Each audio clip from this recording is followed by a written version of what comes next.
And I know it was JoJo because when I heard the thump yesterday and didn't think much of it, Dio was beside me getting pets. In fact, she's beside me right now on the old chair because she likes to feel included. Anyways, we're going to continue the story.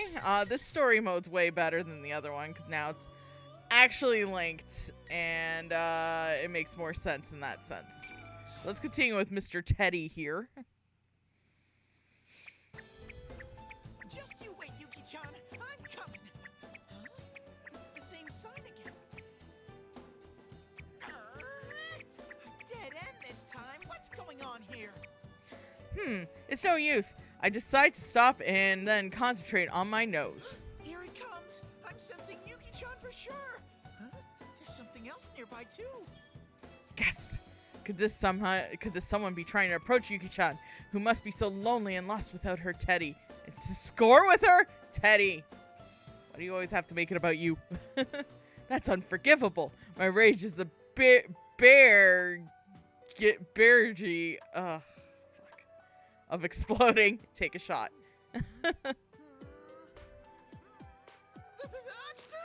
It's no use. I can only tell that there's two. Of the two readings near Yuki-chan, one of them seems a bit weird. How do I put this? It's like that sensei that melted earlier? Could it be someone's fake? This isn't good.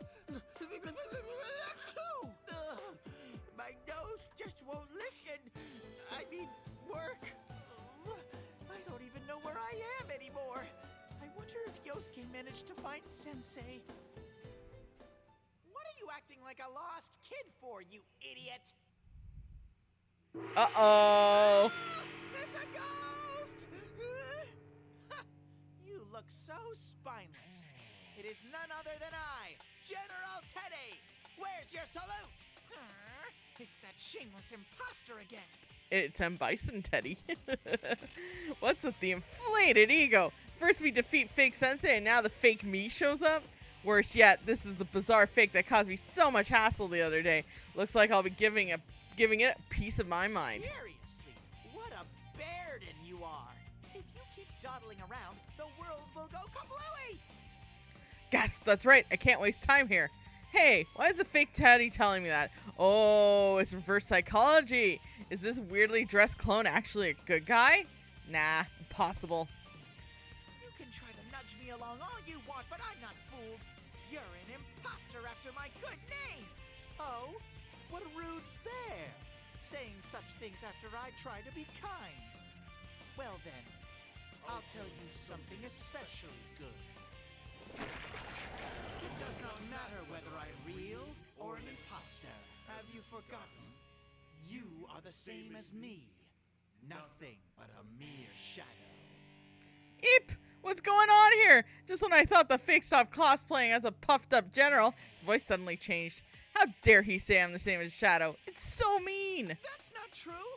I mean, I was just an ordinary nobody bear at first, and I met Sensei and everyone else and changed! I'm the one, the only Teddy! Sensei said so! Then tell me this. What would you be if you didn't have your friends? Huh? If you are unable to be yourself until recognized by another, what are you truly? Shadow Teddy's face there looks like he just sharded himself and now he's trying to play it off cool, but his facial expression gives it away otherwise. Just saying. That's... Don't worry. It's not only you. All the worthless refuse living in this world is the same. That is the extent of the self. It is a squalid concept espoused by weaklings who cannot see themselves save through comparison to others. You lick each other's wounds, finding peace by herding together. Deep in this rotted intimacy, you avert your eyes from the truth. That's not how it is. I just want to be with my friends. They're not averting their eyes either. Regardless, I will kill you slowly and return you and your persona back to shadows. Now, bring on the ring! Uh-oh, Biscottios. Let's go! When the fake puts his hands up, those red pillars go wham into the ground. Huh. It's just like when Yosuke fought against the shadow earlier. Let me guess. Does the fake want to pick a fight with me? What's the matter? Scared? Well then, how about a wager? Whoever wins is the real one. Like I let that happen. There's no way I can lose this. I'll do whatever it takes to prove I'm the one and only Teddy in the world. Alright, it's Teddy time, baby. This one also doesn't waste time getting into the fights.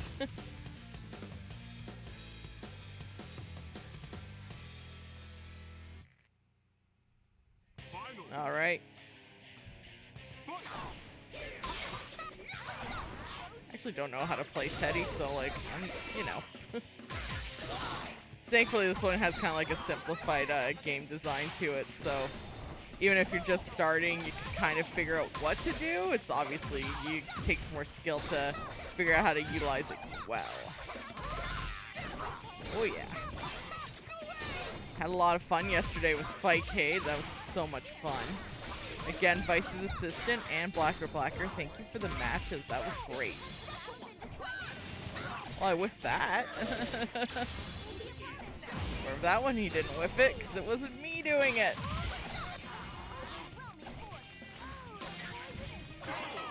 Gotcha. Alright, it's over. Time to leave.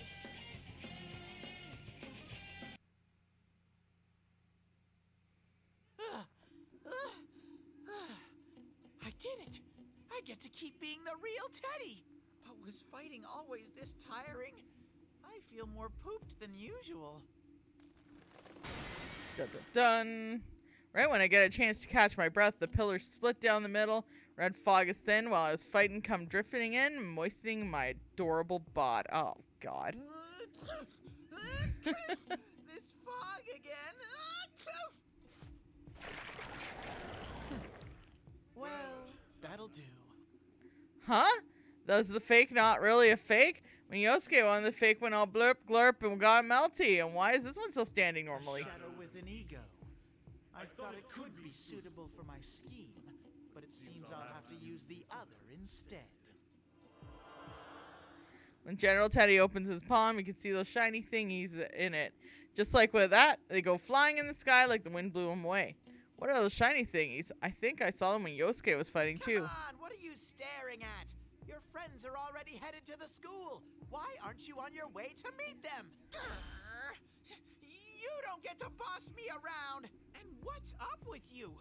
You did all this to the town. You keep telling us where we're supposed to go. If you're the enemy, then why aren't you acting more evil? Yeesh. What a noisy bear. Your complaint doesn't make any sense either. Anyway, just hurry up and come to the high school. We're gonna settle the score once and for all there. Wait! Before I could stop him, General Teddy disappears into the red fog. But I heard him say that everyone's headed to the school. Why are they all going there? At best, I can remember the schools and Sensei went to is the same direction as those shiny thingies flew towards. God damn. What is that? There's a huge tower standing where Sensei's high school should be. And what's that red fog swirling around? I think I smell danger from it. I think for a moment. It looks like something bad's happened to Sensei's school. I promised Yosuke that I'd find Yuki-chan. My nose is still runny, but Yuki-chan's smell hasn't moved from the spot yet. So I know that what I have to do. If the others are headed to the school, then I need to get to Yuki-chan. I'm sure Sensei and the rest can handle everything over there. Rah! Wait for me, Yuki-chan! Your adorable Teddy is rushing to you at once! Oh God, stranger danger. Freaking Teddy. To be continued. Alright.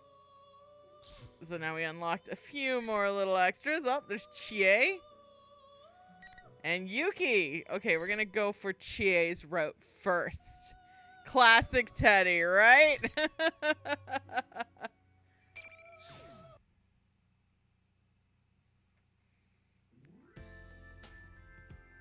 Yikes, it's late already. When I check my cell phone, I see it's already 11:30 p.m. Looking around, I noticed that there aren't any houses with lights still on. We're in the middle of a long holiday, and it's almost tomorrow. This really isn't the time to be for a scrawny girl like me to be out and about. Muku? Muku! Jeez, where'd you go? I look around to search for my pet dog. When I saw the rain had stopped and the thunder was dying down, I decided to bring him along for my training after dinner. Couldn't count on him getting so scared of the thunder in the distance that he'd run away. Why do you think I brought you? Taking off and leaving me alone at a time like this really isn't cool. Ah! What the hell? Oh, that thunder's been rumbling non-stop. What should I do? I stare at my cell phone and then shake my head. Yukon's probably spending some quality time with the Dojimas around now.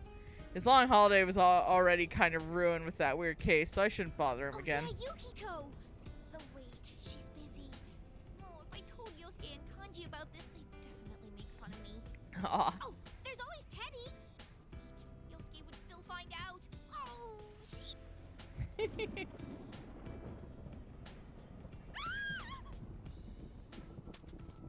I'm not gonna make fun of Chie for this scenario because I also hate thunder and lightning. I think that one's pretty close. What should I do? Head back home? Remembering right that dogs have homing instincts? While I try to figure out what to do, I pick up my cell phone I drop. Happen to notice the phone's clock. Yikes, it's a few minutes to midnight. When did it get so late? I'm still staring at my phone dumbfounded when the clock display suddenly disappears. It's out of batteries. I hurry and check my phone, and then I notice something strange. It's not just my phone. The streetlights are off. The lights in the houses around me are gone too. The only light left is... Red fog? I can't keep my voice from trembling. Something weird's going on. So why isn't anyone coming out of their houses? Why is it so quiet? It seems almost like the town's deserted. Actually, it's like the TV world. There's no way that would happen. What was I thinking? My laugh gets sucked into the fog covering the area. Like a fog ate it up and weakly disappears.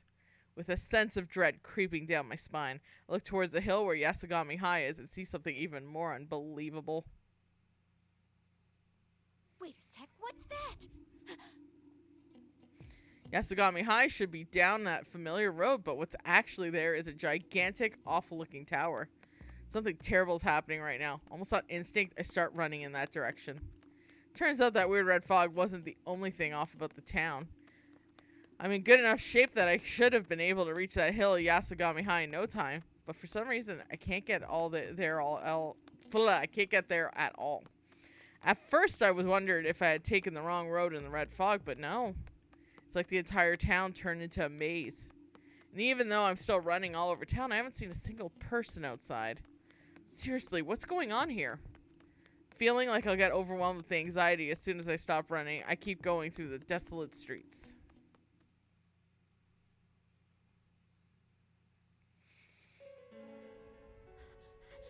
No way.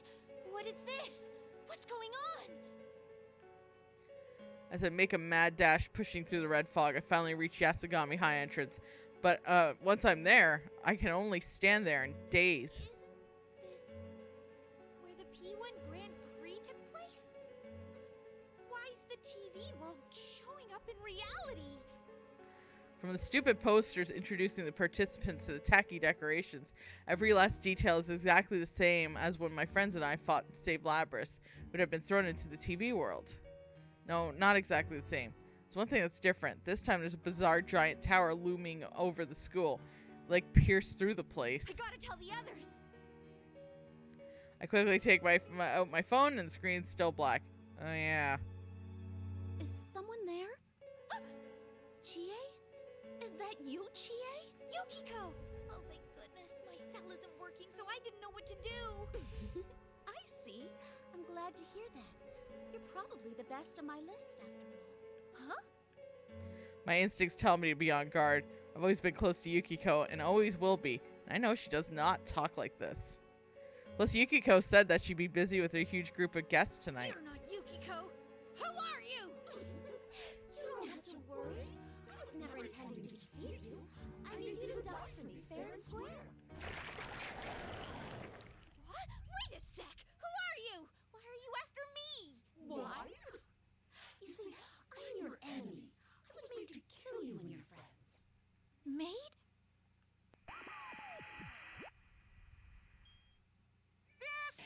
like a good time for me, General Teddy, to explain what's going on. General Teddy? Why are you here? I mean, you were Labrys's... Blah, so nitpicky.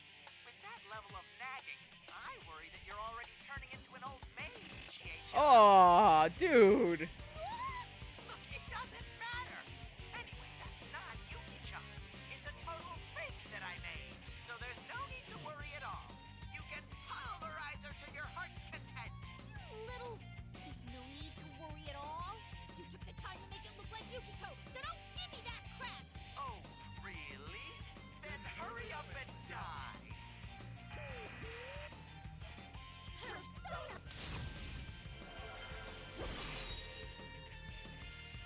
Right then, I dive sideways, like an action hero.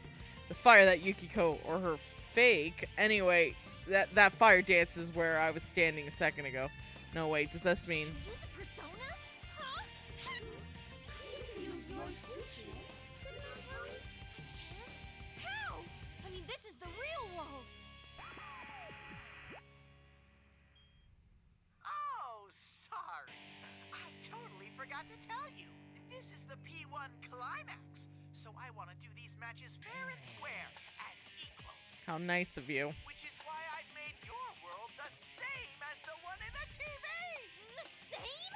What do you think you're doing? And what's this P1 Climax thing? So many questions. That's I don't just like the how word things climax are. and Teddy So in hurry the up same and give us a nice sentence. heated battle. Just saying. I'm sorry, I forgot the gong hadn't sounded yet. Well then, let's start this properly. Ring on the ring! Oh, snap. The fake Yukiko raises her hand to the sky. Seems like that was a signal, because the red pillars came falling down from the sky and slammed into the ground, surrounding her and me. Whoa, these are just like the ring posts in the martial arts matches. I'm not in the mood to drag this out, so I'll just give a short rundown. The rules are simple. Win and you get to move on. Lose and you're stuck here. By the way, the stupid Kirijo people are captive in the big tower right in front of you, Chie-chan. But never mind that. If you and your friends don't win before time's up, the world ends. Do you get it? What? The world ends? Hold up a second. What are you talking about? They always get dragged in these world-ending scenarios, too. It's all up to what you do from here. You understand the situation now, right? Then, shall we begin? Alright, get in the ring, baby. How could I understand the situation? But our town is a mess, and if it's left like this, there might not be anything to go back to. My town, my school, all the things I want to protect. I make up my mind and take a firm stance. Yeah, I get it now. That you're the enemy, and that this is just more of the P1 Grand Prix. Amazing, Chie! It's almost like you're actually a smart girl. Aww. Well, sorry for my lack of brains. Jesus, I would do when I'm up against Yukiko. But I won't hold back. I take a deep breath, close my eyes. Doesn't matter if it's the TV world or reality. The quiet darkness is the same. Take another breath and face myself once more. Persona! Aw, Kumite time. Kumite, Kumite.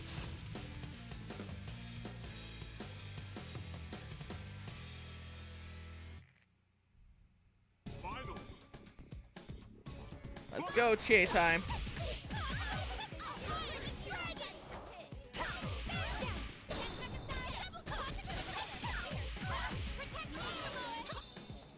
Okay.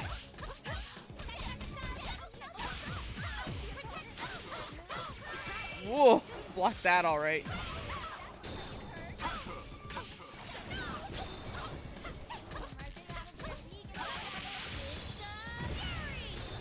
Woo! Smacked her there. Ow. That was fire. There we go. Chie time has been achieved. All right, the star of the show has arrived. Dave! Oh my god, 34 months! How are you doing, buddy? I punched that guy in the face. As if signaling the end of the fierce battle, a crunching sound echoes through the area and the red pillars shatter.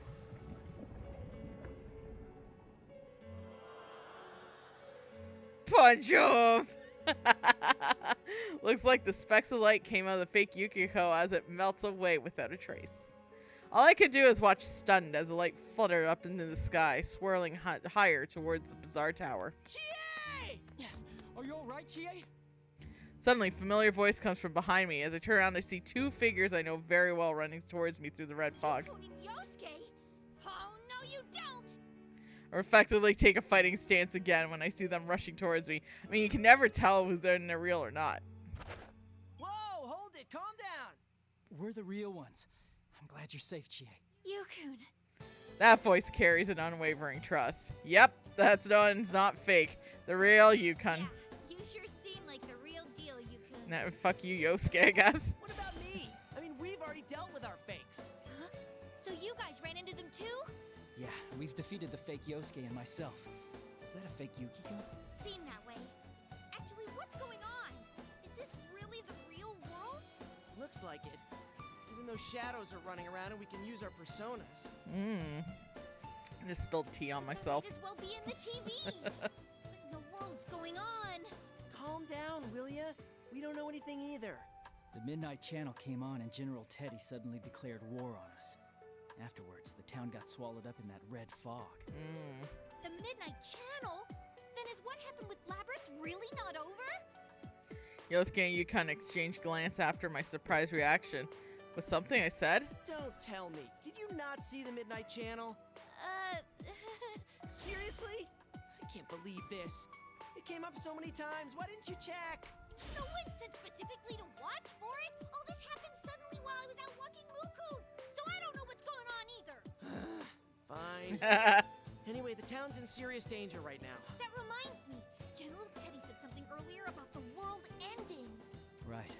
General Teddy says that if we don't win this tournament within the hour, the world will end. Apparently, he's holding Mitsuru-san and her friends captive in that tower. What? He is? I look up once again at the creepy tower looming behind me. That General Teddy talked a lot about doing things fair and square. He's taken hostages and messed up our town. What choice do we have but to fight? Teddy says a lot of stuff, though. Yeah, I know. Fuck you, Teddy. Actually, I just noticed. Where's Yukiko? And is Kanji-kun okay? Teddy's headed over to Yukiko, and I doubt Kanji will go down that easily. Though he might just try to jump into the TV. We don't have any time right now. Let's leave those two to the others. We need to go rescue Mitsuru-san's group at once. What should I do? What do I need to do? Understand that if Yukon is saying, I get the situation is bad, but still I'm worried about Yukiko. I can't make up my mind. Chie, believe in your friends. He's right. If I go off selfishly looking for Yukiko, the world could be in even more danger. Yukiko and Kanji-kun are both good friends who fought alongside me this long. They're not weak. They're not so weak that some fake Teddy could take them down. I'll do what I have to do. I'll make sure to look back at Yukon's eyes and before nodding Let's heartily. go, Yukon. I can't read. Oh. Yeah. You're gonna believe in your friends and be the winners of the P1 Climax, is that right? Playing friends here? That's frickin' lame.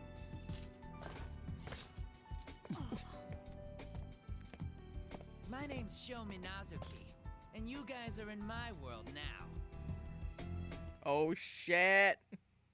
Come on, no need to get all nervous. I came all this way to say hello. Suddenly, the eyes of the show guy gleam red. No idea what's happening. What is this? Even though we're standing a little ways away from him, all three of us suddenly glued to where we stand by some immense pressure. Like we're suddenly at the bottom of the ocean. My legs! I can't move! It's not like we're being pressed towards the ground. It's just like an intense pressure pushing on us from all directions.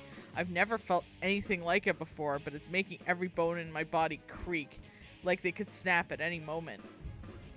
You look like you're in pain. The look on your face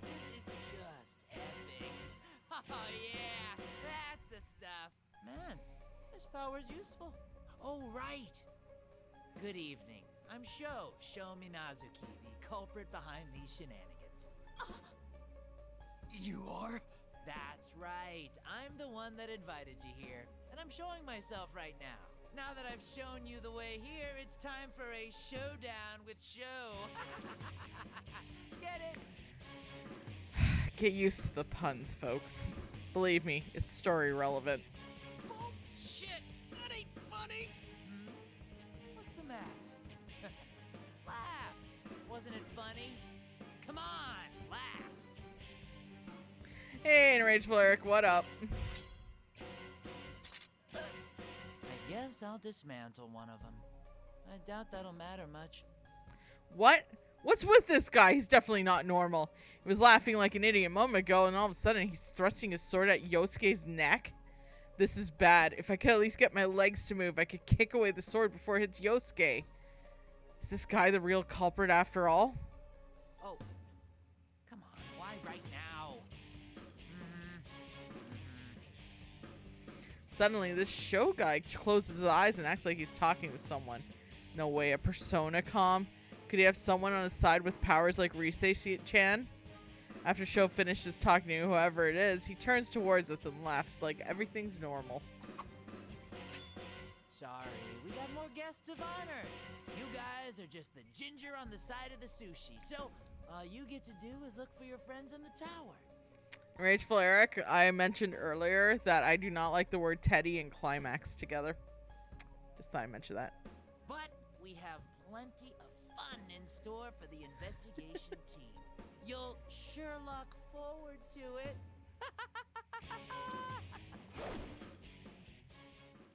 What? Another joke? The way he acts definitely isn't normal, and the way he moves is almost inhuman. That show guy slips past us while we're still paralyzed and then melts in a red fog as quickly as he came. The only once he's completely disappeared, we're finally released from the pressure, gasping for breath. Damn it! What's with that guy? Is he really the culprit? We have to hurry and go after him. He's way too dangerous to leave him be. No. Teddy, Yukiko, and Kanji are still in town. If Teddy's nose is working, they may have met up already. So we're gonna leave that guy to just Teddy and Kanji? I mean, Naoto and Rise might find their way here, but... No, that show guy said they have more guests of honor now. At the very least, he's not after us for the time being. Oh... Wait, but what's it supposed to mean? Who are these guests of honor? When we watched the Midnight Channel, Labrys wasn't one of the captives it showed. Oh. The Shadow Operatives are Mitsuru-san's team. No one said the ones we met are the only members. If their leader is in danger, it's only natural they'd send a rescue squad. It's true. Yeah, it's like windy and gonna be raining here soon too, Dave. Teddy has Fruit Loops nose now. Well, he's always had, but he's having trouble right now with the fog. Oh, right. Also, after the thing with Labrys, Mitsuru-san mentioned something about maybe having some idea who the culprit might have been. If that culprit is the show we met, it wouldn't be strange if he already knew Mitsuru-san and her team from before he met us. So, the guests of honor he mentioned could be the other Shadow Operatives, come to rescue Mitsuru-san's group. That's right. Sho is underestimating us. If Yukiko and the others meet up with the Shadow Operative backup, they won't lose easily. Not even to Sho. Wow, you really are smart. All right, if that's the case, we should get up this tower quick and rescue Mitsuru-san's group while he's not around. Yeah. Nice. Yukon and Yosuke run ahead just like usual. Yeah, this is a familiar scene. Even that scary looking tower doesn't seem so bad now my friends are with me. There's nothing to worry about. Yukiko, Teddy, Kanji-kun, Rise-kun, and even Naoto-kun. No matter what separates us, I'm sure we're all connected. That's what lets me go in. Maybe it's silly to think that way at a time like this, but cheers me up a little. I follow behind the other two as fast as I can.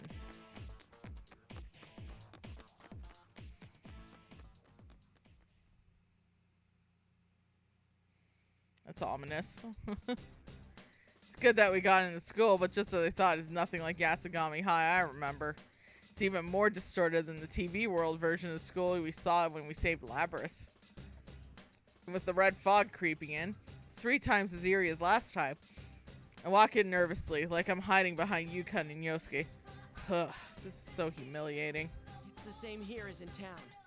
The layout of the classrooms is all out of whack. I wonder how long this hallway goes on for. We keep passing by the same rooms. That reminds me. I remember a story like that. Something about the 7 mysteries of the school and a... Not right now, hallway that Yosuke. leads endlessly. Hey, cut it out. Yosuke starts talking about stuff he doesn't need to. He knows I hate that stuff. Telling ghost story here is like adding more sauce to an already overflowing beef bowl. I know he's kidding around to cheer me up, but honestly, it's not doing much for my mood. That aside, the tower on top of the school seems pretty huge. I need to get up there, but I can tell it's going to be tough going if we have to wander back and forth through hallways like this. Not only that, those fakes will probably attack us again soon. So, do you think that show guy really is the culprit? Who knows? It's pretty suspicious that he's taking credit for all this, if you ask me. But then again, he didn't seem like an ordinary guy. When his eyes gleamed red, I lost control over my muscles. Like he commanded them, don't move. If that was a type of hypnosis, it's pretty powerful. If Sho is the culprit, he could have controlled those hijackers the same way. You could have mentioned back at the food court. According to him, that there's a hijacking to cover up Labrys's kidnapping. Hijackers had no memory of all about what happened. It's true that those red eyes stared at us. I felt a peculiar sense of intimidation that chilled me to the bone. It was such an incredible power that I couldn't even believe it came from a person like us. As we remember things that we talk them over, we start to sort out details about the show guy. He had red hair, big scar on his face, 2 swords. Wait, there's something else I noticed. Hey, wasn't he wearing our school's uniform? Huh? Oh, now that you mention it, it did kind of look like it. I'm sure of it. I've never seen a school uniform like that besides ours. Then does that mean Sho goes to Yasogami? What? You're serious? Is it possible for us to not know about a guy who sticks out that much? That's true. I did think from last time that the culprit would be someone with ties to Mitsuru-san. I still can't shake that theory. Are you reactivating your Tumblr? Nice. I hope it still keeps away all the awful people that left Tumblr for Twitter, because the place has healed quite nicely. That's pretty awesome right now, honestly. I like it way better. Oh, maybe he transferred here. Or it could be his older brother's uniform. Dude, don't go drawing up the culprit's whole family tree just on a hunch. I bet he's just a ghost or something like that. Maybe he has a grudge against our school? The moment I tried to raise protests about Yosuke swerving the conversation back to Ghost Story, I sense a presence of some kind up ahead, covered in a red fog. Yukon grips his sword at his side. What is it? Be on guard. Don't leave my side. Dun dun dun.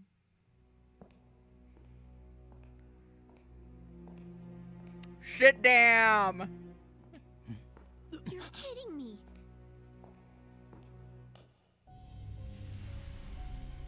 Like I said, they just stopped hiding hey it. guys, long time no see. Are you serious? Adachi-san. I murdered a bunch of people. Hey!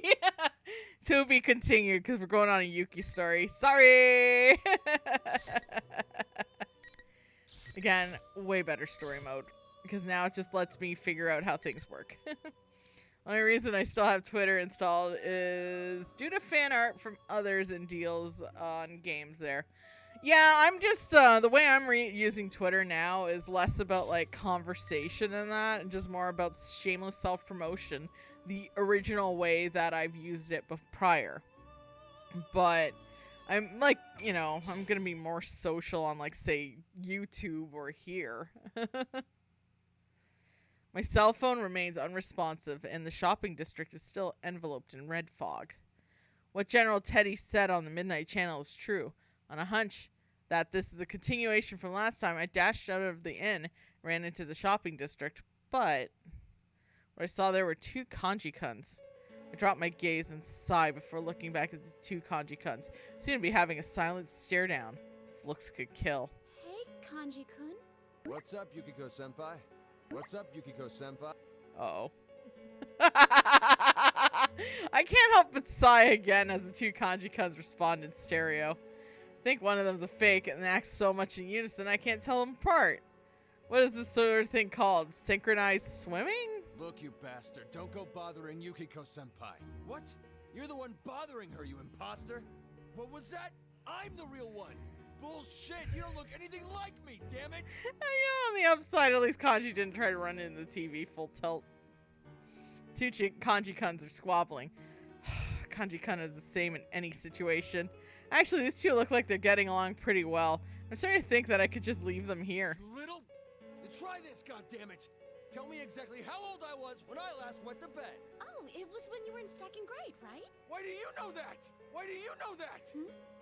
Your mother told me once.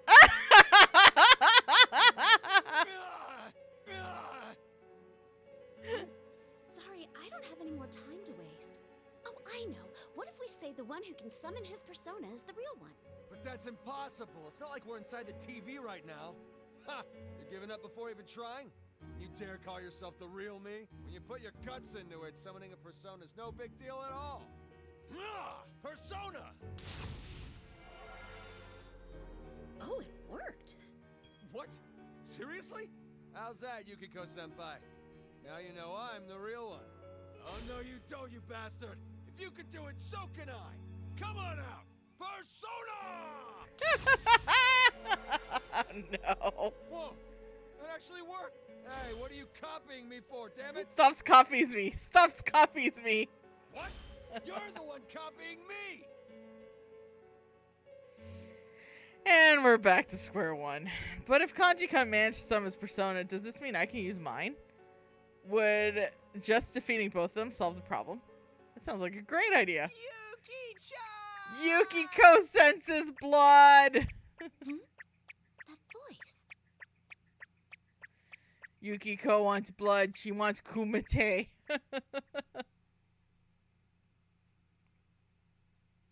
When I look towards the fog, there's a familiar voice coming from a familiar looking round shadow is approaching me. Could that be a shadow? Persona! Ah! Why? How cruel! I'm your precious teddy bear! Wait, Teddy? He seems exhausted, and this is indeed Teddy. Though I can't tell if he's the real one or not. Yuki-chan, you weren't thinking I might be an imposter, were you? Well, maybe a little. Sorry, I woke up from a nap and I don't know what I was talking and discovered my house was so freaking cold. I'm back now. Hi, Teddy. So mean! Just take a look at my fur!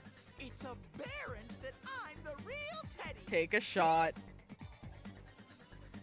Teddy goes from staggering around and leaping at me with open arms. I swiftly move out of the way. It is a high of 18 here. 18 Celsius. So it's kind of warm. But there's a chill also in the air. So it's like a fall warm. It's weird. Teddy ends up embracing the ground with an odd groan. I wonder if that was a bit mean. So cruel! I mean, I can't tell if you're the real one or not. I keep telling you I am! I just beat the fake me a minute ago! I want to believe you, but I'm already having a hard time telling which of these two is which. You just need to use the power of love to tell them apart. Teddy. Huh? You can tell the difference? Of course I can! My love for you would never ever be fooled by a fake!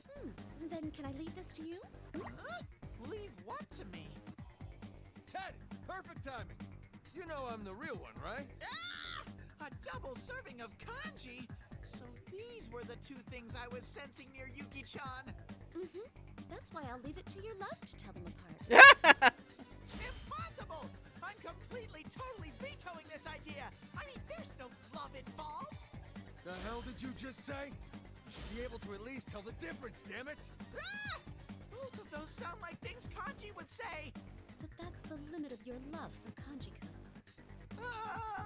Can we just say that they're both fake? Damn, Teddy, that's cold. That's what it comes down to in the end, right? What? Why are you listening to him? Would that be bad? Of course it would. Assuming that from the start is pretty messed up. Oh, I know. Could you use your nose to figure this out, Teddy? wish I could, but this red fog is getting in the way. My nose is no use right now. Wait, does that mean you're a fake after all? Not at all! There's a good, complicated reason for it! Hey, Ted, just do something and tell us apart. Yeah, you moron. I'm disappointed in you. Two kanjis are worse than one. Okay, Teddy. Stay still. Concentrate. Teddy, you're a useless tit. My nose got stuffed up. What? Even Teddy can't tell them apart. We'll never make any progress at this rate. What else could we try? Jeez, what a useless bear. You say that, but I bet you're actually pretty relieved. I need to caffeinate! What did you say? You're the one breathing easier, asshole. What was that? I'll take your punk ass down! And as they continue their endless squabble, I think desperately for a plan. As soon as I get an idea, I whisper to Teddy, that might work. Ooh, good idea, Yuki-chan. Well then, let's bring it on! People of Inaba, welcome! It's time for Who's the Best Inaba Resident? We're at the shenanigans What portion of the game. Question number 1. How many stories is Yasogami High School's classroom building? We're really doing this? There's 3 stories. You bastard! It was my turn there! Correct! Now on to question number 2. Every day is Customer Appreciation Day at the supermarket Junes.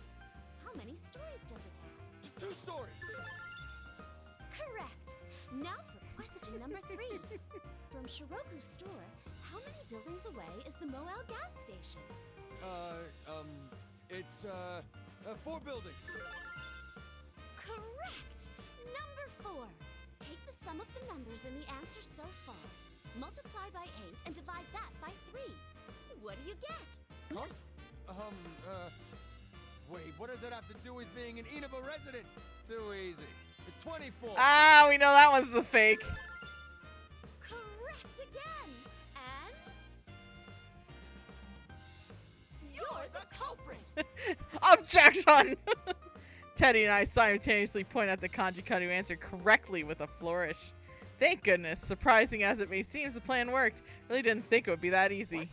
How do you figure? I was right. You take 3 plus 2 plus 4, multiply that by 8, and divide by 3, and that's 24. You don't get it. There's no way Kanji could do math like that. Heck, he can hardly do basic arithmetic. Take a shot. Also, I feel called out because that's also me. So if you ever need to find a fake, just give it a math problem. Therefore, you're the fake. He was even dumber than I imagined. He's so stupid that I ended up playing around. Huh? You picking a fight with me? I'm sorry for treating you like an idiot, Kanji-kun, but it was all I could come up with, and the plan did confirm the real one, so... I'm glad we figured it out, real Kanji-kun. Yeah, but come on. What kind of way was that to tell us apart? Don't worry, no one would be shocked at this point. You making fun of me or trying to cheer me up? A little bit of A, a little bit of B. How long are you gonna keep this up, damn it? Just because my cover's been blown doesn't mean that's the end. Oh boy, here we go. It's time for the real reason I'm here. All right, bring on the ring. Oh shit.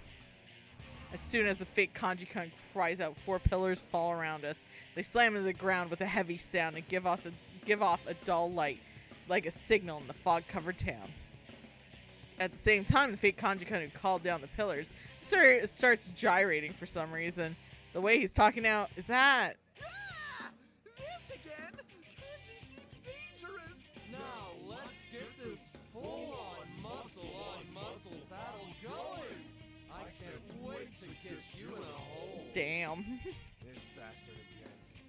A full-on battle, huh? Fine, you're on. That didn't make them any less overblown. Can't we just leave these two here? Yuki-chan, your thoughts are leaking out. Oh, I'm totally okay with me, you know. You could just stay here, but you can't go on unless you beat me raw. Won't that be trouble for you? Is that true, Teddy? It seems like it. When those red When colors glow, it makes these invisible walls, just like the last P1 Grand Prix. That's right! Until someone takes me to heaven, none of you are going anywhere. I'll do it then. I need a refresher. Whoa, hold it! That's my shadow. I can deal with my own crap. I'm gonna pass. It's too early for me to step into that world. Huh? Damn it, Teddy, I told you that's not how I am! Jesus, Teddy. Jeez. Well, then let's decide with rock, paper, scissors. That's fair, right? Yukiko. Because it's Yukiko's story right now, so it's only fair that she fight. Plus, I'm terrible with kanji, so, you know. Final. That guy fights a lot.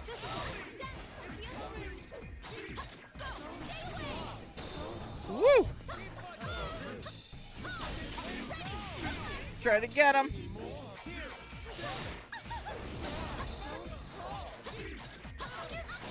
There we go. Oh my god. Ah, hot damn. Hot damn.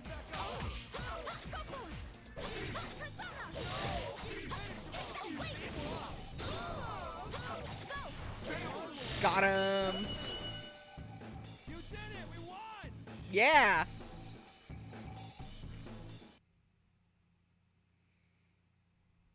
So good! I'm totally satisfied with this amazing session. Ooh. Because it's too late now. You've totally fallen for our plan. Mmm. When the fake Kanji-kun's words end, a cracking sound echoes and red pillars shatter.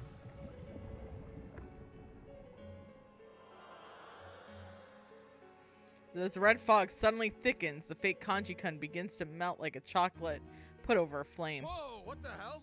No way! Kanji-kun melted! Yukiko-senpai, that's the fake. We're watching in surprise as the fake Kanji-kun completely melts, and then what looks like golden powder comes flying out of the puddle. The powder shimmers a bit before it mixes with the fog and vanishes into the sky. Wait, does this mean that wasn't my shadow? I seriously thought that part of me was coming back for more. Oh, nope. General Teddy made that fake by kneading up a chunk of a shadow. Mm. Seriously? Then all we had to do from the start was beat the crap out of it. That's not my fault. You two were the ones getting all up in each other's faces. Hey, Teddy. Could that General Teddy be the culprit after all? Wouldn't that make him the one behind Labrys's problems too? I don't really know about that. Who is that General Teddy anyway? All I know is that he's an imposter of mine. Huh? If you don't know, then there's no way we'd know. But if he can do this to our town, then he is not an ordinary person. You got that right. Didn't they say he brainwashed the hijackers when Labrys got kidnapped? Indeed. For example, even if the culprit happens to be a Persona user like us, covering the whole town in red fog and creating fakes from us from the shadows is beyond what normal people can do. I'm sure that must be something bigger lurking behind this case. And that's not all. There's one other thing I noticed. Oh yeah? It happened to me too. But when Yuki-chan and Kanji were fighting the fakes, tons of these shiny things were flying out. Ooh. What do you mean, shiny things? I like shinies. Oh, I think I know. That's what we saw when the fake Kanji-kun was melting too, right? Yep, you got it. That stuff never used to come out when we fought. Good question. Also, how should I put this? We're actually under a Seems wind like advisory fighting in this right fog now. is tiring everyone out faster than usual. So if my game cuts out, it's probably because the power went out. Just a heads up. Huh? Yeah, now that you mention it. It's like when we would go into the TV world without Teddy's glasses. If they continue to do Persona 5 content before they announce Persona 6, it's only fair that they make Persona 5 Arena. Agreed. Huh? That's like, I think, the Right. most in We demand haven't one tested right out now, the too. glasses. If you need them, I have some right here. No, that's okay. It's true that I can't see very far, but I can still see where I'm going. It's raining here all day. Oh, it's going to be raining later on here, Dave. And the exhaustion comes more when Right the now it's fighting sunny, ends, but not just when- windy AF. Guess we're getting a cold front So- in, though. What does that mean? When those shiny things come out after a fight, we get really tired? Jeez, you really are stupid, aren't you, Kanji? The shiny things and getting tired are two separate things. So what then? This is all because you suck at explaining shit. Teddy and Kanji-kun begin their usual squabbling. They really are good friends, aren't they? But something Kanji-kun said catches my attention. I start to conjure a few things. Kanji-kun and conjecturing. No. Now's not the time for this. Hold on a second. Sorry. What did you just... Yukiko's such a nerd. Yukiko-senpai? Has Yuki-chan lost it? You're right. Sorry. This is nothing. No, hang on there, me. Don't crack up now.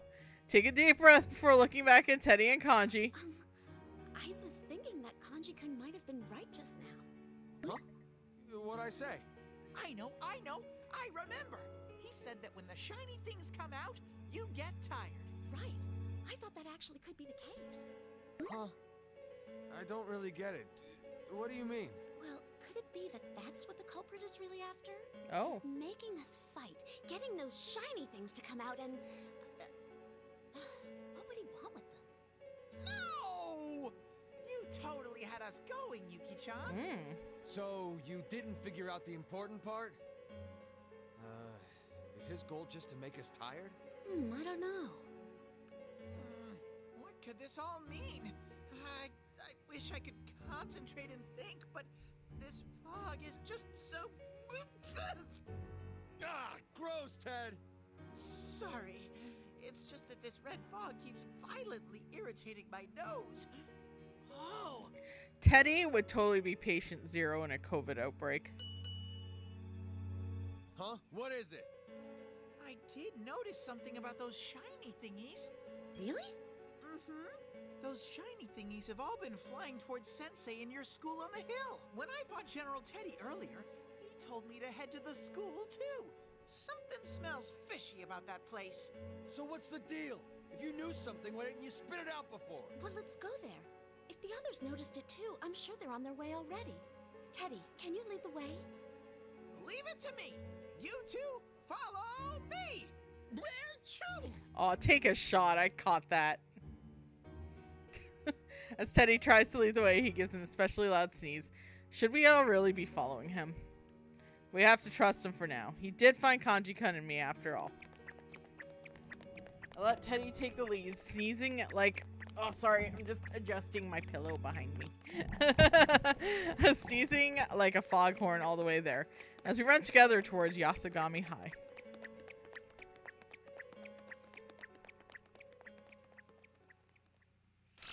To be continued. All right. Oh, time to get some Naoto story. My bad. Naoto. And Rise. Okay, we're gonna do Naoto's first. So, actually, Naoto's is down there. We'll do Rise's first.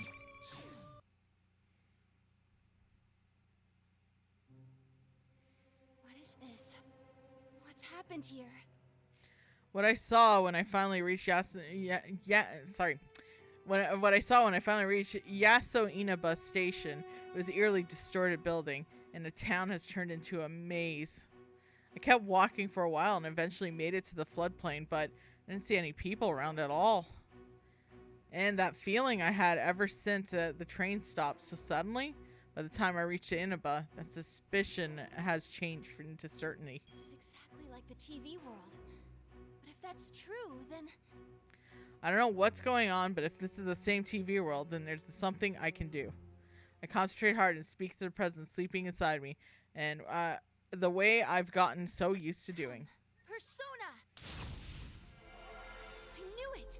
I can use my persona. I don't know what's going on, but I might be able to find everyone. I concentrate once again and search the presences, my sense slowly sharpening. At first, I can only feel out what's near me, and then it extends further and further out. Eventually, my senses spread wide across the town, like I'm reaching my arms out wide. The readings I get are faint, hazy, probably because of the red fog everywhere, but I pick up on several familiar presences. But it doesn't seem like my attempts to reach them are working.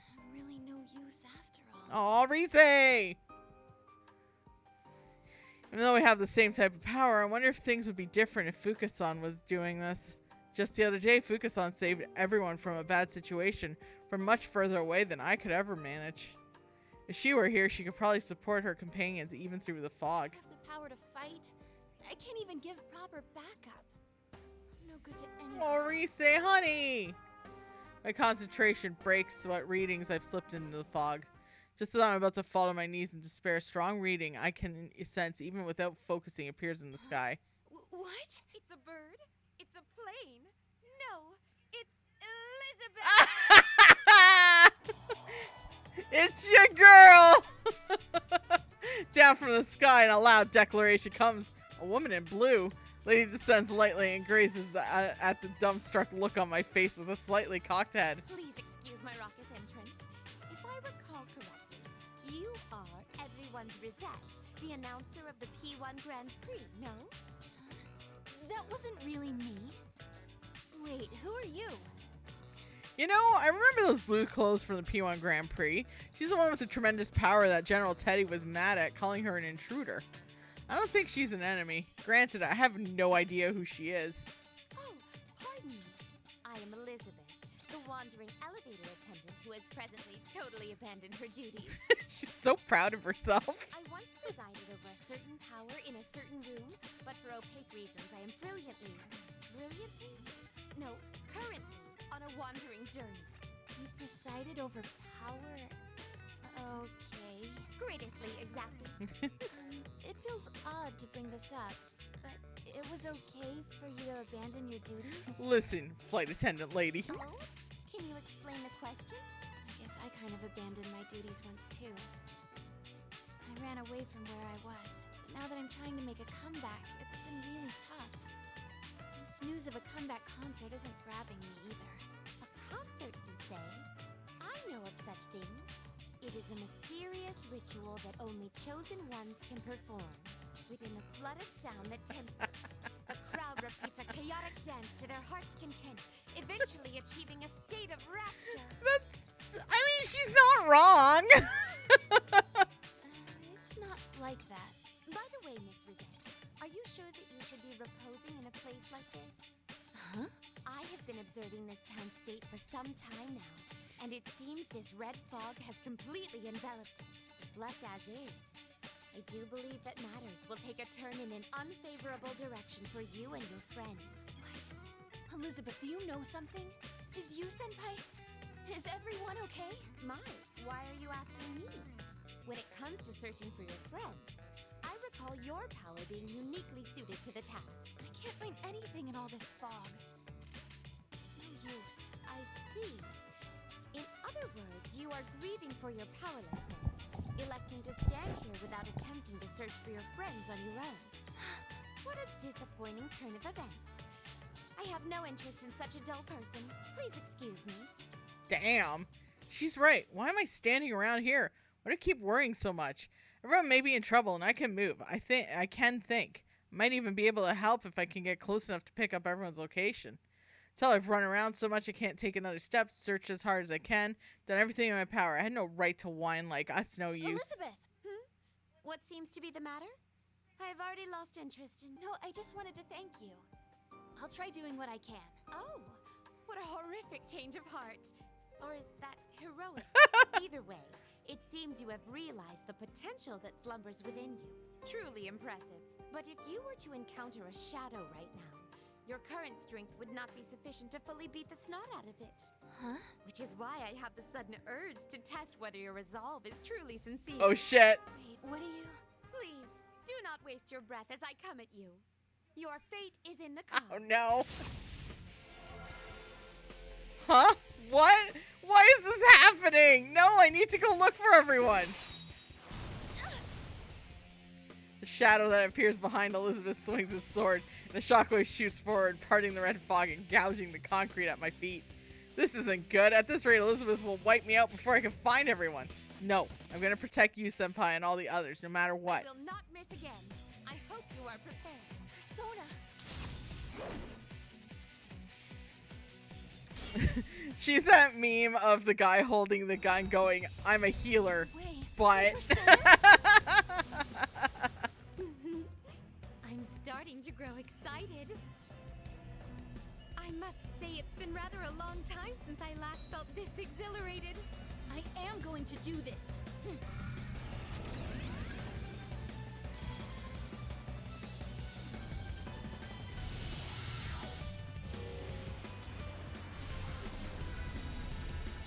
Turns out I had a laser cannon inside me this whole time.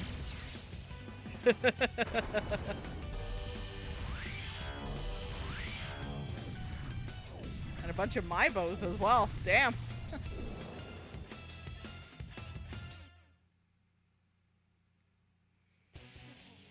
I can do this now. From here on out, I've made my decision. I'm going to stay and protect everyone. Now, show me the transformation of the potential within you. Burn it into my memory. Elizabeth, the therapy you didn't know you needed.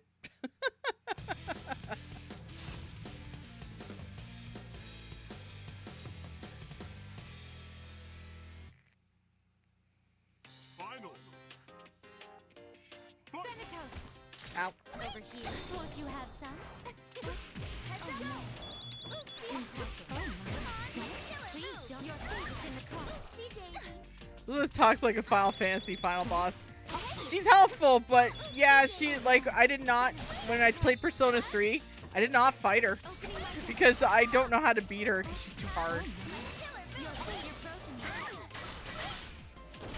Whenever I get to play Persona 3 PSP version, where you play the Femc, wait until you see Theo.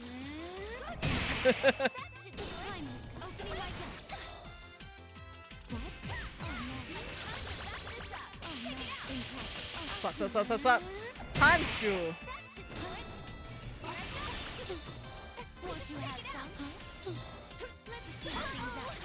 Oh shit, Persona break. Fine. There we go. Got her. Yeah, she has the best kind of like lying down stance. I love it. I won? Truly impressive. You have indeed shown me the power of mankind's potential. Nice. Elizabeth slightly brushes away the dust on her clothes from the fight, smiles at me. Why did you help me out? Help you? I didn't even have the shiniest intention of helping you. But I didn't know that my persona could do that stuff. Isn't that why you helped me? I see. That was not my intention at all. But if you say so, then I'm starting to get the sense that it may be true. In which case, it would only be natural to demand worthy compensation for such assistance. Huh? Wait, are you asking me for money?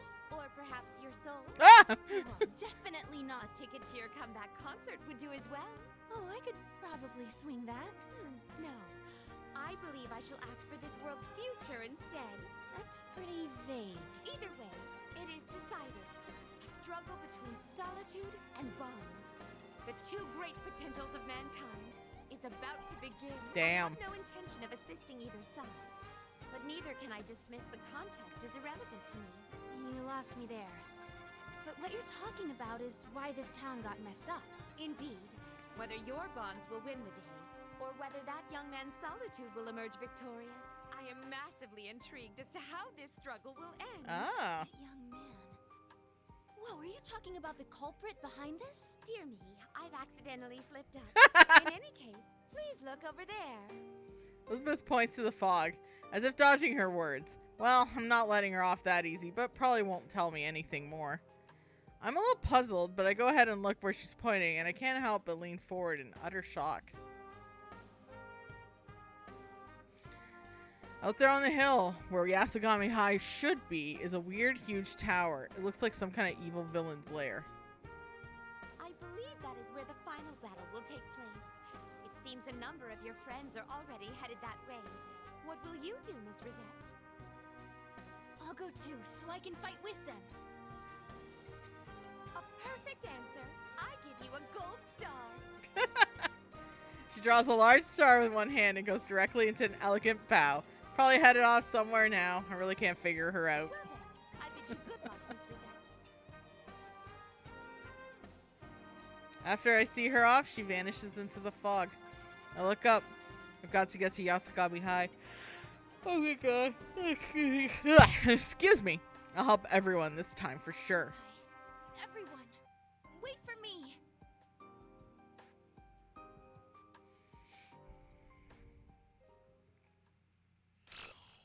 To be continued. Okay, now we're going to Naoto's story. Rise now tasted blood and wants more. And now we'll go here. The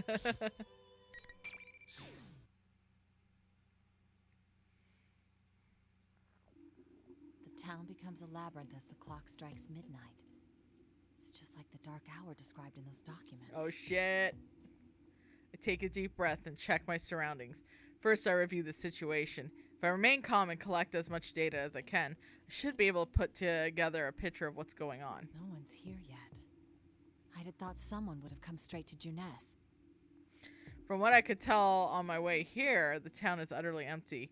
Are you, Senpai, and the others all right? This phenomenon is the same as the dark hour from the documents. Then the only ones capable of moving about in it are the persona users like us. But why? If this was deliberately induced, then what is the culprit's aim in doing so? Since my call with Labrys was cut off, I have no idea about her safety either. Is the helicopter she and her companions in riding safe? What's happened with Mitsuru-san and her retinue? Whatever. This is a dangerous line of thought. I'm losing my cool. I can't keep my thoughts straight. I'm no detective in this state. Calm down. If I start worrying, there'll be no end to it.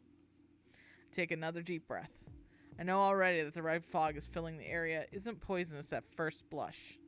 Did consider the enemy might be employing an airborne toxin, but the whole town is covered in the stuff, and there's no way to move about while still avoiding it. Still, it may be best to try not to breathe it in to the extent I can avoid it. Huh? Naoto-kun? Huh? I'm thrown for a loop being called out of the blue. So lost in thought, my reaction was slightly delayed. Chie-senpai, is that you? Uh-huh. Why? Thank goodness you're safe. What about the others? How should I know? They've got nothing to do with me. Cheerful answer in a tone that sounds like Chie-senpai's usual self. But her actual words ring a warning bell in my mind. My senses seem untampered with. From which I take it that you are not Chie-senpai. Who are you? Little old me? I'm Chie Satonaka, though I'm a fake one, based on the real Chie. I see. So you make no effort to hide your true nature. And what are your intentions? What a foolish question, even for me. The town is covered in a strange red fog shortly after the disappearance. Ah! Demon! Of Mitsuru-san and her people. And now a false Chie-senpai, identical to the real thing, stands before me. I have no inkling as to the enemy's goals, but it at least is apparent that they expect us to fight in order to accomplish them. Isn't it obvious? I came to fight you. Are you? Rather, is the culprit who created you the same one who seized Labrys? Or is it an accomplice of his? I want information right now. Even if what stands before me is an imitation, is honestly answering me as much. I felt that it would be smarter to draw out as much information as possible. You really are sharp, aren't you, Naoto-kun? But who cares about any of that? Persona! Shit, damn. Familiar shadow takes form behind the fake Chie-senpai. Impossible. As close as these fakes are, there's no genuine article. Yet, not only that, one capable of summon... Yet, not only was this one able to summon a persona that Chie-senpai uses, it did so in the real world? What in the world's going on here? After dodging the attack, I jump back and draw my gun to my side. This is no illusion. This is a heavy strike with considerable weight behind it. Did I surprise you? Oh, sorry, I meant it as a little read. It seems the circumstances are different from before. What sort of scheme is unfolding now? Solving that's supposed to be the detective's job. If you don't hurry and get ready, you'll get yourself hurt. So you have no intention of providing answers. Very well. Ooh, now that's our Now-chan. It's so convenient for us that you catch on quick. Is that General Teddy? You understand, without without me having to explain, right? Thanks for participating in the P1 Climax. Now then, on to Now-chan's first round. Obviously, this is a serious battle with nowhere to run. Oh, by the way, Mid-chan and the others you're looking for were smushed and captured by me, General Teddy. In other words, if you keep winning in the tournament, you might be able to save them. Huh. Though I had considered the possibility, I can't help but furrow my brow at General Teddy's words. So Mitsuru-san and her team were indeed captured. Shadow operatives are professionals when it comes to the shadow-related matters. So our opponent captures them so easily, then we clearly cannot afford to underestimate them. Oh, and you can use your persona too now, Token. Well then, Bring on the ring, baby. It's ring time. Dick pillars are back, damn it. Nearly after the fake cry, red pillars, the fakes cry, the red pillars appear midair, surrounding us, then swiftly fall, embedding themselves into the ground. So this is the ring this time. I can surmise the basic rules that it's fair to say invisible walls will stretch between pillars, and I will not be able to proceed until the match is completed. In which case, there's only one option open to me. It seems I haven't time to waste, so I won't bother holding back. Persona! Great! That's the Nazo-kun I know! That makes it even more fun crushing you! I wouldn't be so certain. You can never win against me. There we go. Kumite time. I'm actually quite excited for the two games I'll be playing for Saturday and Sunday. It's been a long time since I played the original God of War. And, yo! Final Fantasy Remake is also another one I'm excited to play again. Okay. What? It's been like 3 years since I played it now, so I'm excited to play it again.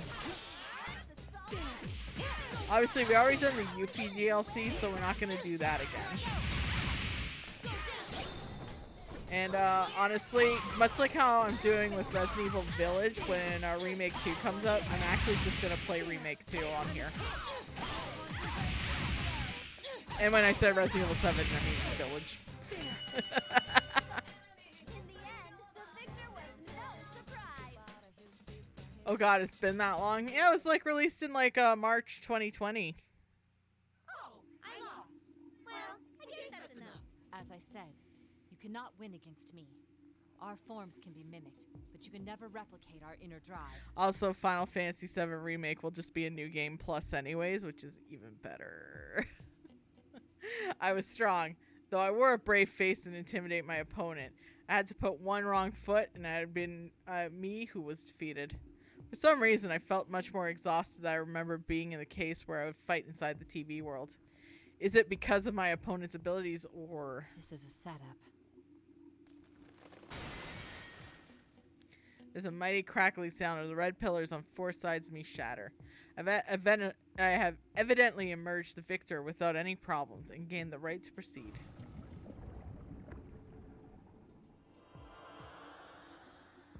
For me, playing the original God of War is like probably like 20 years ago. Jesus. As it happens, the false Chie-senpai begins to disintegrate before my eyes. Must have been created by tampering with a shadow. What is that? What appears to be grains of light float up rapidly dissolving fake. They form a ribbon of light, drawing the arc in the air and drift away in a particular direction as if drawn to something. Thinking back to the battle, I believe I saw similar grains of light whenever my persona and the fakes would clash. What are they? Could they be fragments of something? When I follow the light with my eyes, I can scarcely believe what I see. There's an enormous, bizarrely shaped structure that has no place in a rural town and anywhere else in the world. Is that the hill where Yasogami High is? The orbs of light are gathering there. Something's off. The opponent's methods are different from Labrys's case. They're challenging us head on now. The salient aspects of the case is the red fog enveloping the real world. Giant tower atop Yasogami High. The grains of light appear in battle, and strange exhaustion I feel. Suddenly, something pops into my mind. Those documents I obtained from the public safety, one of them detailed a past case involving Mitsuru-san's team, involving a giant tower that only appeared during a special period of time. If I recall correctly, it was called Tartarus. That aberrant tower was built to call forth something monstrous. Is it possible that... Is the culprit of this case intending to... Oh, shit! I must ask that you not needlessly inquire further. Now is not yet the time. Impossible. It's not like my encounter with the false Chie-senpai. I was paying close attention to my surroundings. Yet this man suddenly appeared behind me and from thin air. Naoto Shirogane, you will be making your exit here. Die. A clear voice pierces the red fog. The next sound that reaches my ears is what seems to be a blade slicing air. Oh, shit! To be continued.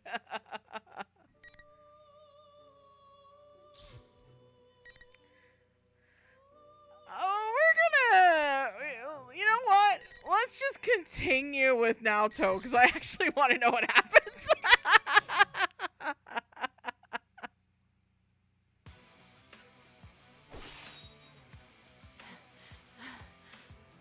The strike I barely dodged grazes my cheek and slices through the air. The pain of the initial blow struck my back at the beginning has affected my breathing. My throat constricts. I have difficulty getting air into my lungs. Only by force will I keep from blacking out as I look towards my assailant, who now approaches me. A young man. He wears a Yasogami High uniform? You dodged. Such a struggle you put up. You're wasting my time. Who are you? I am Minazuki. Show Minazuki. I am the one who will destroy you, the Kirijo fools, and this world. So, you're the ones who captured Mitsuru-san and... Yes, I caught them off guard, just as I did with you here. It seems you're not very perceptive. So Mitsuru-san and her people have fallen into the enemy's hands after all. It's hard to believe. Is this young man truly the mastermind behind these incidents? Though your intuition is impressive. For you to discern our plan after only one battle. It's an absurd scheme. What are you trying to summon with that tower? I gather that his plan is far more dreadful than what I imagined at the start. The grotesque tower called Tartarus, which is brought forth to call upon something inhumane. What if the culprit in this case also intends on summoning something to this world? And what if the reason our enemy makes no move to hide fakes, the challenges of us to legitimately fight, is because they need to gather something before the plan can be achieved? Don't get me wrong. That in itself is not my objective. All I want is to grant... Come on, Minazuki. It's no nut November. Don't do this to Naoto. God damn. A wish? Whose? It's Karnov-vember. You can't do this to Karnov. There's no need for you to know. Balloon! This isn't good. He's already close enough for an attack to reach me. I'm still suffering from an earlier strike. Minazuki's next blow will surely cost my life. I need to buy whatever time I can now. You kidnapped Labrys and attempted to collect our personas before, but that's not the case this time. You're using Mitsuru-san and her team as hostages, and you've prepared fake versions of us to fight. I can't judge. I said weight grosser stuff in chat. Oh, Dave, you have. I remember the tip beast that you made in that one Jackbox game. There's only one reason why you'd create such elaborate imitations of us, even to the point of summoning personas, and have them challenge us. You set this entire scenario up so that we wouldn't think twice about fighting. That's right, everything was set up from the start. It's the same rules as last time. After drumming up the impression in our heads, our opponents outright admit that they're fakes. As a result, I had stopped trying to figure out the motivations behind their actions. Since they'd taken hostages and warped this town, I concluded that there's no choice but to play along. We're willing to fight without further hesitation. But I suspect Minazuki must be gaining the shining particles I saw earlier from our battles with the fakes. Again, your intuition is impressive. By forcing you to fight in this fog, I am carving off bits of your personas. Carving off our personas? I've said too much. It seems our guests of honor have arrived. Minazuki turns his gaze to the sky and narrows his eyes, as if looking beyond the red fog. Simultaneously, the sound of a helicopter becomes evident. I enjoyed my time with you. If the the opportunity arises again, I'd like to speak with you further. With that, Minazuki gracefully puts his distance between us. The moment there's enough space for someone to intrude between us, a shadow comes dancing down from the sky as if awaiting the exact moment.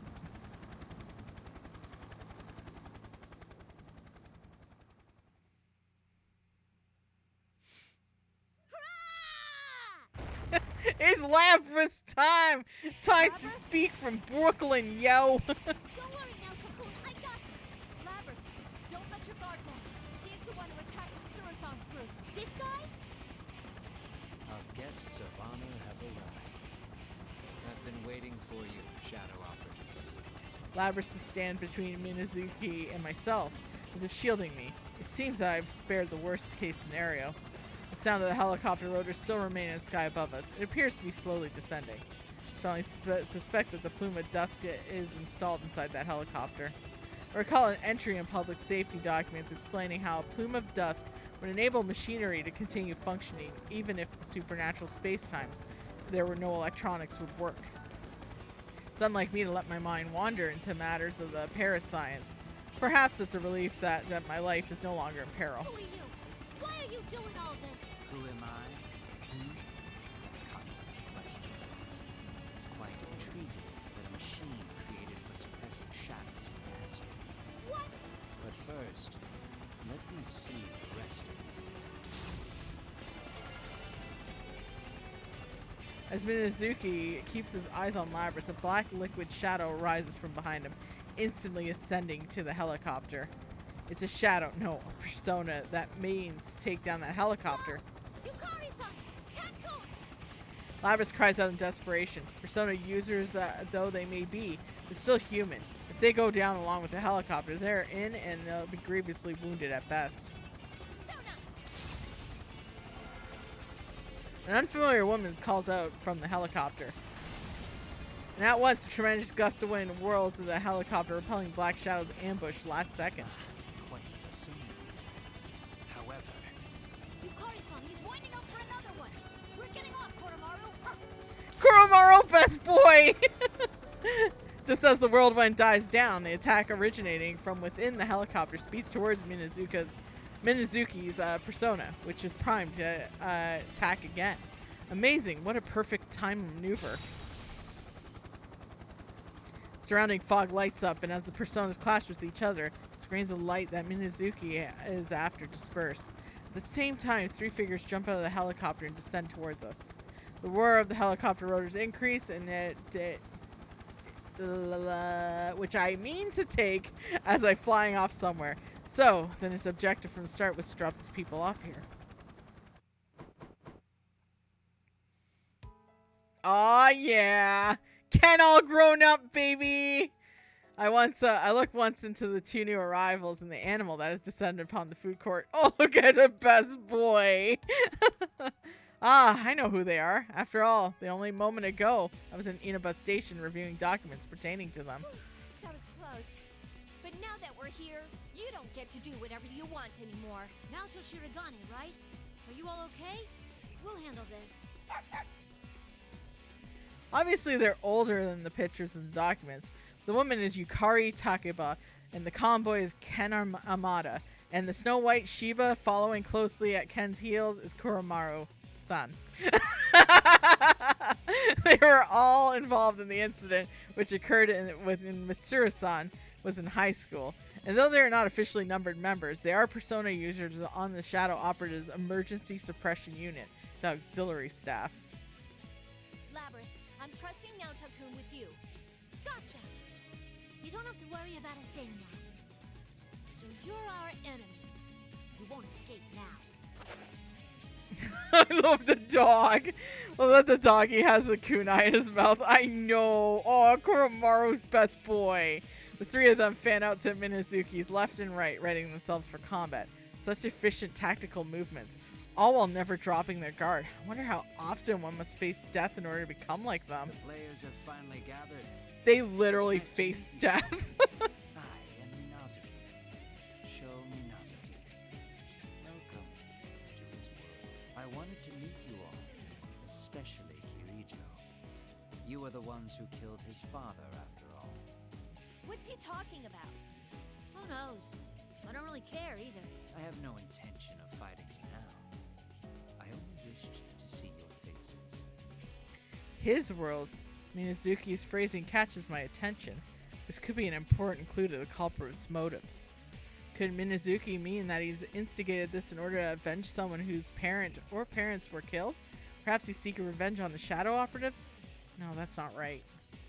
Given that they took Mitsuru-san's group hostage and summoned the others here, it seems more likely Minazuki wants revenge on Mitsuru-san and her associates from high school. I'll be heading back now.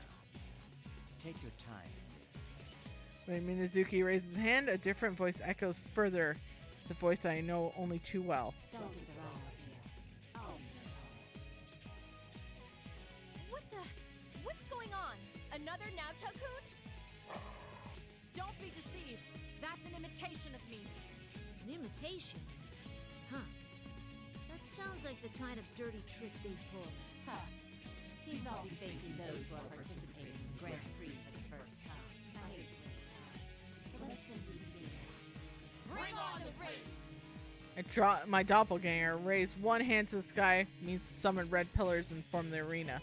Still badly injured from to dodge this, but I can't allow us all to be trapped here. Everyone, get away from me! Hurry! Yukari-san, Konomaru, spread out! Kari-san, Kenkun, and Kuromaru-san jump back in response of my warning shout. Labris, on the other hand, maintains her position, shielding me, making no attempt at to move at all. Ah, I see now. Yukari-san told Labris that I'm trusting Naoto-kun with you, and Labris would never abandon her duties. Yukari-san and Kenkun understand that well, and so Labris was not mentioned when Kenkun gave the order to spread out. Very efficient teamwork. I feel I understand the secret behind the Shadow Operative's strength somewhat.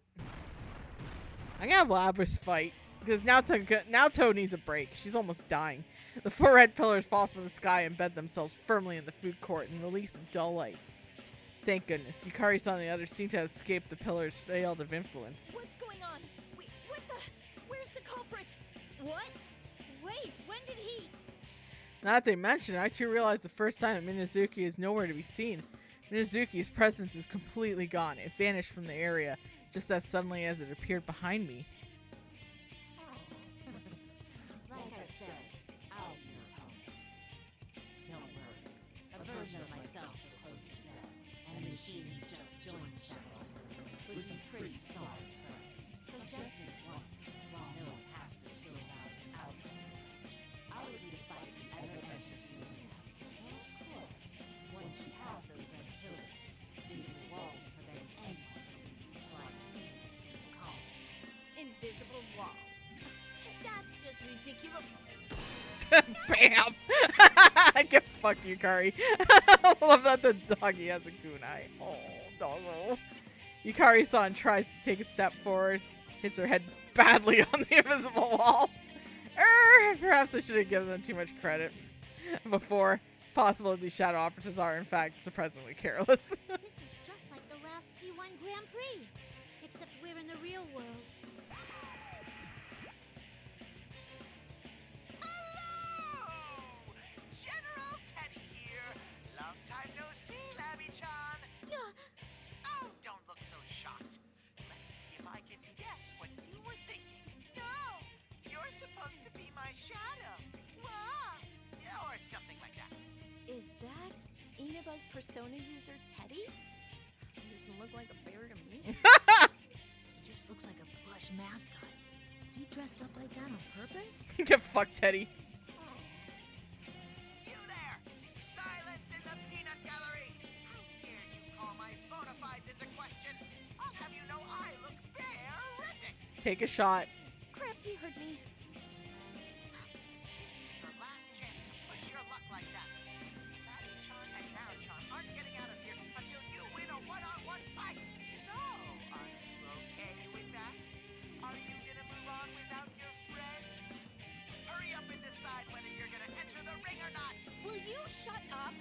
Fine, let's do this. I'll go in and... No, please move on! Huh? You can't let him provoke you. The culprit's aim is to make us fight against our doubles. thereby carving off our personas. Carve off our personas? Mitsuru-san and the others are within the tower on the hill. It won't be easy, but try and avoid combat with the imitations as you rescue them. Okay, Labrys, we're leaving the rest to you. Ooh. What's this? They left you behind. I guess that's the extent of this friendship you go on about. She literally just told them to go. That's not true. What about it is untrue? For it seems to me that the others moved on, leaving you two alone. You clearly have no understanding of the bonds between people. Yeah, what'd she say? They didn't ditch us. Yukari-san believes in me. So that's why she trusted me to take care of Naoto-kun. And that's why I'm gonna make sure to knock you out of the park myself. I'm gonna take your thumbs, Charlie.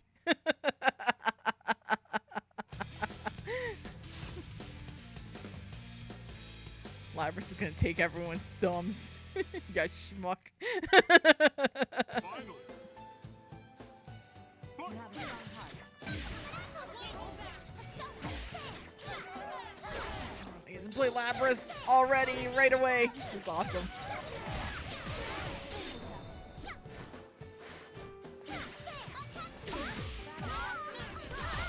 Ah!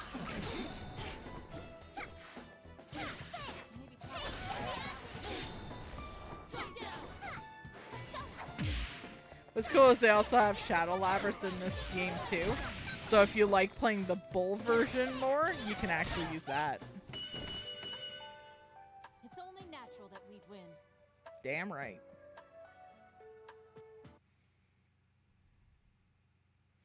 What a fantastic battle! We must have gathered a good many persona fragments just from that alone.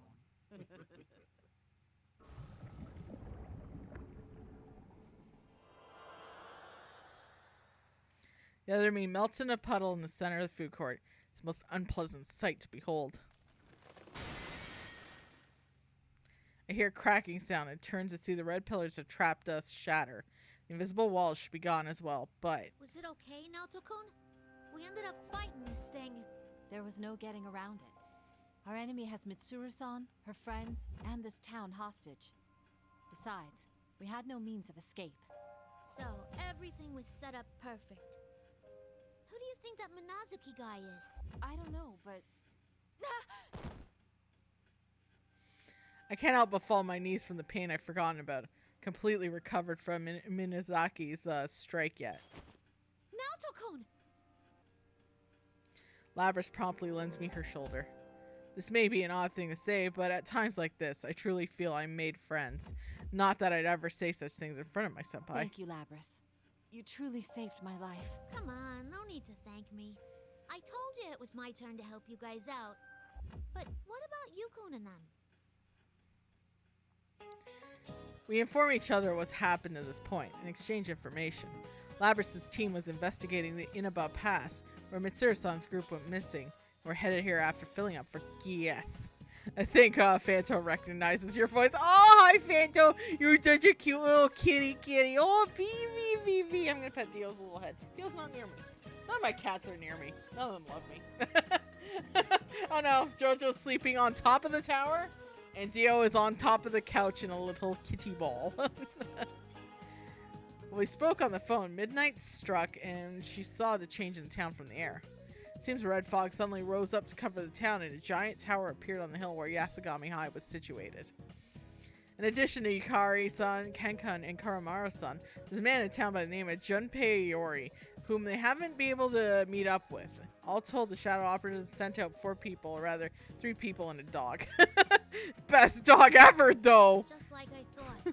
Though that fake you was a tough customer. What in the world are they? You got, like, the best Persona mascot. Koro. I'd say Morgana's second best, because I actually didn't mind that cat even though he kept telling me to go to sleep. Don't worry, we'll experience that at some point. And Teddy's like just the worst. The imitations seem to be crafted from shadows. I'm astonished that they can even copy our persona abilities. But that aside, let's hurry, Labrys. There's actually something I couldn't tell Yukari-san earlier. Huh? What's that? It's that young man Minazuki's true objective. He's gathering persona fragments from us. in an attempt to summon something hideous. Something hideous. Indeed. He'll use the tower looming on the hill, just as Tartarus was used when Mitsuru-san and her friends were in high school. I don't know what in particular he intends to bring forth. There's no denying that his aim is something along those lines. Really? Oh yeah, I actually felt something odd about that guy myself. Odd? In what way? Well, when I got close to him, I felt something strange. It was exactly like the feeling I get from those plumes of dust we have as spores. Oh. Oh. Does this mean he had a plume of dusk in his possession? Not exactly. It wasn't that he had one on him. It was more like it was synced up with his heart. It felt just like ours do. Synced with his heart? I don't understand.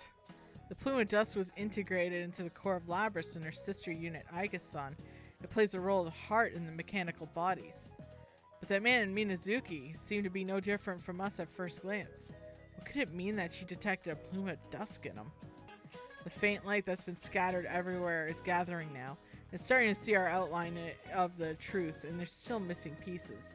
If we rescue Mitsuru-san's group and learn what we know, then I expect we'll be able to reach them with some sort of conclusion. Labris looks into my face as if I'm lost in thought and smiles and tries to cheer me up. Relax. We'll never lose. You saw us fight earlier, right? Yukari-san and Ken-kun can really kick some ass. I can confirm we played Persona 3. Labris speaks with satisfaction. With a proud look on her face, it's far cry from Labris when I first met a few days ago. Seems you've made some wonderful friends, Labris. Huh? Oh.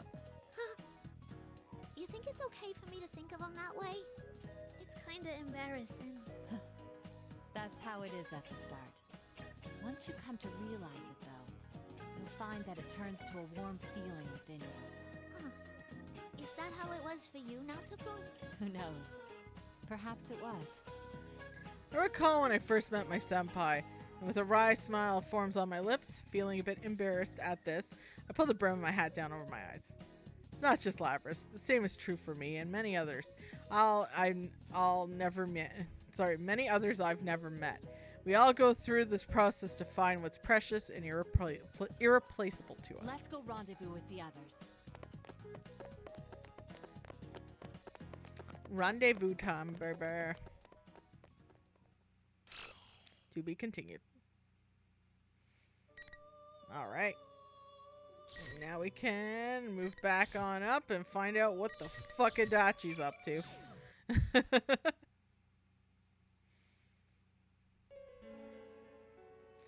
There's no doubt about it. As we go down the fog-filled hallway, we see a man that's very familiar with. We could hardly forget his face. No way. Why is it Dachi-san? Could he be a fake? Huh? Fake? Oh, right. I forgot about that whole thing going on. That friendly smile, joking manner, and contemptuous, nonchalant laugh. There's no doubt that that is the Adachi-san we know. But why? Why are you here? Huh? Oh, well, I had intended on staying well behaved, but someone begged me to help out. And you know, I'm not the kind of guy who can say no to something like that. How about? You mean that show guy? Hmm? Have you guys already met? Oh, man. That doesn't matter. Don't tell me you're working with the culprit this time, too. Well, what do you think? Don't play dumb. If I don't like your answer, there'll be boot prints all over your face. Who cares about all that? Come on. Aren't you kids in serious trouble right now? What with all the world ending and all? So you are? You guys really like sticking your heads into dangerous situations, don't you? You don't gain anything in life from doing that, you know? Adachi-san, you said you would abide by the rules of this world. So why are you here? Rules. Rules, eh? Don't you understand how the real world is in trouble because of show? This isn't like the TV world, where only we were involved. Oh, man. I see you never learn. Oh, jeez. The only reason I took that brat up on his invitation was because I was bored. All the questions about what he's after or what's gonna happen to this town, I don't give a damn about any of it. What's he saying? Adachi, you lousy... Whoa, whoa, give me a break. I don't intend to get involved with kids like you anymore. Like, I bet you're honestly abiding by the rules here, because that's how you think. The rules here? You know, the one-on-one stuff. You don't even know what's gonna happen because of that. Honestly, Rats like you barely even think. What's that supposed to mean? Like I keep saying, if you keep fighting them on their own terms, it could bite you in the ass. I mean, that's the point. I bet he's collected quite a lot of those persona fragments by now. My hazy, scattered thoughts all come together when I hear what Adachi-san had to say. We've been vaguely watching those light particles fly up to the top of the tower. But are those what Sho is after? Could it be the reason Sho set up the rules to make us fight one-on-one was to give off more of those particles, persona fragments, according to Adachi-san, during the constant fighting? Have we been inadvertently helping him? Oh man, you really hadn't noticed? You need to get your act together.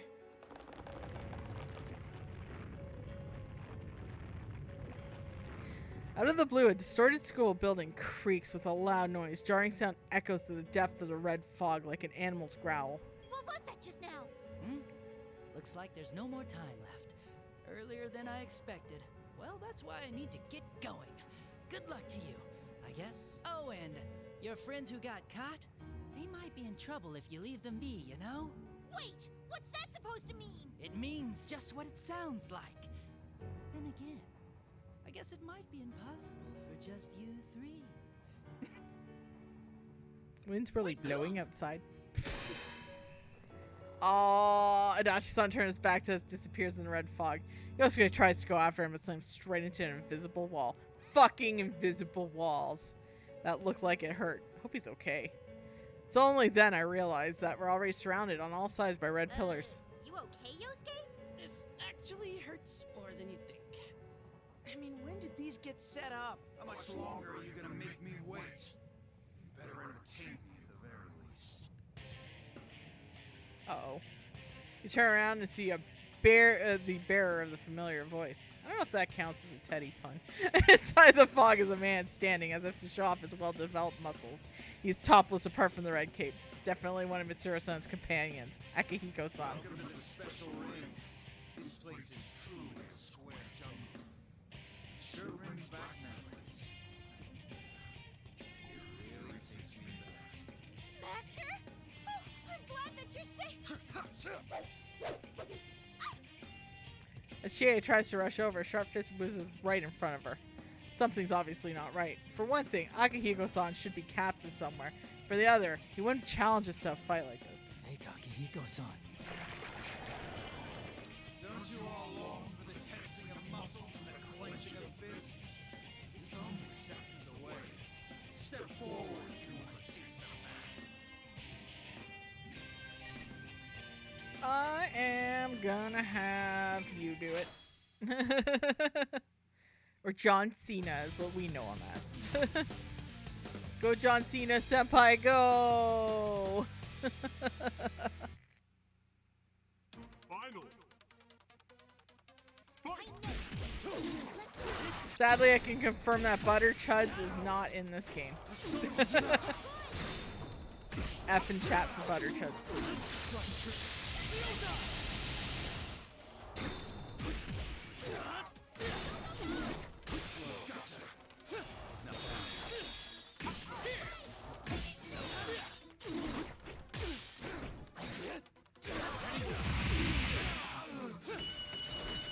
Got him.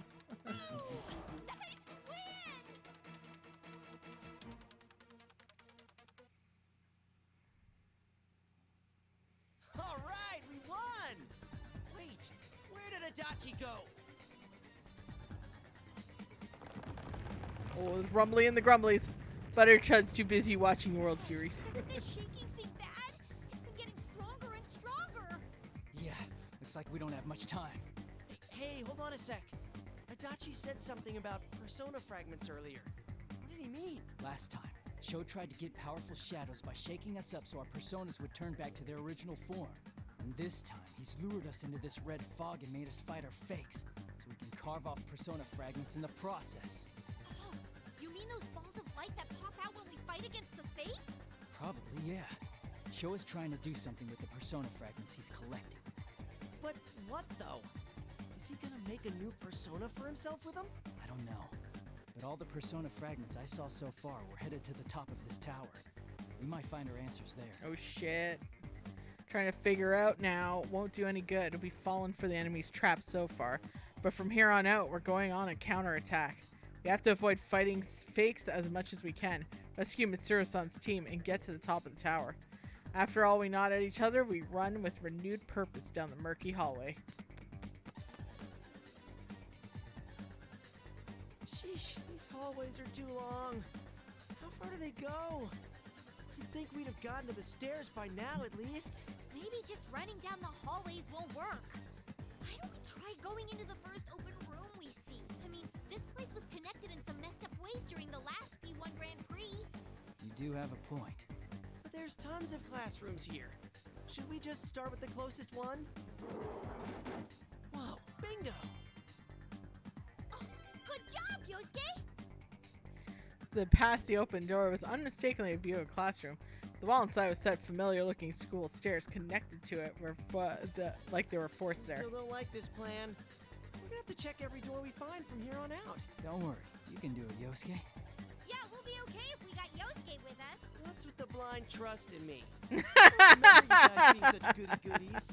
What are you doing, Yosuke? Come on, you better hurry up. Why isn't anyone listening to me? Don't you think it's weird that you're about to leave me behind after saying all that nice stuff? Get fucked, Yosuke. Just as Yosuke suspected, our progress from the next floor gets pretty rough. We didn't run any fakes, but we didn't make much headway either. How far have we climbed? Feeling impatient, I put my hand on the door nearby and throw it open. Hey, Yukon! Giant guillotine-like blade whooshes right before my eyes, and I dodge it barely. That was way too close for comfort. You dodged. Not too shabby, Yukon. That voice! Why don't you hurry up and come in? I'm bored out of my skull waiting for you guys. Oh shit. I cautiously step into the classroom. Inside, we find stairs leading up and a figure blocking them, just as I thought. Labrys! Like you don't already know. Yeah, I'm a fake Labrys. So, let's see how much of your persona I can carve off. You're going too far. What are you trying to do with all these persona fragments? What do you care? Win or lose, you're all gonna die anyways. I got nothing to tell you. Now, bring on the ring. Damn. Red pillars fall from the classroom ceiling. In their ominous glow, I can see Labrys' long-haired persona. For a second, I was fearing the worst, but it doesn't seem to be Labrys' shadow. It's more like a fake Labrys created from a shadow. Whichever it is, it detaches a giant axe from his back and grips in its metallic hands. Fake Labrys stares at us with its golden eyes and takes a fighting stance. A special destroyer made only to eliminate the enemy. Underestimate me, and you'll end up with more than just a scratch. I'm gonna have Yosuke do it, since we're all shitting on Yosuke.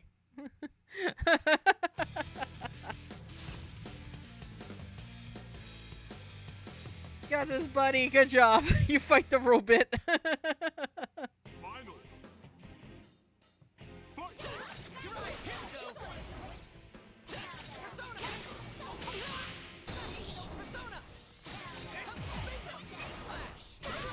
Oh no, my persona broke already.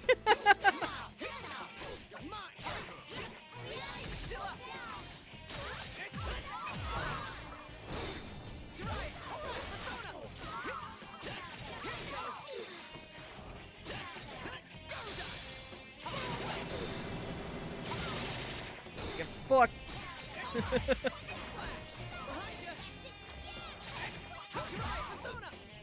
Come on, broske.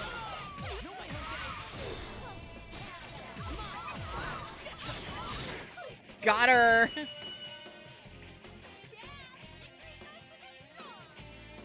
I love that they have like if you're there with someone, they're commentating.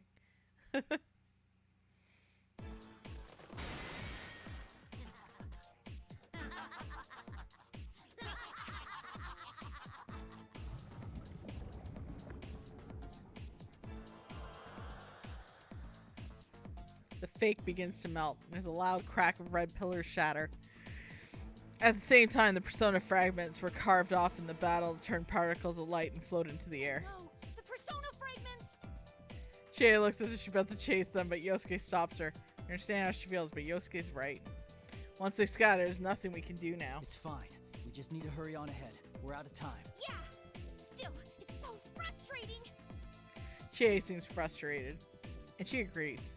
I know it's hard for her to sit around idly, even though she understands. Hey, something just crossed my mind. Personas were originally our shadows, right? What's this all about? No, I was thinking about what the culprit's after. I wondered why he'd be so hell-bent on our personas. Huh? Well, think about it. There's a bunch of shadows in the TV world, so why is he so fixated on our personas? Good question. Yosuke is absolutely right. Last time, the culprit was targeting our personas to collect powerful shadows. But not this time. As if he wanted to play it safe, he wouldn't have to be goaded a bunch of persona users into a fight with him. Especially since we've already got a score to settle.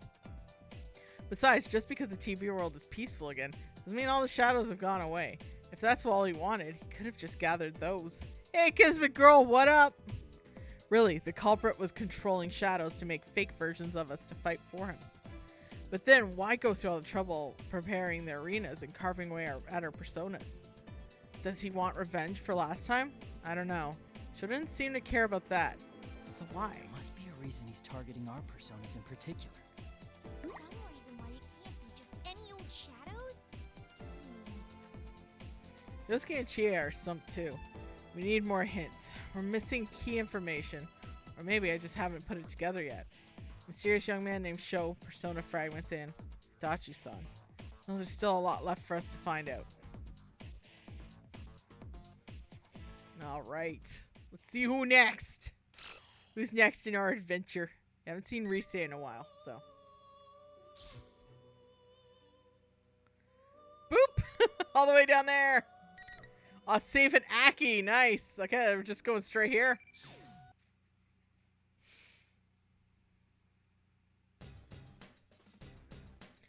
I forgot my phone stopped working. After Teddy's nose let us tell Yasugami hi, we saw what looked like a practice building and barged on it. And I don't know how long it's been since then. I've been wandering down every corner of the school through this damn red fog looking for stairs, slowly getting higher, but...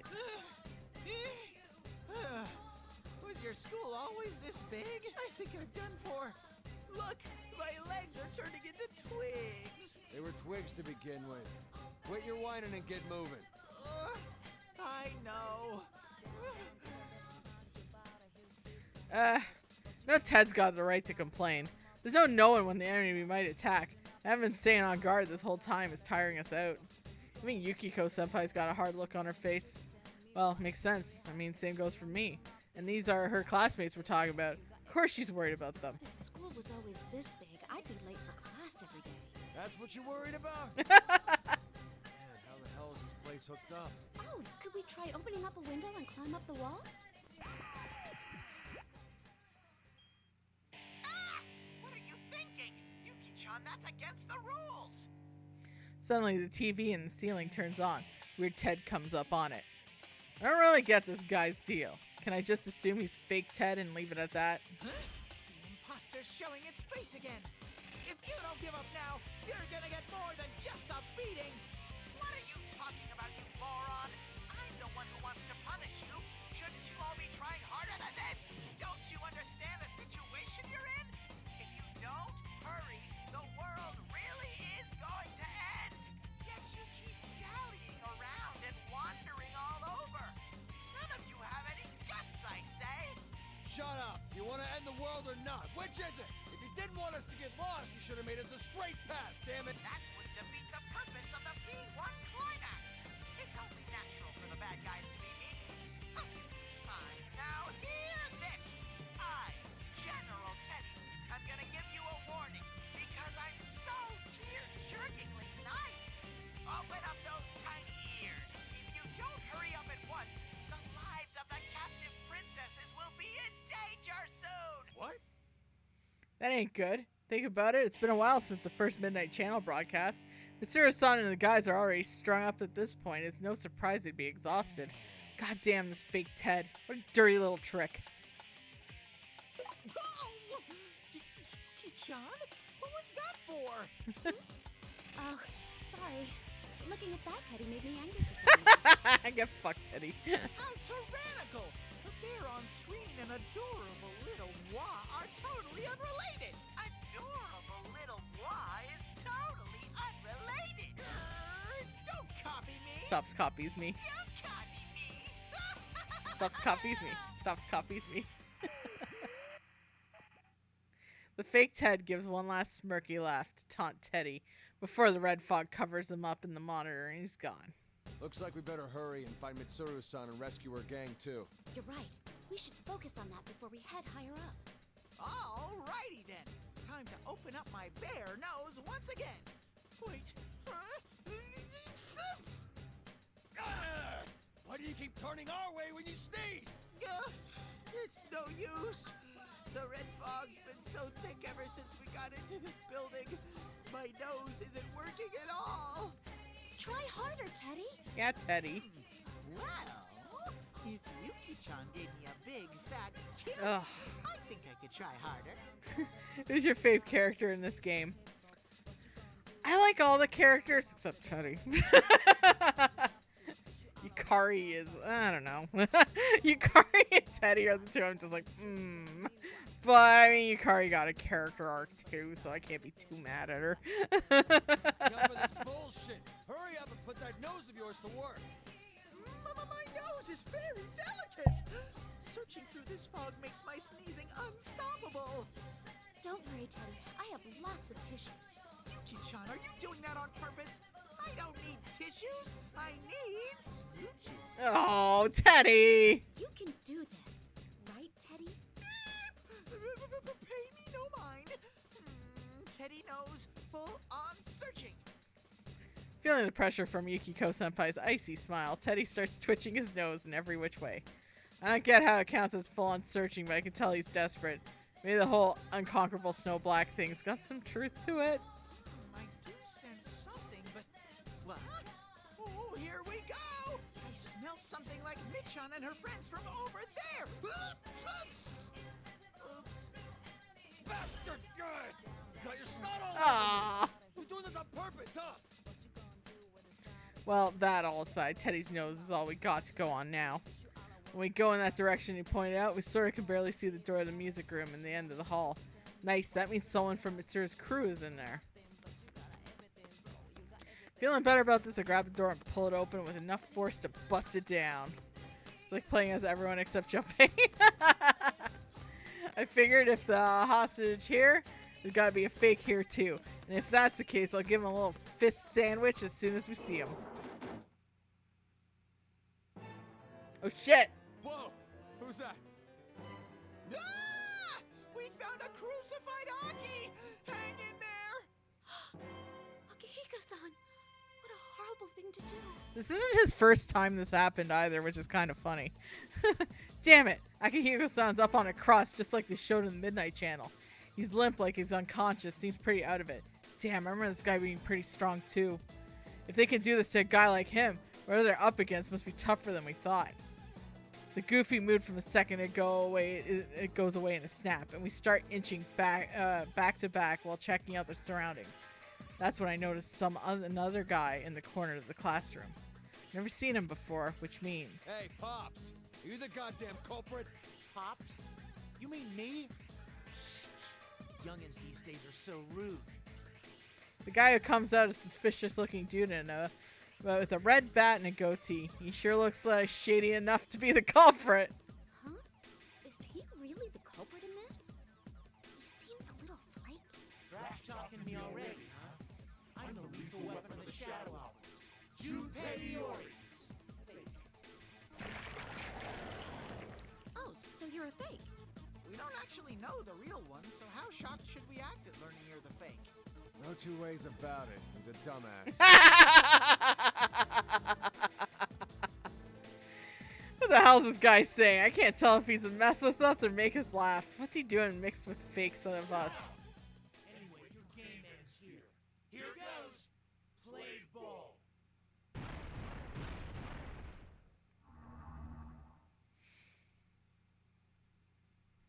Suddenly, the red pillars descend and we get surrounded by invisible walls. I mean, I can't see them, But going by the other fights, they must be there, right? Well, I ain't gonna sweat the details. No matter who the fake is, it's the enemy. It means he's getting an ass Hold whooping. it right there. The real Junpei Iori, at your service. Huh? Just when I thought I heard a voice from up above, something comes falling down. Could it be? He's gonna eat so much shit. Idiot. Gah! Look, he fell on it. He's not moving at all. I guess he's out cold. I knew it. A dude who looks just like a fakey here is stuck on the invisible ceiling, stretching between the red pillars. He's caught one hell of a pose.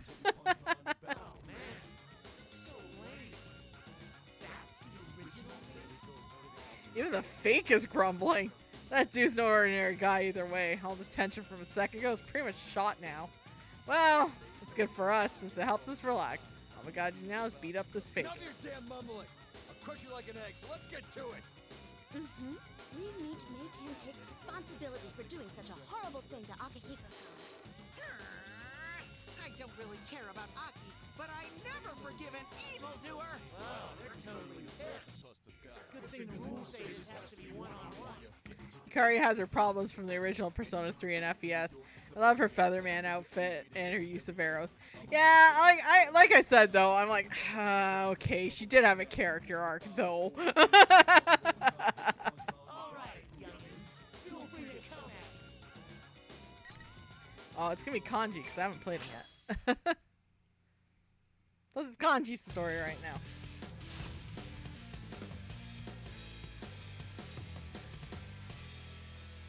Yeah, her Super Sentai look is pretty cool though for her design. Cool.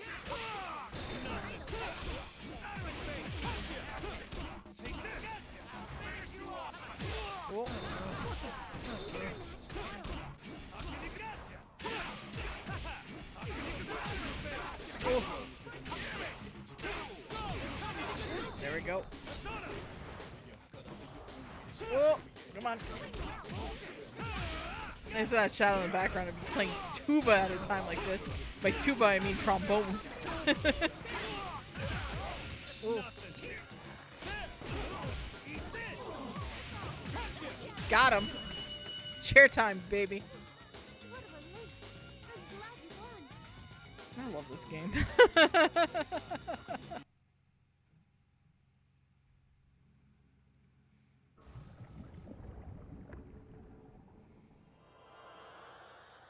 All right, in your face, damn it.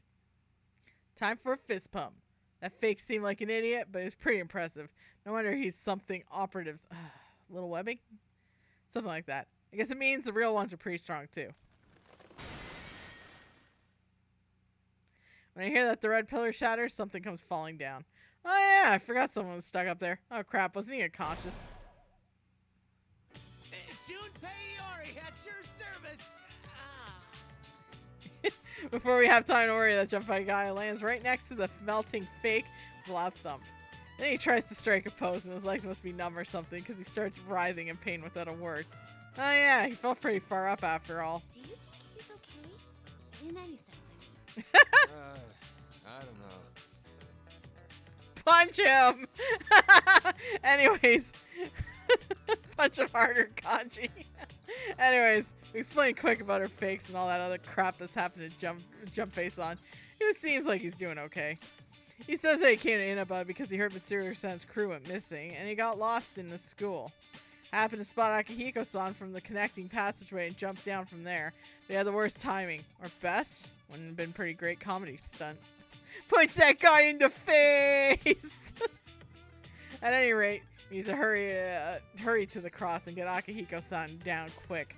But he doesn't come right away. Looks like he's pretty drained. Akihiko-san. Are you okay, Akihiko-san?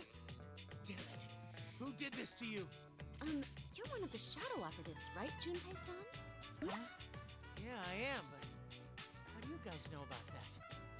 Hey, weren't you using Personas too? Looks like Junpei-san really doesn't know, so we ended up having to explain everything in detail, including our fight against Akihiko-san and his friends in the P1 Grand Prix the other day. So that's how Akihiko-san got caught. I'm still kind of fuzzy on this stuff about the TV world and whatnot, but I think I get the gist of it. He can learn. Right. I never introduced myself properly. I'm Junpei Iori. People call me the Shadow Operative's lethal weapon. You know, I just realized Junpei lost his chin from the previous game. Thanks for sticking up for Akihiko-san earlier. I'm Yukiko Amagi, a third year at Yasagami High. What's up? I'm Kanji Tatsumi, the second year. And, who's this blue Daruma doll? Who are you calling a blue Daruma doll? I'm an Adora bear. Take a shot. Idora Bear? Oh, is that one of the monsters that shows up in Featherman? How rude! How could you not know how popular I am, you sweaty bearded batter? What's with all the ruckus? I'm trying to sleep here. Akihiko-san! Aki, you're awake! Oh, thank goodness he's alive. He wouldn't come around. I was getting worried, man. Relax. I was just taking a nap to get back some of the energy they stole. He's got some balls for a dude in his situation. Akihiko-san's gotta know, too. He's saying this stuff to keep us calm. The guy looks like he's just got a lot to recover from. He's telling us how the cross-like thing he was on wasn't just for show. Being tied up to it felt like his strength was being drained. Akihiko-san thanks us all and then turns his back to Junpei.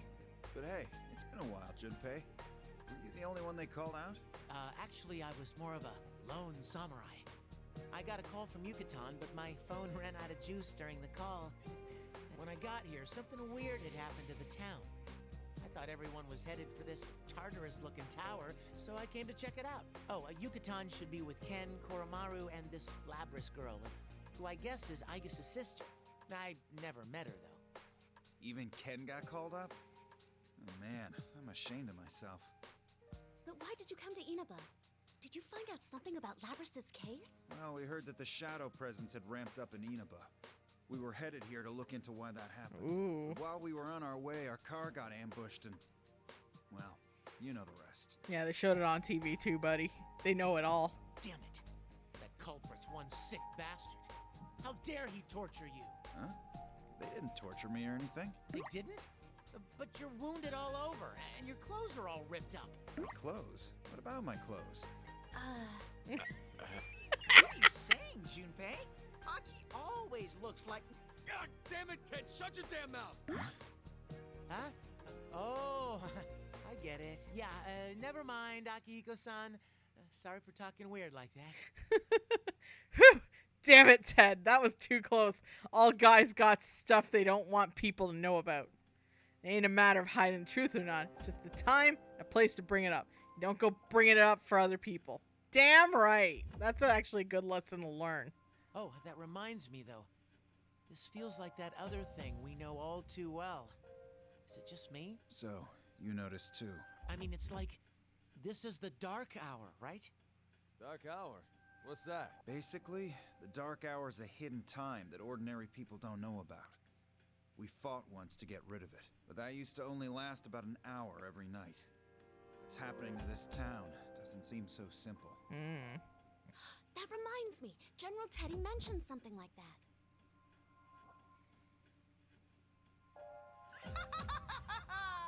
The P1 Climax! It's the end of the world! One-on-one deathmatch that's worthy of the name Climax! Again, I do not like the words Teddy and Climax together. And best of all, if you don't win the one-on-one tournament to the finish within the hour, the world will end! No punches pulled this time!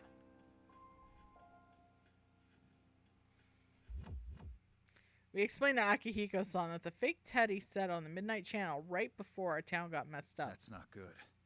We have to meet up with Mitsuru and the others as soon as possible.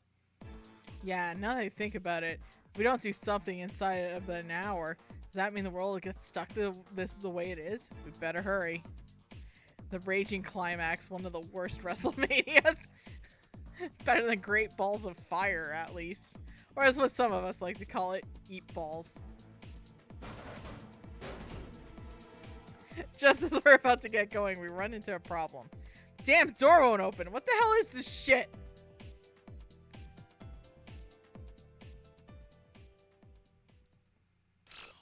To be continued. Alright. Okay, we're back to Senpai. And that's all we got. Okay, let's keep going. Actually curious, how much more story is there? Oh, we got quite a few bit, but still, though, not bad. It's gonna go straight down soon. Okay, everything's gonna be tied up soon. Oh, damn. But if you notice, there are question marks up there, so that means we got more to do. So don't worry about it. No matter how much we climb, the scenery remains the same. We should have gone up a number of floors by now, but my limbs have already gone numb. I'm not surprised that my friends have already gone quiet, given that there seems to be no end to this labyrinth. At least Eat Balls and WrestleMania are better than Blood Money pay-per-views, I know, right? Yeah, I don't even care that's on at all right now. Hey, Yosuke, you haven't said a word all this time. Stop being so quiet and say something fun. Dude, you're asking too much. I've got no energy to spare for that right now. Yeah, but being quiet gets me all anxious. Don't you have anything? Some inside info on discounts at the Junes Deli? Thank you for shopping. It's always Customer Appreciation Day at Junes. Wait, just talking about meat boost your spirits? Of course it does. Tender juiciness makes me so... Delicious meat. Someone's here. Once we get up to the flight of stairs, we stop the conversation. We're not that far off. We can hear two people talking, their voices echoing through the hall. Move forward quietly as we can. We find that the voices are coming slightly open classroom door. I am getting so bored. I should just go take out a couple of them. Whoa, hold on there. There's no need to get hasty when the plan's going so well, right? It'd be easier to just sit back and wait. These voices. Is that Adachi-san and Sho? I signal to Yosuke and Chie with my eyes as we quietly peek into the classroom where the voices are coming from. Huh? Where is this? Was there someplace like this at our school? My meat! My meat! I won't share any of my meat with him! God, that was a weird game. Harvester. Whoa! Chie's right. The eerie light and the bizarre things in there. It's a disturbing enough scene to make anyone who sees it deeply afraid. Where are we? There's no room like this anywhere in Yasugami High. So where in the world's scenery is this scenery from? What are you talking so big for? Want me to stick my sword through your ears? Ooh, scary. Can't you calm down a bit? You won't beat anyone like that. And you came to get me because you needed me, no? You sure it's a good idea to kill me just because I rub you the wrong way? Cripes, what a wet blanket. Did you just come from a picnic out in the rain or something? Don't get the wrong idea. That guy has nothing to do with this. I can kill anyone I want if I feel like it. He's fast. The young man draws his sword smoothly and holds it to Dachi-san's throat. The blade reflects a strange light in an unfamiliar room, making the scene even more eerie. God, that's windy. What should I do? Adachi-san's in danger. Do I make a move? No. Then go on ahead. It's easy, right? Have you actually killed anyone before? Massive chill runs down my spine. Adachi-san's aloof tone, the dull gaze that expels all hope. It's all like the mud at the bottom of a lightless river. The same gaze deflected in all our pleas back then. Now it's brushing aside even Sho's threats. This guy's really pissing me off. Seemingly sensing the darkness within Adachi-san, Sho sheathes his blades. He seems pretty irritated. Having someone get upper hand must really offend him. Hey, is that show guy insane? He's laughing and joking one second, and then the next, he pulls out his swords. Are they bickering with each other? And what was that about that guy?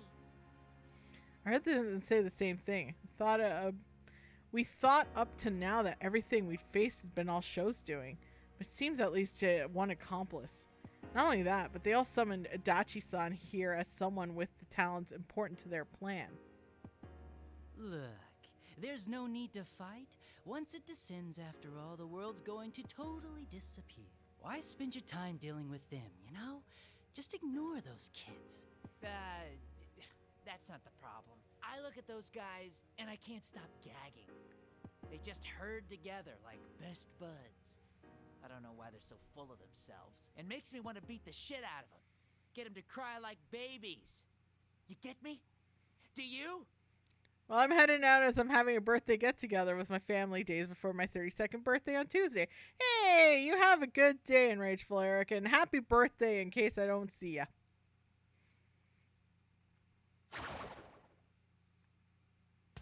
Suddenly, Show's bloodthirsty madness tinged gaze turns on us. The instant Show reaches towards his back, I yell to Yosuke and Chie directly behind me. Yosuke, Chie, get back!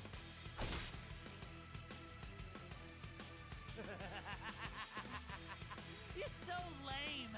Such a frickin' irritating bunch. I hate to even look at you. I just want to see you completely destroyed. There's no sense of hiding any longer. I give Yosuke and Chie a look before stepping in the classroom. Follow close behind me and we face Sho with the bulk of the classroom between us. Show me Nazuki. What are you planning? Huh? Weren't you listening? I'm gonna get rid of all you disgusting pests and make this a world I can stand to live in. What? Don't be ridiculous. That won't help anybody but you. Yeah? So what? Of course it only helps me. I'm saying you're disgusting, so you should all just die.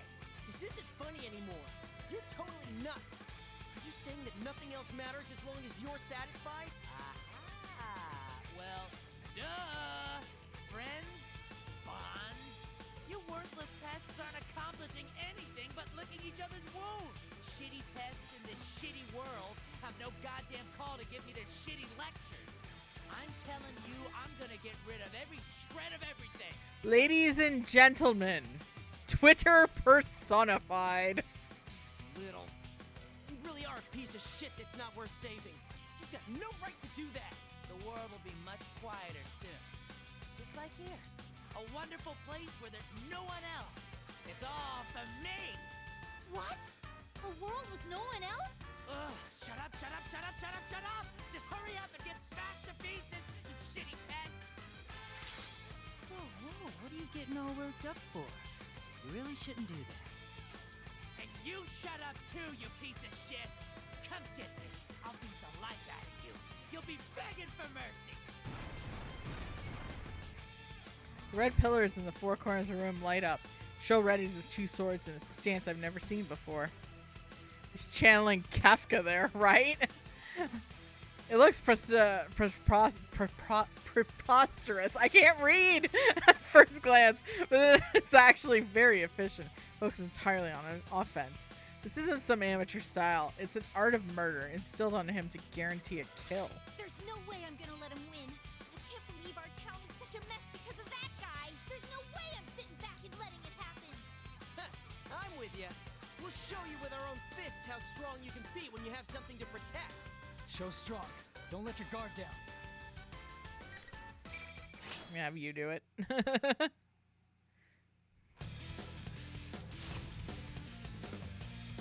Again, super windy right now. Final. Again, I like how this story mode's set up way better than the previous one. Like, it's cool that they had individual characters, but goddamn, that was a lot.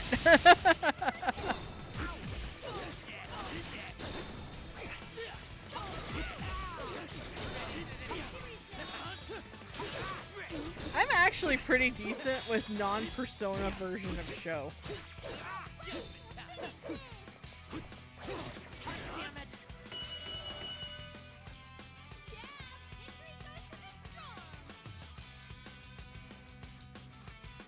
Kicked his ass. You little.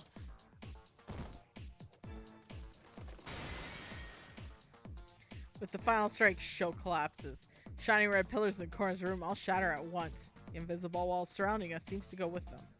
Show had his beat on every form of power, speed, physical, stamina, but managed to win. It's because he never used his persona. We're all worried about the power of those red glowing eyes that kept us paralyzed, but Sho didn't use it once during the battle. No, could it be that he actually couldn't use it? What did I tell you? This is because you kept using those weird powers. You got all puffed up because of someone else's gift. Are we fighting you next, Adachi-san? Huh? Oh man, don't be ridiculous.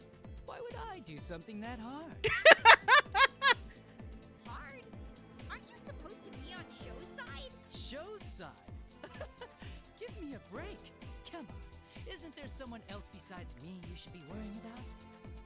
Yep, that's totally him. They're just not hiding it anymore, Kismet Girl. Someone we should worry about. Oh, you mean that guy Sho mentioned?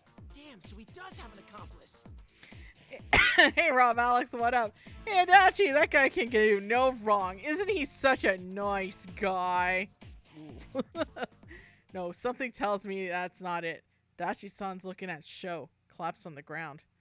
What's he so interested in? I'm about to ask before I can. He starts to move. Persona. The ideal vision of a cop. Voice is very similar to Sho's, but obviously not him. The moment Sho sits up, the silhouette I've never seen before approaches me from behind him. Is this a persona? You move! Yukon! I can't dodge this. But no sooner does the thought flash in my mind than Yosuke and Chie run over, positioning themselves between me and the approaching silhouette to shield me. You're prepared to pay for a Twitter account soon? No! Fuck that! Fuck Elon Musk. Fuck his ego. Fuck his need to be loved, but he acts like a complete butt ass. He could easily use that billions to, like, feed the whole world and do good, but instead he hoards it like a dragon, because he's a giant piece of shit. So fuck him, and fuck his platform. All because he had a little strop. God. Fuck that guy. I ain't paying his debts. No, if they do that... Ooh. Yosuke! Chie! He slowly gets to his feet. Wait, but is it even him? He looks the same, but his stance, his bearings are completely different from the Sho we fought a moment ago. What is and isn't Sho turns towards us in ghostly manner, slowly raises a hand to fix the most mechanical stare on us. Who in the world is this?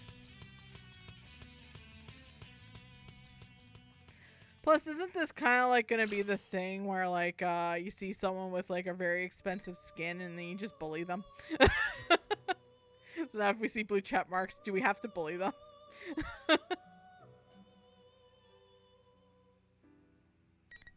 It's Super Sho!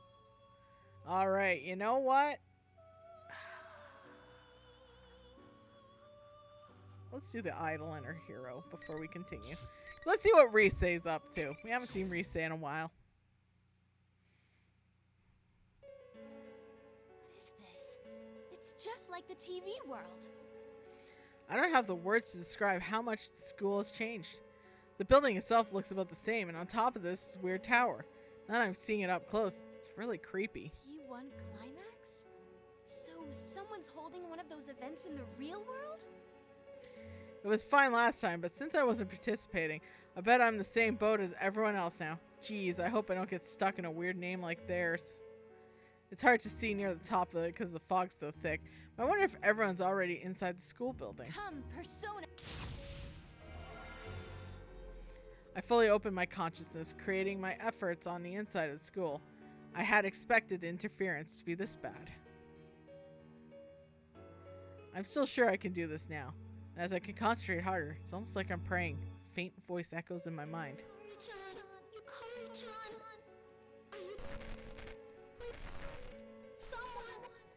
It's Fuka! Fuka-san? I'm not coming from the inside of school. On instinct, I run to where the voice is coming from and charge right into the gym.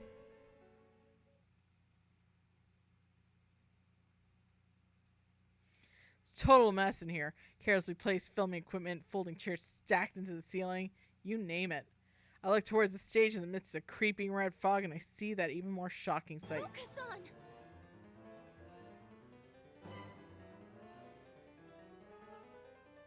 In the center of the stage is a prop-like cross. Fuka-san's crucified on it. She's like being held up in public ridicule. She doesn't look well at all, and she's breathing in gas. Who would do such a horrible thing to her? Near the cross, a person in pink clothes collapsed on the ground. Seems like she's one of Fuka-san is calling out so desperately. Fuka-san, hang on, I'll come free you. Rise-san? No, don't. You have to stay back. Huh? After Fuka-san notices me and cries out, I sense an odd presence and stops.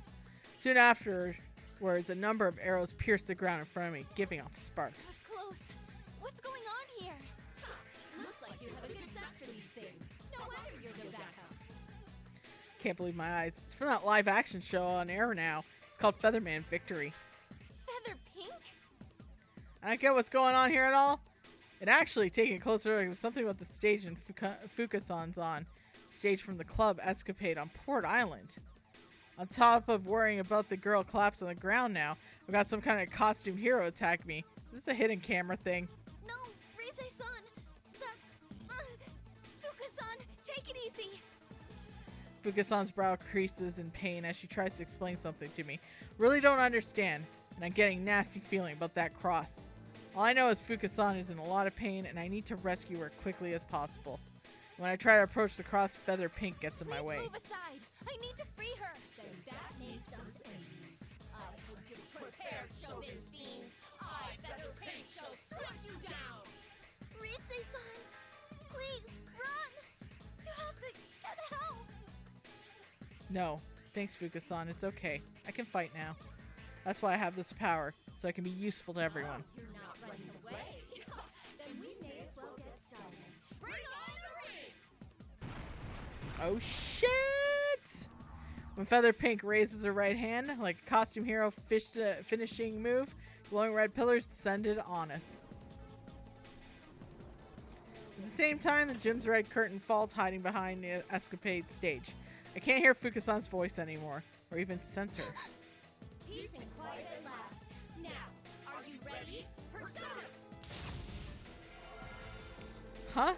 Wait a second, she can use a persona. Is that just a little on the heavy side for my first fight? And action! Feather Pink attacks right on cue. It's not a practice attack like in the shows. It's full force move meant to kill. I shrink away, managing to dodge. She really is showing no mercy. Once again, I feel the fear of actual battle puts in you, but my senpai fought through those feelings. I get a little twinge in my chest from the guilt. I'm different now. I can do this. Persona! Hey, are you sure you should be here? Why not leave this stuff to us and do your thing from a safe distance? Isn't that all an idol's good for? You're more like a mascot than a member of the team. No, that's Teddy. You should be out on top. That hurt, because I know Feather Pink is right. No matter how much I say that it's not how it is. But I don't want to be like that anymore. The truth is the truth. My ideals aren't easily understood by others. All the same, I'm past pretending my flaws don't exist. All I can do is accept them without letting them defeat me and keep trying my best. I won't make any excuses. You're right. But no matter what you say, I won't let you beat me. Kumite! Kumite! Yeah, I already shared my link tree on Twitter for like where you can find me. I'm gonna slowly phase it out and just use it as shameless tool for, oh, this video got posted. Hey, my stream's live. That's literally it. Any art that I'm sharing, it's just gonna be sent straight from like Patreon or PixIV or whatever. Because, yeah, it's just gonna link back to stuff. That's all it's gonna be used for now. Slowly phase out. If I have anyone ask me questions on it, though, I will, like, you know, I will oblige. But at the same time, it's probably good for me too, because you know what? It's close to an American election as it is, and that shit is stressful, man. I don't know how you Americans handle those freaking like voting shit, because y'all, it's like next level nasty. Till Elon claims my art posted on Twitter belongs to him. Yeah, exactly. Fuck that guy. Ugh. And you know he'd do it because he supports art stealing. When the battle ends and Feather Pink collapses the gymnasium floor, the red pillars surround and shatter as well.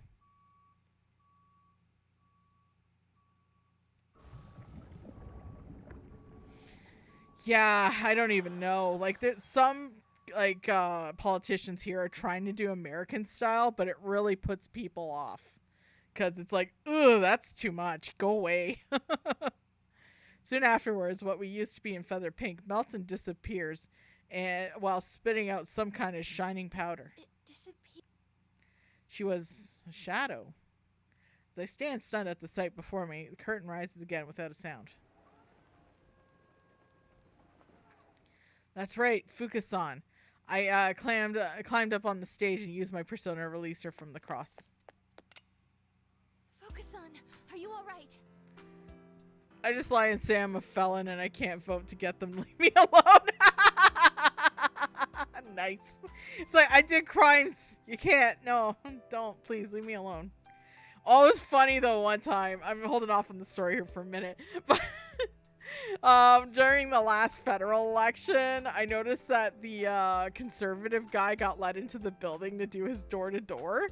And I literally like hid in my room as he knocked on the door thinking, if he's a T-Rex, he can't hear me if I don't move. I literally did that. Like, I don't want to talk because I know I'm going to say something really rude to someone who's literally just doing their job. Thank you, Rise-san. So you can fight with your persona now? That's amazing. Oh, that's right, Yukari-chan. Rise-san, she needs your help more than I do. She guarded me and... You mean that lady in pink? Okay, one sec. Fukasan seems really exhausted. Speaking at all is hard for her in this state. I help up the person in pink who collapsed a little ways away. I'm surprised at what I see. Wait a minute, this is Yukari-san? She's the same feather pink I just defeated. Huh? Where's the fake me? I have to say Fuka! Wait a minute. Huh? Thank goodness. Looks like she's come too. So, was the fake Yukari-san earlier? I don't really understand what's going on, but if Fukasan is worried about her, then I can't be the enemy, right? I used to go to telemarketers on hold while putting the phone next to Scooby-Doo playing. No, it's all machines these days, yeah. Yukari-chan, Rise-san here saved me. I'm sorry for what you went through because of me. I'm not gonna blast porn because honestly, I was out in the hallway waiting for the elevator one time and someone was obviously watching porn at the time and it's like, ooh, I know which apartment has someone jerking off right now. Oh no. Oh, it's okay. I'm sorry I worried you too. I got caught totally off guard. Rise-san? Thanks. Whoa, wait! Are you the real Rosette? You're so thin, and look at how small your face is! Oh, yeah. I still don't really understand what's going on here. After we introduce ourselves, Yukari-san, whose full name is Yukari Takeba, and Fuka-san tell me everything leading up to this point. It seems Fuka-san's group was on the move in Inaba after picking up an abnormal shadow reading here, but the enemy ambushed them and they were captured. Yukari-san is the shadow operatives too. She rushed to Inaba with Labris and the others to rescue Mitsuru-san's group. Sounds like the enemy is using shadows to make fake versions of us, forcing us to fight them. I also mentioned that happening in Inaba right now is a lot like something called the Dark Hour, a phenomenon Yukari-san and Fuka-san dealt with once. I'm starting to get a grasp of what's going on. It's happening so quickly I feel my head is going to burst. What should I do now? Fuka-san says her powers are being drained while she was crucified, so she's pretty exhausted. I'm worried about Yukari-san's wounds too. I'm feeling a little lightheaded from the constant fighting. After a brief gap in conversation, Fuka-san innocently speaks up. By the way, why are you dressed like that, Yukari-chan? It looks really well made. Huh? You're just noticing this now? Well, there's something of a story behind it. I've worn costumes from time to time too, but that one's pretty cool. It's pink and cute. Maybe I should try wearing it in a show. Transformation activate! Feather change! Or something like that. What a pro! You're pretty focused on work, aren't you? Say, didn't I hear that you're making a comeback? It must be tough to balance with school and whatnot. Homework and idle work. You could say that again. But I don't mind so much, since I have fun with all of it. That's so cool! High school girls sure are spirited. I envy your youth. You work hard too, you know, Yukari-chan. Nah, I just do some modeling here and there. It just so happened I got the Feather Pink role in an audition. Oh, you're a model? Wait, and you're the real Feather Pink? Wow, that's incredible. I love it. I'm so jealous of how great you look. Do you have to watch what you eat too? Oh, of course. Oh, speaking of food, I found this great place that serves delicious lunch specials the other day. Wait, no, now's not the time to talk about that stuff. Bonding.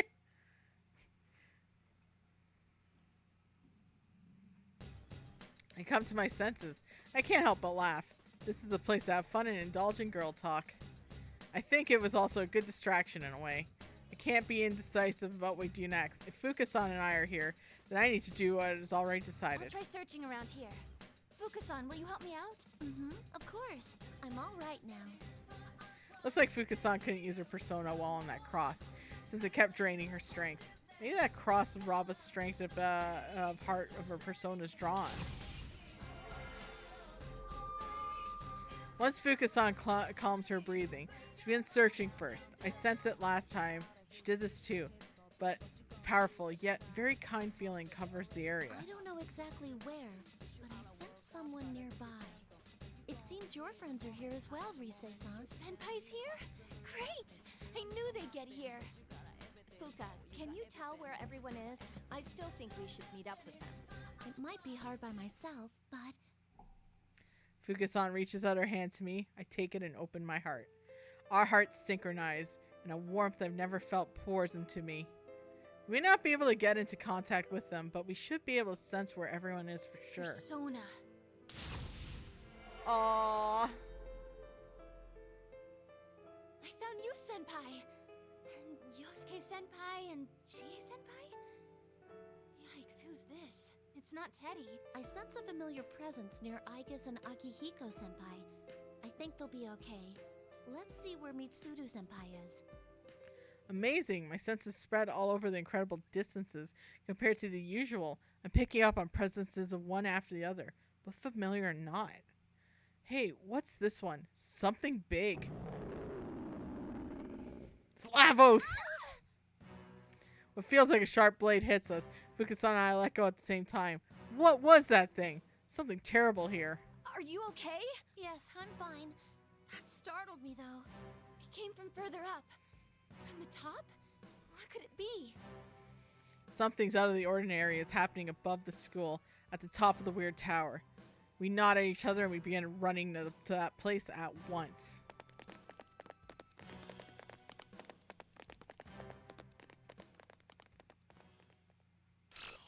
To be continued. Hey, but you know what's not $8 a month? You too can subscribe to my channel and hit the goal with the sub goals. There, was that a good selling I did there? No? Okay. Just keep playing the game.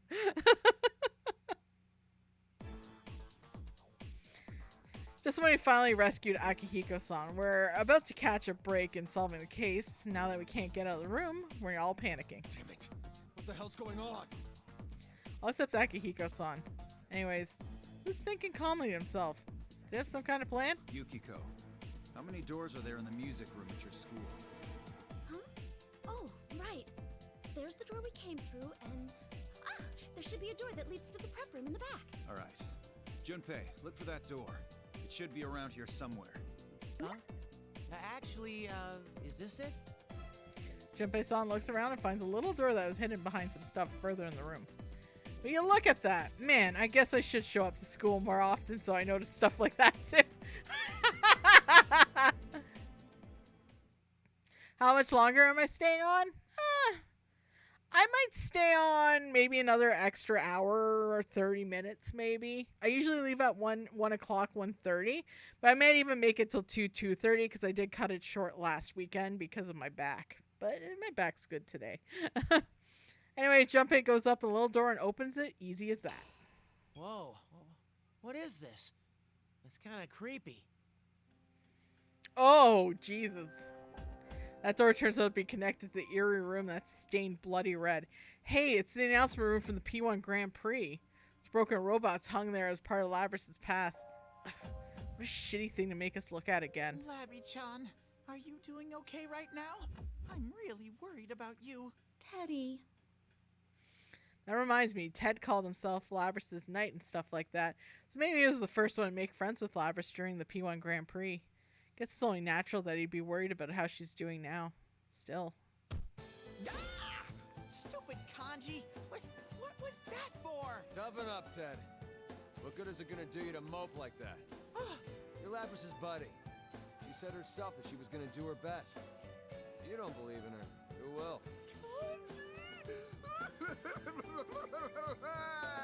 God damn it, don't get your runny nose on me! Ugh, you're so gross! Ted comes jumping at me with his face streaked with tears and a runny nose. I just washed my damn uniform. It's over getting it dirty. While we're fooling around, Akihiko-san comes towards us and smiles. You guys get along really well, huh? But we're running out of time. Let's get moving. Roger that. All right! I'm totally on fire! We're gonna go and kick this culprit's booty! Booty! The blue Daruma doll's pretty pumped up. Oh, hey, there's a door over here, too. When Junpei opens the door further inside the announcement room, a crazy gust of wind blows in the room, sweeping the entire body out of the door. Junpei! Ah! Junpei flew away! Kanji, hurry up and save him! Shut up! I know, damn it! When Akihiko's enemy rush over, can't help but see what's going on the other side of the door. Oh! Shit! We're supposed to be inside the school, but that's outside. Giant bridge fills the space in. Well, it doesn't matter. It's just a route we've been taking for so far. It's all messed up. I'll assume the door got connected somewhere weird. Look around for Junpei and find him clinging to the bridge's handrail for dear life. He's seriously one hell of a guy. That's like the most cliche thing that could happen. It's starting to make me wonder if he's doing this on purpose. This place. It's the Moonlight Bridge. Shit, damn. The huge bridge in the city? Why is it here in Inaba? Wait, isn't that... Hygus. Uh-oh. Oh! Toaster! We gotta rescue our toaster. Whoa, there's something totally out of place on top of the pillar at the highest spot of the bridge. I can see someone crucified on there. When I squint my eyes, I get a better look. I can see for sure. That's Aiga-san. What kind of insane eyesight does Akihiko-san have to spot her from a distance? Wait, that's not important. They tell even from here that Aiga-san ain't in great shape. We gotta hurry and save her. I'll go. I might be able to reach her with my persona. Nope. I'll be the one to rescue her. I'll set Ai-chan free and get a kiss of thanks. Oh! Just as Teddy slips past Yukiko-senpai to dart outside, he gets knocked back like a rubber ball. Goes rolling on the announcement room floor. This is more than invisible wall crap. When did this happen? You're going nowhere. If you think that things will be that easy, you're greatly mistaken. Oh shit. That's that guy's voice. Quiet, kind of higher pitched. We turn around and see those red pillars for announcement room. Yeah, I thought so. Whose fake are we fighting now? A closer look and see some kid and a dog. Better not let our guard down. None of us notice him coming after all. Ken? And Koromaru, too. Long time no see, Sonata-san. You should say hello too, Koromaru. Huh?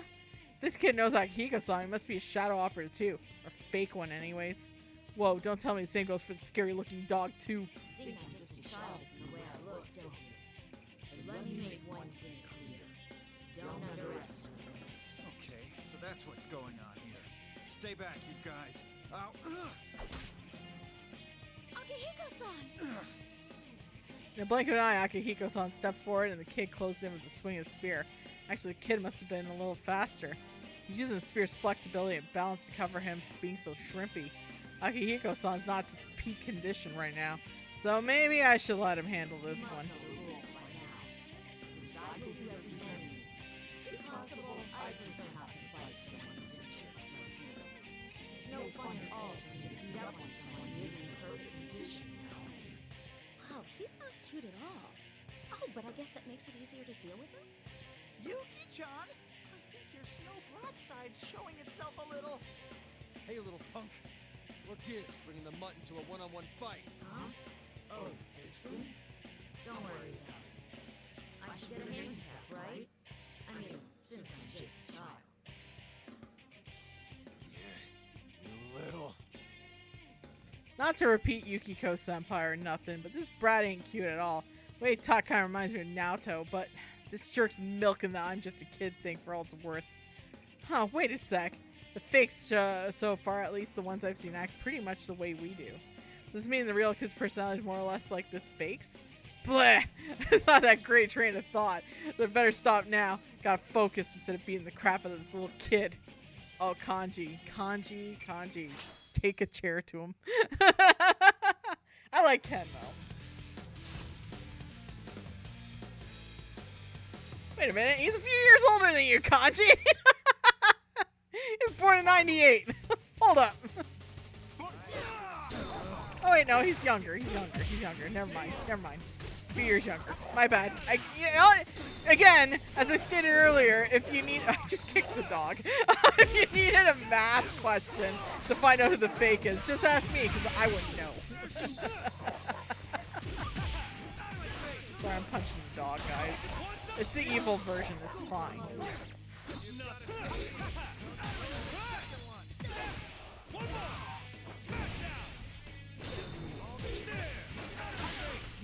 KO, baby. I can't do math. Keep training.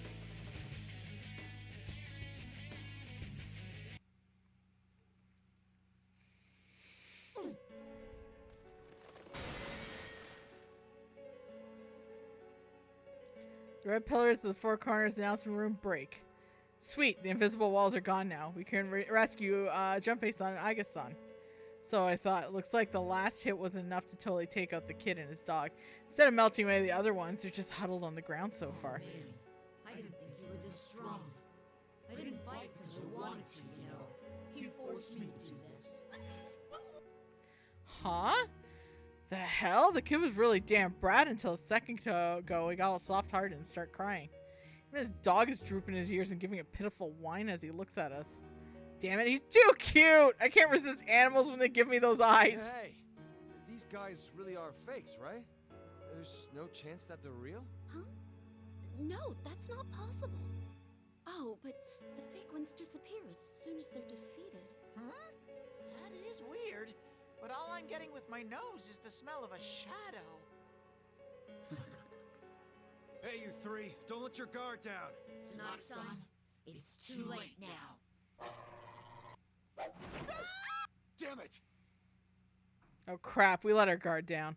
We turned towards Akihiko-san's voice, left our backs completely exposed to the kid and his dog. Damn brat's too fast for us to do anything now. And right when I'm thinking that, White Streak leaps over us and slams a fake dog away from its pounce at Ted. What the hell?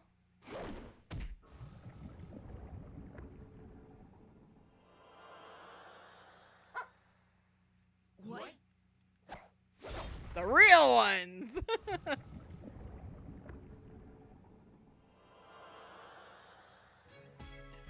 Same time, Spear comes flying from behind, misses us completely and really nailing the fake kid.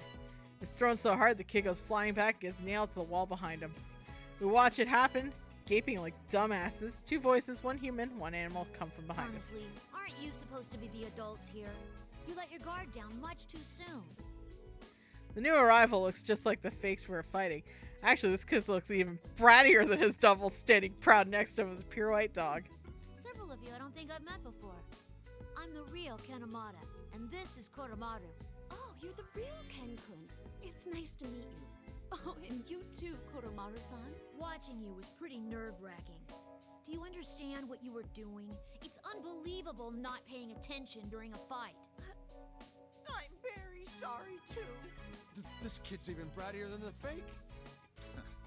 You've stepped up your game, Ken. That was an impressive strike. It's good to see you again, Sonata-san. As you can see, Koromaru's been well, too. Oh, puppy! I've heard about you all from Labra-san. A real talking costume, huh? I'm not a costume. I'm an all-natural, totally adorable raw bear.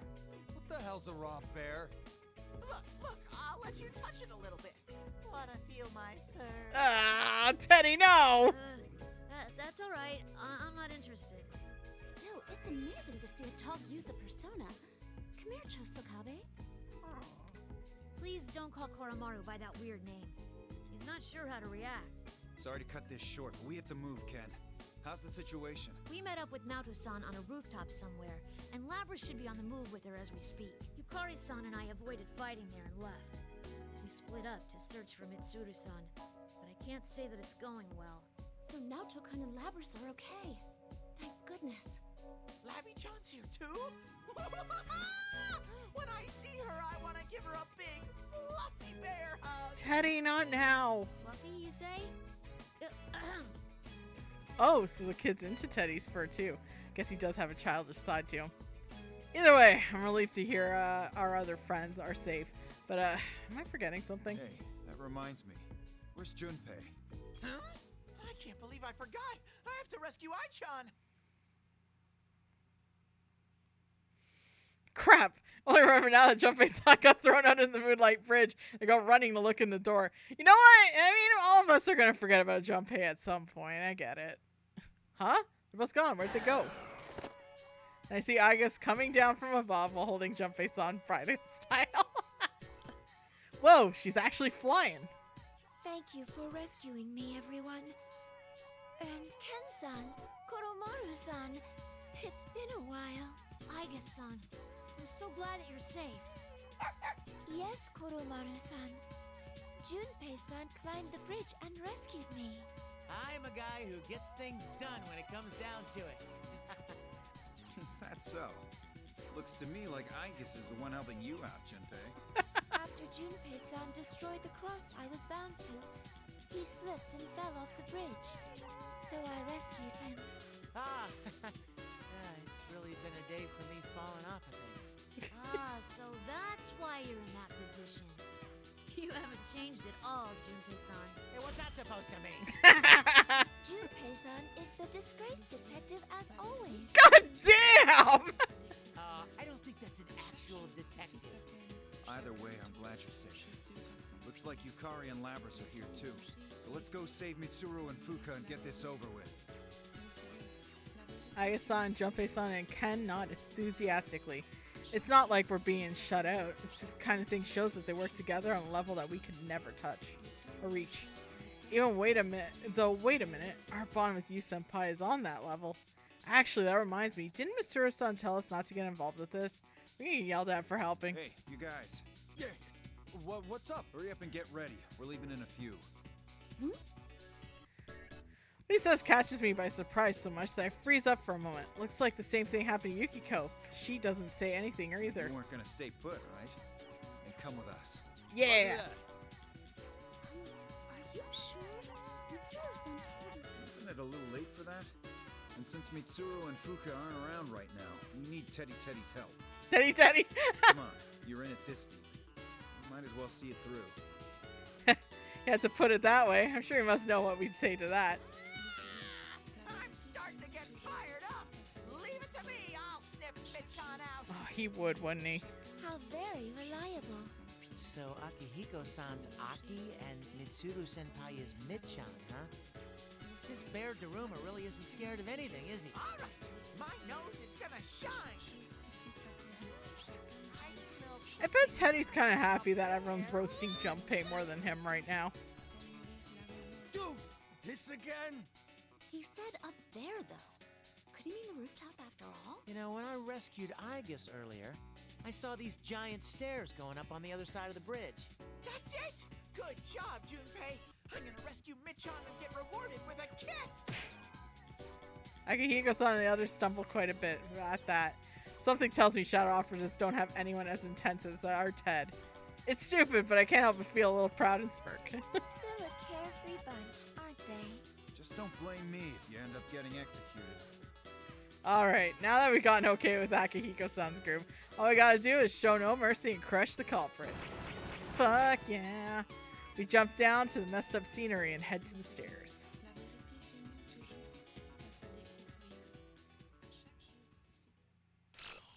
To be continued.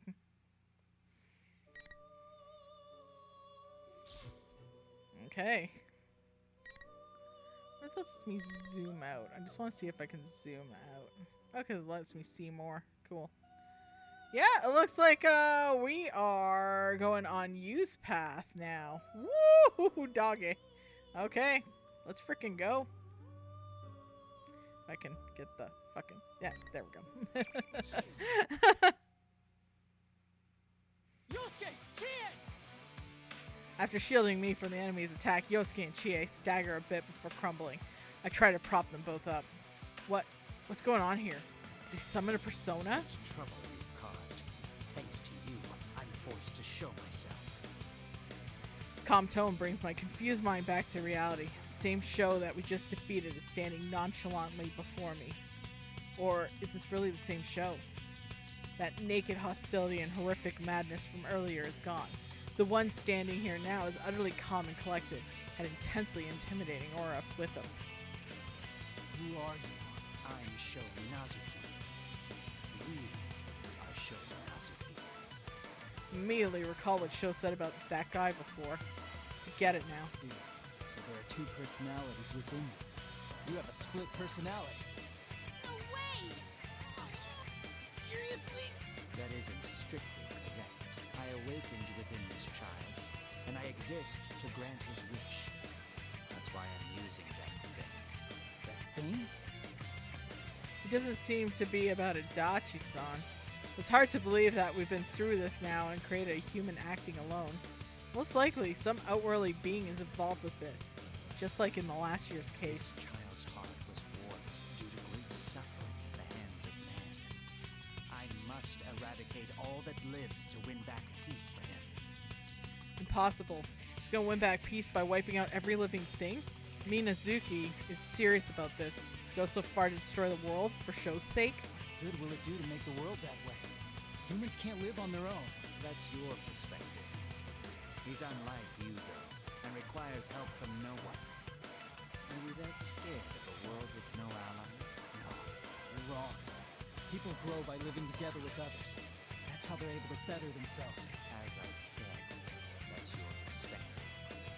Sadly, you have no more friends to save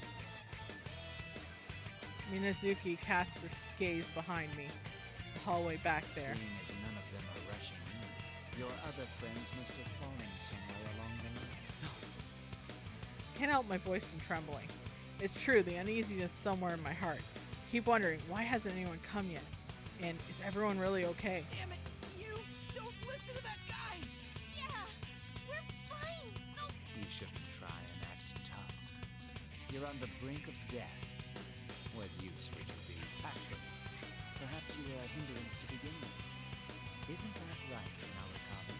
Since you seem more accomplished than them. Yosuke and Chie are at a loss for words. Yosuke, Chie, don't listen to him, I swear.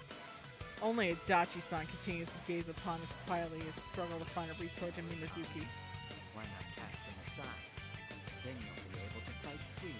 Or are you unable to fight properly without these bonds you speak of? Your weakness is propped up by others, as is the rest of yours. Protecting your wounded comrades will result in your death. Shadow-like persona appears behind Minazuki. No, still trying to shield these two. If I dodge it, Yosuke and Chie will be. You forget about us! You at least gotta...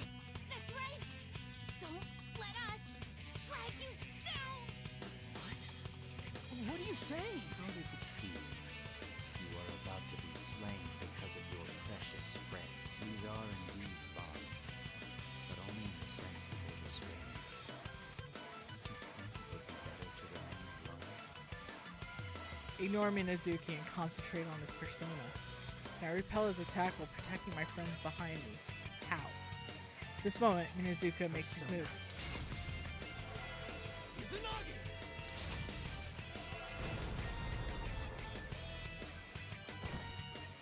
I muster all my strength and send my persona at his, but easily repelled and I fall on my knees from the force. It's no use. I can't completely block Minazuki's attacks so long as I'm unable to move an inch. Seeing me off balance, Minazuki's persona draws his blade to finish me off. End this. If I jump back now, I could dodge the blade, but then it'll leave Yosuke and Chie open. Damn it, what do I do? My legs keep from reflectively dodging. Strangely, I don't feel afraid. Even in them, even if I fall, my friends will protect this town. Persona! Persona! Oh shit! Friendship! Two personas appear before my eyes as if cutting through the red fog. They block the incoming attack from Minazuki's persona.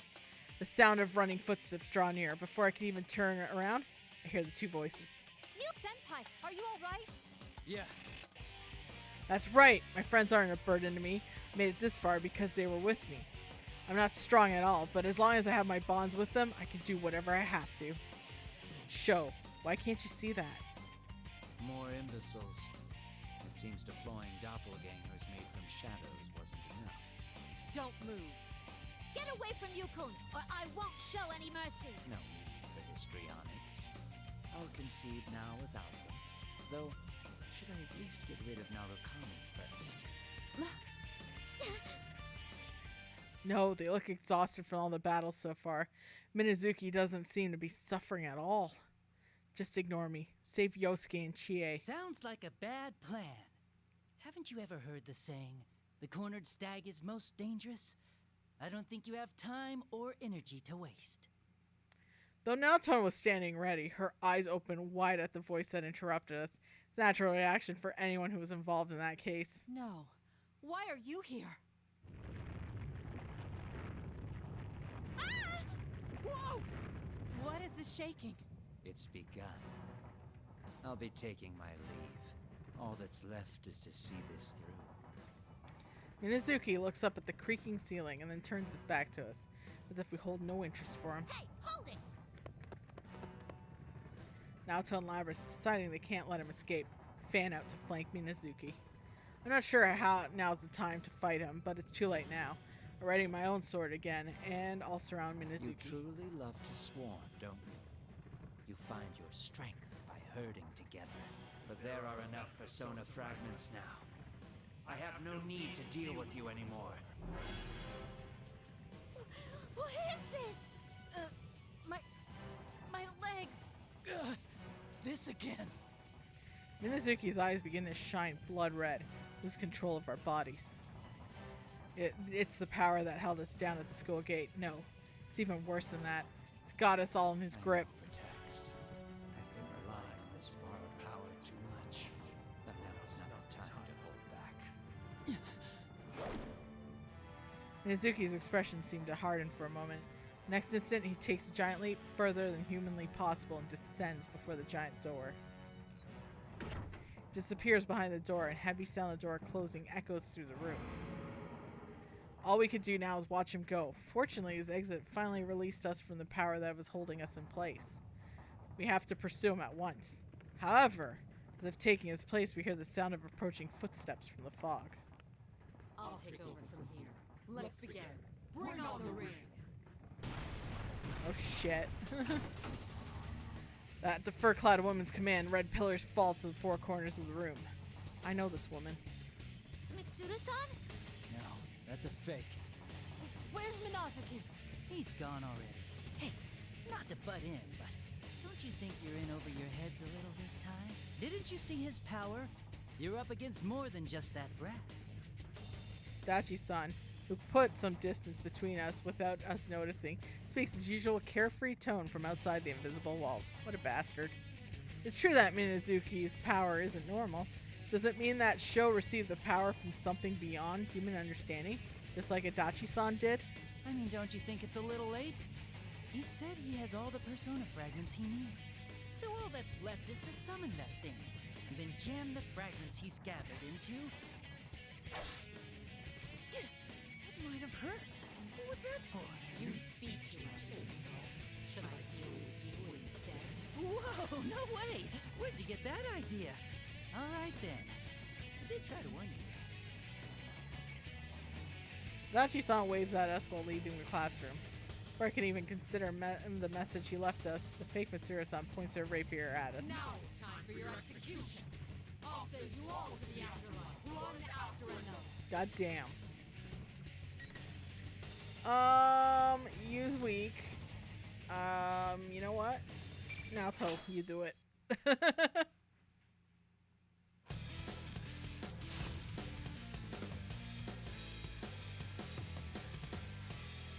Versus. Finally. Let's go. Okay. I just realized I'm terrible with Naoto, so I don't know why I picked her, actually. This is one of those moments of, wait a minute, I'm terrible with Naoto. Why did I pick her? Whoops.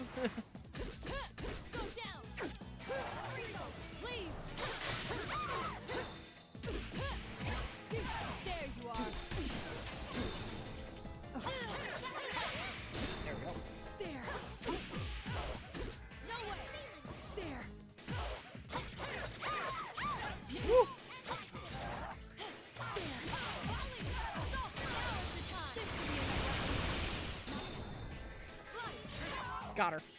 Woo!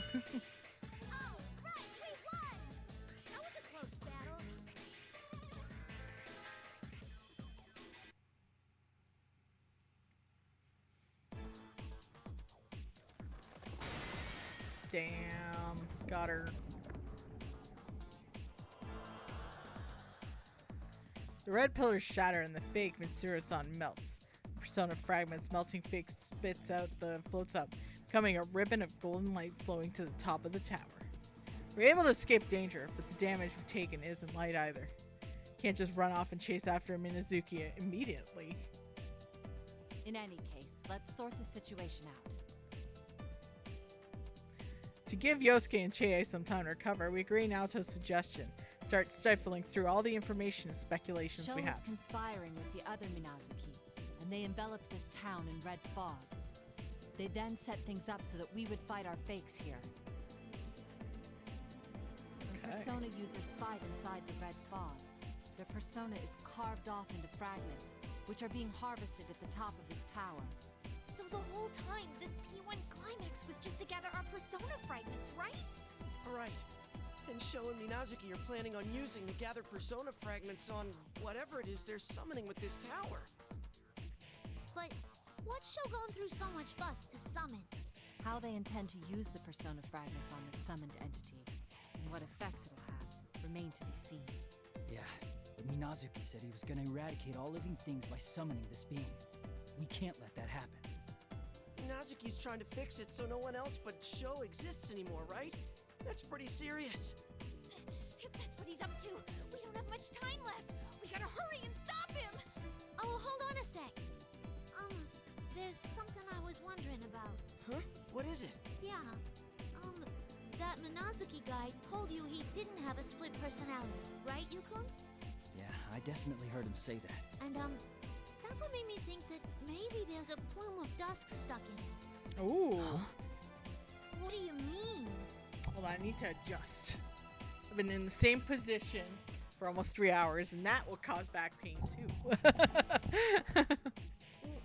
Well, I told Naoto-kun this before, but the plume of dusk has to do with creating Igises in my hearts, right? When I met Minazuki, the plume of dusk inside me resonated, like when I first met Igis. So if Sho doesn't have split personality, but that Minazuki was a personality that showed up later, it got me wondering.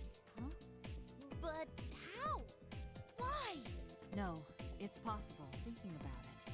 Mitsuru-san suspected that Labrys' kidnapper had ties to the Kirijo group. I looked into it as well, but during the reign of Koetsu Kirijo, Mitsuru-san's grandfather, as CEO of the Kirijo group, they performed many inhumane experiments, which led to the various shadow-related crises that Mitsuru-san's group continues to deal with.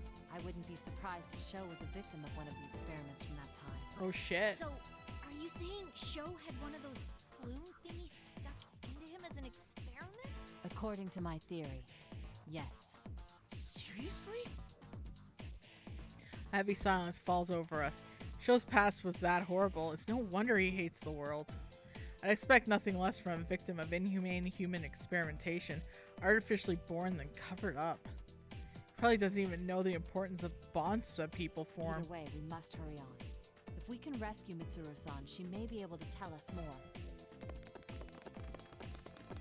Everyone nods and we begin to head to the top of the tower. Not one person had mentioned a word about our friends who aren't with us. We say Kanji, Teddy, Yukiko, and the other shadow operatives fighting alongside Labris. But it's not because we're not worried about them. It's because we believe in our friends and look after themselves, rather than go back to town and check on them. We can trust in them to pull our own energy into climbing this tower. We have to move fast if we want to prevent Sho and Minazuki's plan and protect our town that is precious to us. Plus, we need to know what Adachi-san's really up to. Yeah, where'd that little shit go?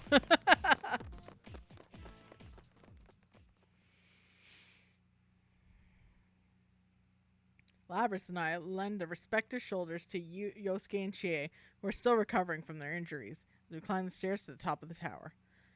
We thought we could distorted the stairs would lead to another maze-like hallway, but they go further and further up. We're at the end. There's a door. The This door! is the door to the rooftop, right? I'm going to open it. Eren nods and Naoto opens the door. What we see beyond is a bizarre area we never laid eyes on before.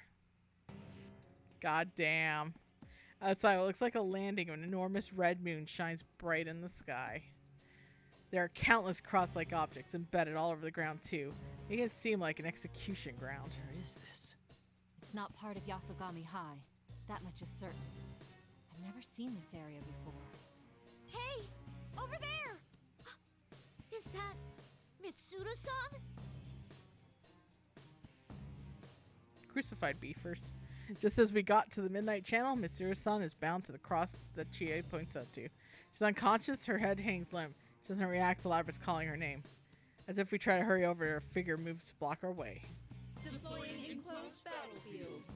You will go no further. Some in a red pillar fall from the sky, surround us. Even here, they're forcing us into these battles. I've been waiting for you, sister. You ain't Aegis. You're a fake too. Labris is right. That burning golden hue in the figure's eyes is dead giveaway that it's a fake. Indeed, I am a fake, sister. But is the distinction necessary for us? What? We are weapons forged in the shape of humans. Aren't we all fakes from the start? Fakes of humans. Robot versus demon, let's go! We have no comrades. You even fought and killed your sister units, no. Oh no, it's end of Evangeline. I imagine I'm a dumb burning booty bumblebutt.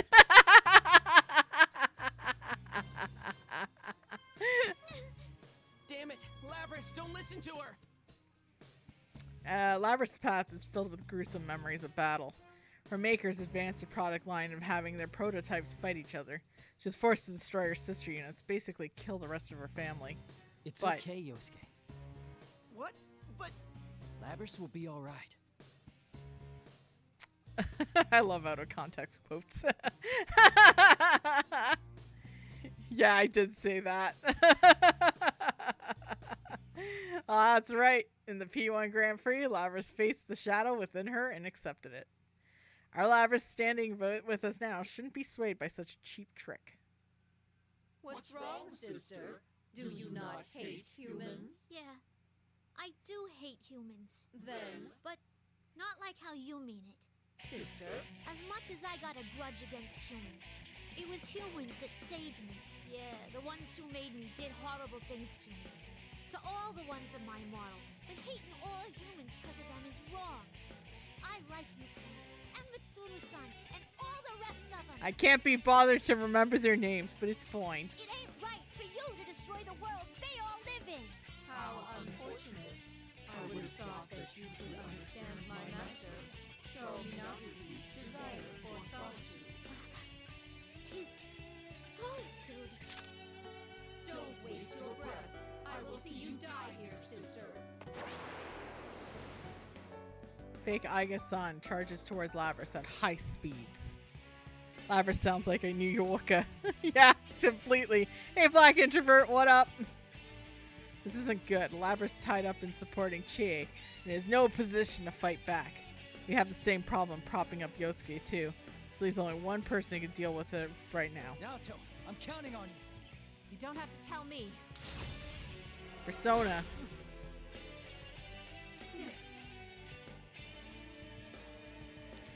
What part of New York she from? Osaka. Naoto's persona. Someone with perfect timing. Stops the fake Aiga-san's attack and forces it back. Naoto-kun! Great move, Naoto! You really helped, Naoto-kun. Nonsense. Let's make ourselves clear. As long as we're around, we won't allow you to so much as lay a finger on Labras. I don't know what kind of solitude you or your creator is suffering, but we don't lightly forgive anyone who hurts our friends. Damn right. Releasing limiters, switching to battle mode, annihilating targets. I'm gonna have Labras do the battle. Labras like, what the fuck? Sure, I'm like beep boop, I hate humans, but I'm not like beep boop, kill all humans. I have human friends.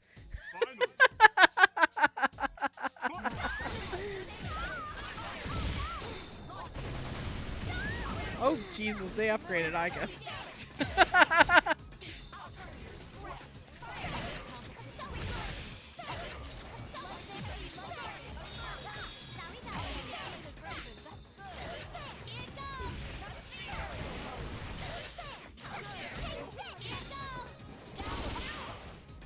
Counter, good counter.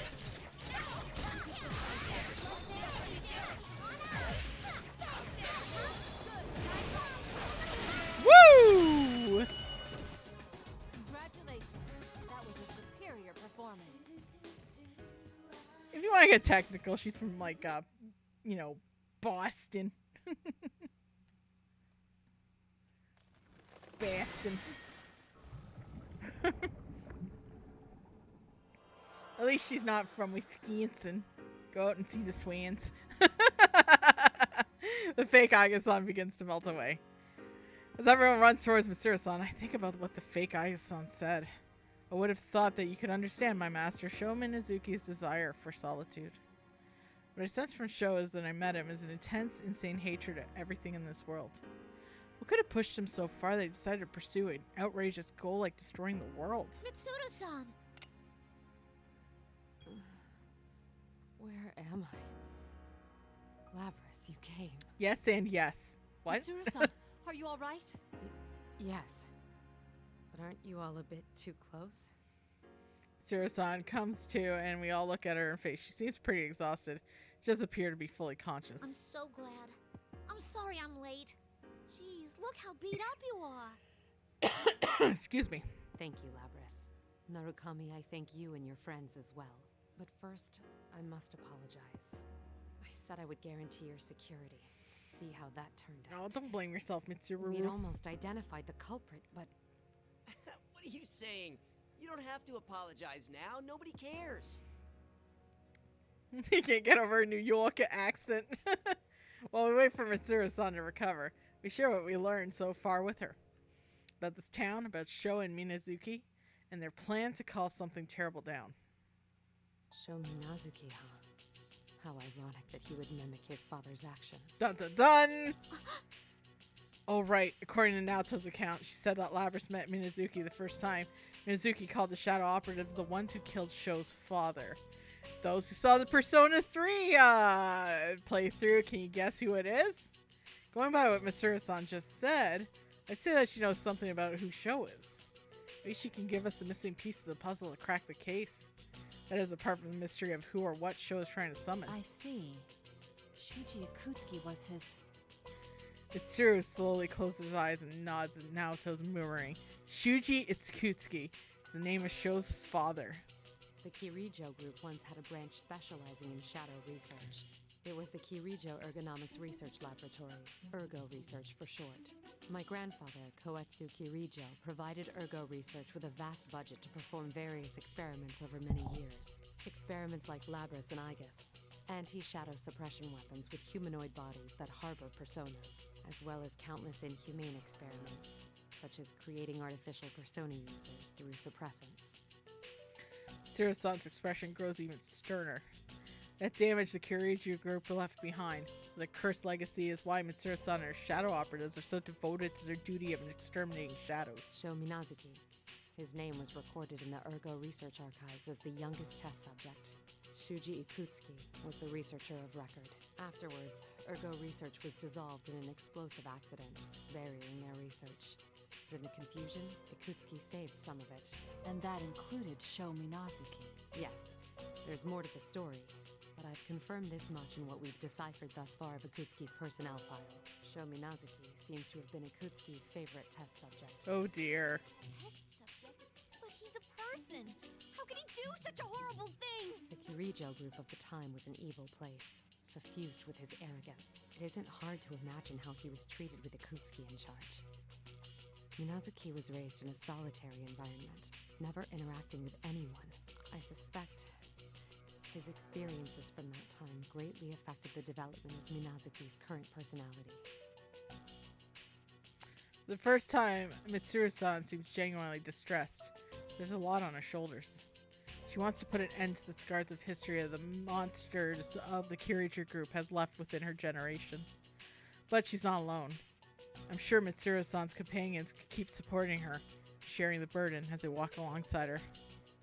Hey, Mitsuru-san. These experiments they did on Sho, were they really related to the Plume of Dusk? That's correct. The central thrust of the experiment was to embed a plume of dusk into Minazuki. No way! So that's what the Minazuki personality is? Just as Labras and Naoto had thought, Plume of Dusk has been implemented in Sho's body, which seems like it gave birth to a new self within him. That's one mystery down, though it's not hard to imagine how cruel Shuji Ikutsuki's experiments were, since he didn't care at all about what the sacrifice for them. Yeah, remember the pun guy with the glasses that then later crucified everyone and, like, you know, turned on everyone, killed Mitsuru's hot dad? That's the guy. That's his dad. The thought of reminding Labras of her own past, since I noticed how meekly lowering her gaze, Yosuke hastily speaks up to lighten the mood. Can I ask you something? Do you have any details about whatever it is he's trying to summon? No, I know nothing about that. But if it's similar to what we encountered at Tartarus, it's nothing welcome. That was only to be expected, since Sho's desire is to destroy the world. As we all share a sinking feeling for that ominous prediction, a familiar voice echoes in everyone's mind. It's a persona communication. Senpai, I finally got a hold of you. I'm so glad you're safe.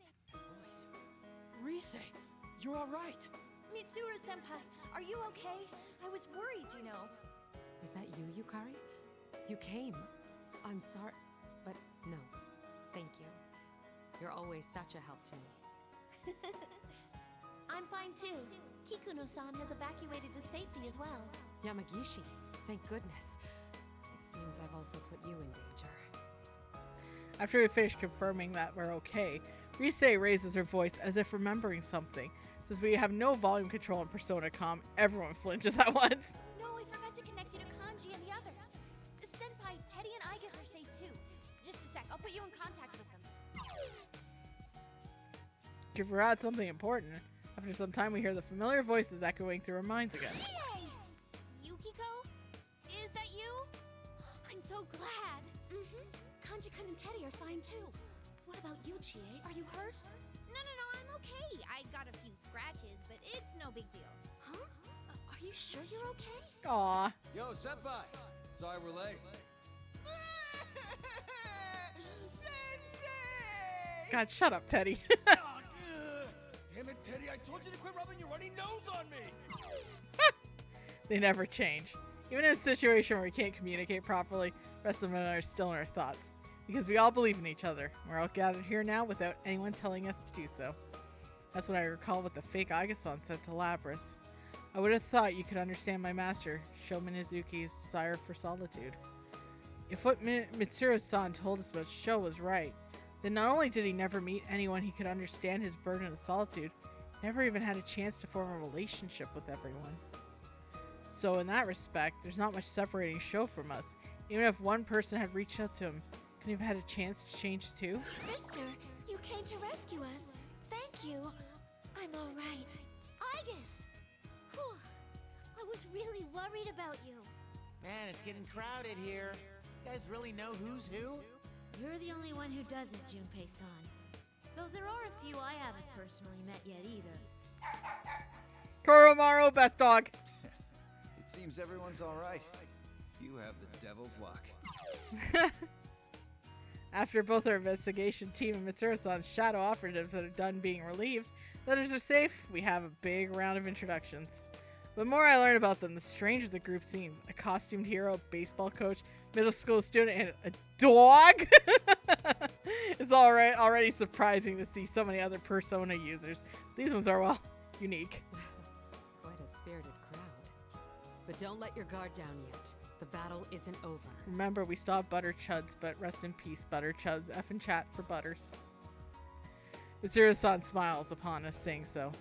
And it hasn't been so long since we met Mitsuru-san and her people. But I can tell just by overhearing their exchanges that they're bound by a strong trust, just like we are. With the battle's behind us now, everyone naturally starts having a friendly chat. I thought I'd take the opportunity to bring up what I was just thinking about Mitsuru-san. Mitsuru-san, I'd like to talk to you about Sho. You wish to save him yourself. Is that what you were about to say? Uh-huh. It's written all over your face. It would hardly be a surprise to hear you say it. There are many things to sympathize with regarding Minazuki's past. He too is a victim of the Kirijo group's dark side. Still, that does not give him license to endanger the world or hurt people. It doesn't change the fact that he is an enemy who must be defeated. Yet, you still wish to save him, correct? Damn right. Yes.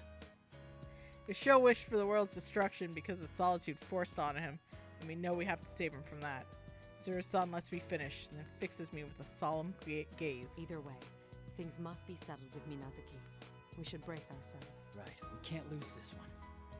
Indeed, it's true, our enemy is powerful.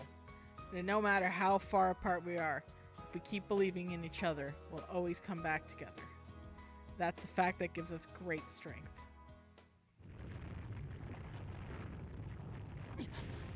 Another earthquake! Uh-oh. Isn't it getting stronger? Huh? This is... Careful, everyone. It stinks of shadows. What?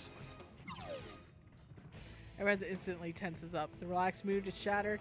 Rise raises her voice as if bracing herself. This can't be! What's wrong, Kujikawa? It's shadows. Countless shadows are gathering at this tower. What? I'm Just taking like out last shadow time. readings. 20, 30. They keep coming.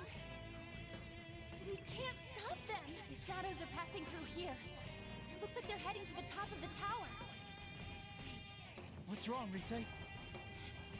The shadows that were already at the top are merging together. Oh, dicks. Shadows are merging together. Something tells me summoning this show mentioned earlier has already begun. Quick glance around us tells me everything's thinking the same thing. When I look down from the edge of the tower, a horde of shadows already swallowed the ground and are now trying to cover this tower. This is bad. Rise's group is still near the tower's base. Kanji's group is somewhere around the middle. At this rate, the only matter of time before the shadows reach them. What do I do? Should I call them here at once? Or should we head on down to them? If we do that, we can't do anything but summoning, and it's going to happen any We minute. have to go, Senpai. We'll hold things here. Huh? What are you surprised for? Of course we'd say that. You're the ones closest to the top. That's a point. You're right. Mitsuru, this is no time to fool around. Leave this to us so you can get to the roof. What? But Mitsuru-senpai, you can't lose focus. Don't worry, we're pretty tough. Yukari, All right. It's a bit lonely here, but I'll do my best for your sake, Sensei. Teddy. Go, young man. There's no time to be indecisive. The bases are loaded, so go out swinging. Now's not the time for baseball references, Junpei. Jun. Zero-san raises her head and looks at us. Her expression is pure determination. You can see she's made up her mind and trusts her companions, and that's that. All three groups, separate and intercept the shadows. Yamagishi, Yukari, Kujikawa. Head to the lower levels. Destroy the enemy, but take caution. Akihiko, work with those on the middle level and block as many shadows as you can. Don't bother giving chase to whatever gets past you. We'll remain here and intercept the shadows as Narukami advances to the highest point of the tower. Me? You're the least injured of us all, and considering your skill, you're the most logical choice to send. Please go, Senpai. We'll protect this place. Yeah! I'm getting psyched. Go on ahead, Yukun. Go get him, partner. Make sure you pull this off for our sake. I'm counting on you, Yukun. You can't let Sho get his way. Go put an end to this. With that, all of us here, probably the ones still in the lower and middle levels, are not at once. Everyone gives me the supportive push, I take the step forward. You understand, right? Don't do anything reckless. I understand. I'll come back. If I can't do it, then I'll ask for help. There's no shame in leaning on your friends after all. No matter how many times I fail or make mistakes, I can do anything with them. I won't give up. Friendship! I knew someone once who I suspect thought the same way. Oh, he's a door now. For an instant, Sura-san's eyes are hazy, thinking something or someone else. And the moment passes as she steadies her eyes and turns to the countless shadows surrounding us, climbing the tower's outer wall. Clear a path for Narukami. Is everyone in place? Yeah! Yes, of course. Leave it to us. Mitsuru gives the orders and everyone readies themselves to move. Shadows appearing one another are intent at completely swarming the stairs on the way now. Once we get the signal, everyone attack. Here goes. 1, 2. Friendship! That's a lot of Persona summonings. On Fukasan and Risei's signal, everyone dashes towards a whirling torrent of shadows. They form a powerful shockwave that come together, pushing back the limitless mass of shadows, mowing them down. Path clears in the center of the black weave, and I run towards it as fast as my legs can carry me. We're all counting on you. It's not like everyone in the investigation team. Right now, the hopes of Mitsuru-san's shadow operatives are pinned on me too. Can't waste the opportunity they gave me. There's no time to hesitate. Wait for me, everyone. Friendship! Friends for eternity, loyalty, honesty will stick together through thick or thin. Friends forever will be together. We're on top because we stand to win. I'm just going to finish this chapter. Because you know what? We literally got this much left. And then we can just save the rest for not next week. Because I'm off next week. But the week after. So that's actually a good... Yeah, okay. Good ending point. When I come to, I'm surrounded by blue. I'm seated in the usual place in the usual room. Why did they summon me now? Actually, it's probably because of my situation they summoned me. There's no need to be impatient. I already know that this place exists outside of time. You seem surprisingly calm. Your third ordeal has arrived. Do you think you can overcome it? Wait until we get to the dancing ordeal. I don't know answer. Whether I can do it, it's not as a question if I have to do it. As if I'm seeing my determination, Margaret gives a satisfied smile. I see. Your mind is already made up. And that's a fitting answer for you. What is Sho trying to summon? How is he going to use the persona fragments? Just as I'm about to ask her to tell me if she knows, Margaret cuts me off. All I can do is watch over your journey. What is happening in your town must be ascertained with your own eyes. Honestly, I knew she'd say that. I can only shake my head and smile. Instead, I decide to ask something that's been bothering me this whole time. Is Marie alright? Marie is fighting desperately right now. Calamities in your town directly affect her. Your actions will decide the girl's fate. Just as I thought. She seemed so weak when I saw her because the abnormalities in town affecting her. Looks like I got one more thing to fight for. One last thing. The young man who rejects everything and wishes to destroy the world? You hold the key to his salvation. Dun dun dun! Depending on what you choose, you may be able to awaken him as an official guest. Oh shit. Show a guest? What's that supposed to mean? Just I'm about to ask, the scenery distorts, becomes hazy. When I come to again, I'm by myself, standing halfway up the stairs at the top of the tower.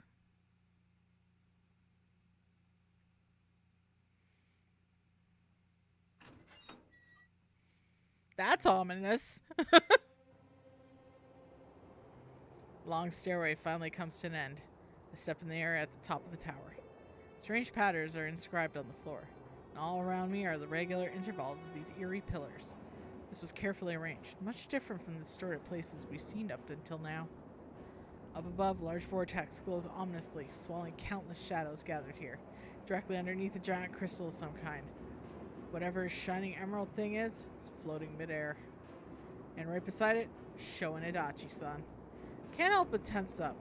But on closer inspection, Adachi-san is on his knee. He's kneeling before Sho. Huh? What's happening? Neither Sho nor Adachi has noticed me yet. I hid behind the pillars and slowly get close enough to make out their voices. You bastard! What are you thinking? You know how important this thing is! Are you trying to ruin my plan? Important thing. Plan? That must mean the floating object over there is the persona fragments they took from us. Yeesh. Sho was just looking down on Adachi until all of a sudden he kicked up his body. Adachi-san's knocked back to direct hit, give pain groan. What? What in the world's going on here? That's what I said.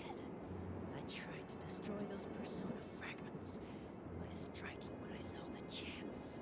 You worthless rat. I knew you weren't worth shit. But to think you were biding your time for this. Well... Do you hear that right? Adachi-san wasn't Sho's accomplice. He tried to catch Sho off guard to destroy the crystal. Adachi-san was trying to prevent Sho's plan from the very beginning. You asked me before. You said, don't you hate this world too? Huh? That's right. Well, you were just trash I was gonna use from the start. Once everything was ready and I cut up the rest of them, I was gonna kill you slow. Still, I at least gave you the chance to have some fun, you piece of shit. I was gonna let your crap slide until I showed you the end of the world you never got to achieve. I'm not. Right? Don't think we're the same, you little brat. What? You think the whole world hates you just because someone didn't treat you right. You're nothing but a little kid throwing a tantrum. You know, I seriously hate this world.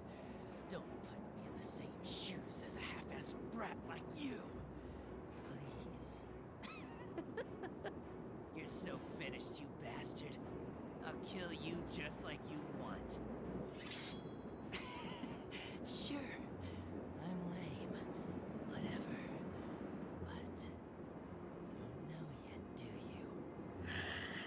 Those guys don't play around. You better be prepared. Die, you piece of shit. Damn. Sho grabs Adachi-san by his collar and points his sword at the detective. I bided my time long enough. I was hoping for a better opening, but rush in now. Stop it, Sho! Sho glares at me while breathing heavy. There's nothing but hate in his stare. Oh, you're early. Way to ruin the moment. Is Adachi-san safe? I glance to check on him and feel a slight bit of relief. He's hurt badly from the beating he took at the hands of the agitated Sho, but it doesn't seem to be life-threatening. Just to be clear, I didn't do it for you guys. I just wanted to set things right for myself. Huh. I know. You're not that type of person. Adachi-san came here to honor his promise on his own way, finding out that it was more than enough for me. The load off my chest has been there this whole time is gone. I actually feel good now. You're such a know-it-all. It's not very attractive. Don't hit on a teenager. With that typical bit of sarcasm, Adachi-san falls unconscious. That's when Sho suddenly barks a strange laugh.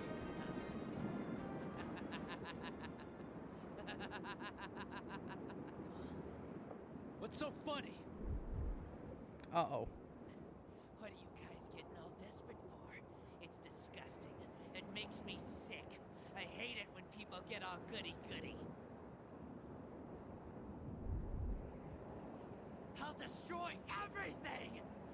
Everything! I'll destroy every...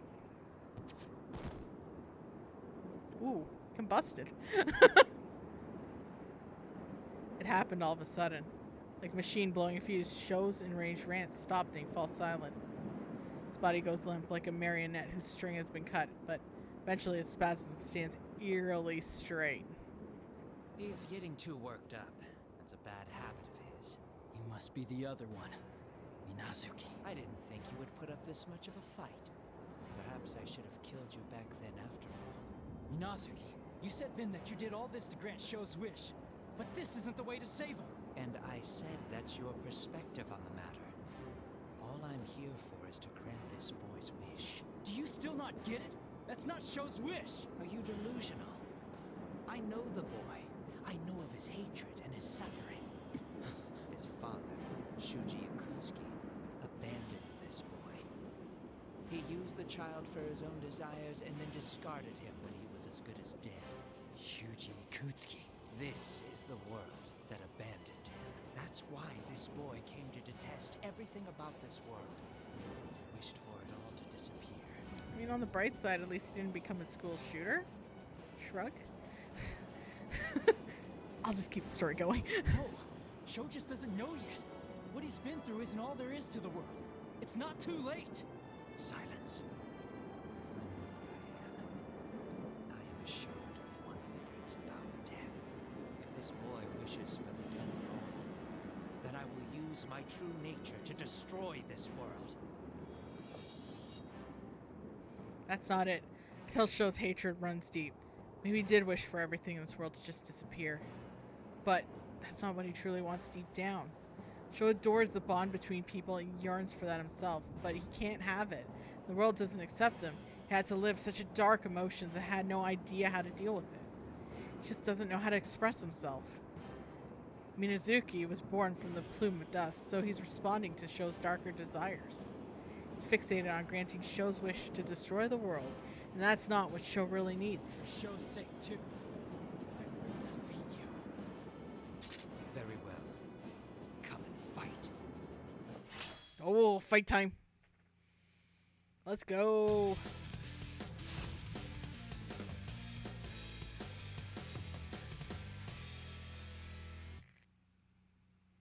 Finally.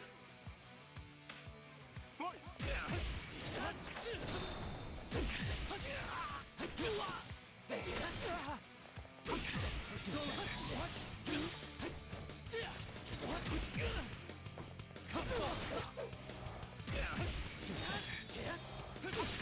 Over here.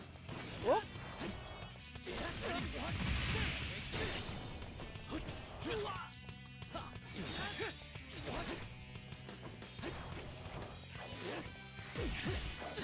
Okay.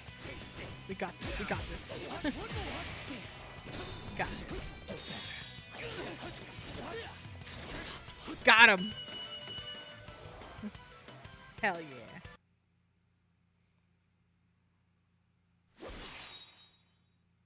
The strike with all my strength behind it hits Minazuki. Oh, excuse me. And he hunches over. I take my sword back in hand and swing it with all the power I can bring to bear. Minazuki's knees buckle and he falls to the ground. Or so it seems. What? Minazuki won't fall. He supports his trembling legs with his own arms, keeps glaring at me as he tries to ready his sword again. I'm not done yet. Minazuki, why are you trying to grant Sho's wish? Foolish question. I awakened within this boy. It's only natural for me to grant his desires. Though he'd keep cool head thus far, Minazuki barks his response at me. He keeps trying to stand despite his injuries, and all I see is the strong will of someone determined to protect what's important to him. Minazuki, I don't think you understand. You're just like us. Minazuki, you are strong. You don't realize it either. Your strength. It's founded by the strength of your bonds. It's founded on the strength of your bonds. I don't know exactly what you are. Since you were born from a plume of dusk, maybe you really are a shard of one who brings about death. But no matter how you hurt, or how badly you're about to fall, the power that lets you stand up for someone else, that comes from bonds. Damn. Impossible. I am this boy's. No one lives alone. You protected Sho and supported him all this time. You should know that by now. That's right. No one can live by severing ties with another person. If Sho doesn't know how to do this because life is led, then we just have to show him how. I'm sure even Mitsuru-san and the other shadow operatives will accept Sho, just like they did Labris. It's such a simple thing that even a fake Aiga-san figured out, so there's no way we can't see this. Right, Minazuki? I see. What's with this sappy drama? You're... Aha! You must be Sho-chan's Minazuki-kun. You're disqualified from the P1 Climax. Time for you to make your exit. Kagutsuchi, you bastard. Kagutsuchi? Did you think I didn't know? Of course I did. I knew from the very beginning about your idea to use the power left inside Adachi Baby to suppress me. So you deduced even that? Oh, and... Uh-oh. The General Teddy before us. No, this thing that Minazuki called Kagutsuchi. Okay, got it. Gives a look that makes some unexplained fear rise in the pit of my stomach. You, Narukami, you defeated this fool, so you're the champion of the P1 Climax. Congratulations! Your prize is your execution.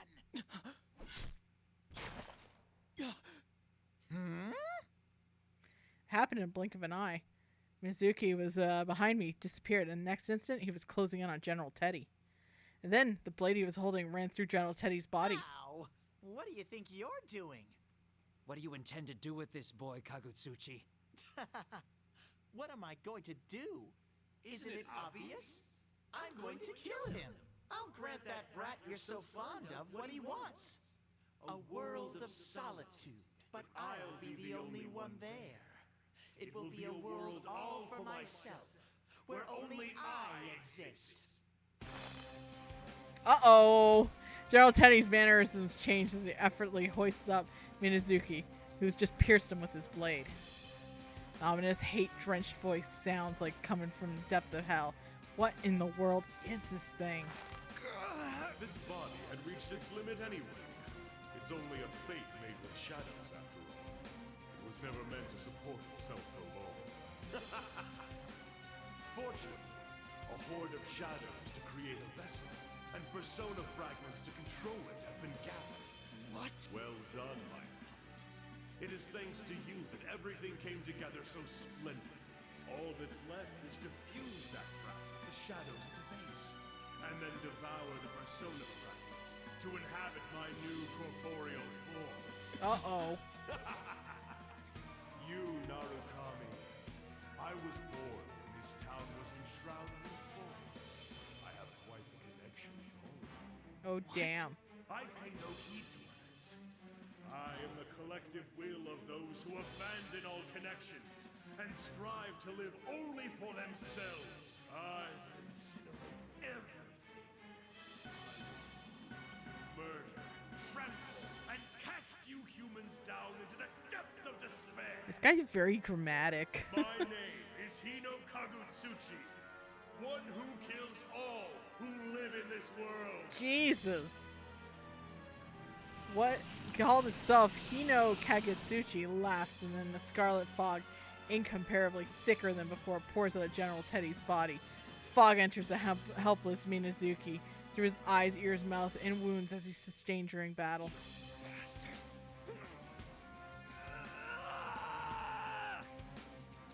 Show! They try to rush over General Teddy's body, which is now an empty husk, turns a black chunk of shadow, starts to bubble as it disintegrates. Oh god, it entered the butthole! Same time, what used to be Minazuki turns evil, red gaze towards me. How I love to hear that cry, you Narukami. What do you think? I had lent this brat my power, but my full presence is a bit different. You're Kagutsuchi! Has immense power, far beyond what Sho used when faced him. My entire body is being crushed against my will. My joints scream out in pain. Even my lungs are compressed, preventing me from breathing normally. Don't worry. I won't let you die so quickly. You will live to witness my advent, and will be the first sacrifice to my power. God damn. I won't let you do this! Your nerve astounds me, but I wouldn't be so sure. Your allies are about to be overwhelmed by the flood of shadows. You all fought so long within this red fog, just as I planned, and you are exhausted to your very souls. You have no hope of defeating me now. My first puppet was quite useful for that purpose. I had directed it at you with the aim of harvesting your personas. But... You mean Labrys? Ah, is that what you call it? And I take in your shadows for my own. Their own wills will be even less obedient than I required. I learned that in the previous battles. Thus did I prepare this fog and my new scheme to carve away at your personas. God damn. Personas are the suppressed strength of heart. Nothing is better suited to suppress the will of shadows than... So that's why! This guy likes to laugh a lot, huh? I think we should punch him in the face. Ooh, we get an anime, though. Now is the time for despair. This new form that you have given me. Behold it! Behold, Pickle Roth.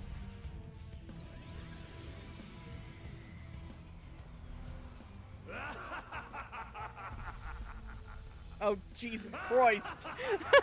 That thing's huge!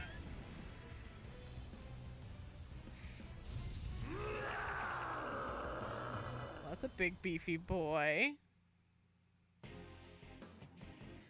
Giant shadow shows itself through the severe quaking and gusts of wind, slowly approaching, all while spewing out fluids that look like red, stagnant blood. This is the vessel we ended up giving Hino Kagetsuchi, a giant form made of fusion of countless shadows, a real monster. This is a body that was gathering shadows to put together, but... Everyone, lend me your strength. I will defeat this monster and return to all of you. Shit, I forgot about this part. Oh my god, I forgot about this part.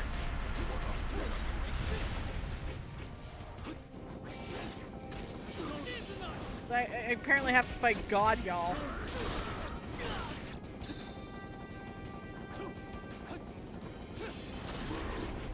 God with the no health bar. Hey, Blacker, what up? Thanks for the games yesterday.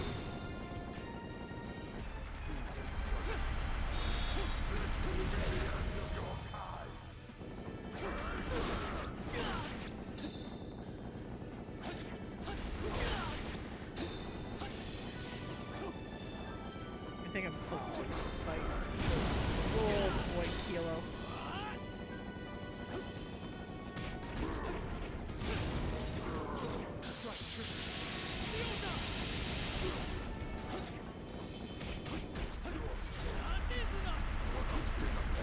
I'll stay how long it works soon, no problem.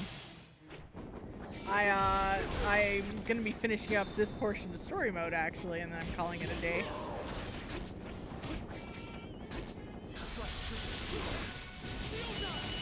Whoa, I got it! I thought I was gonna die.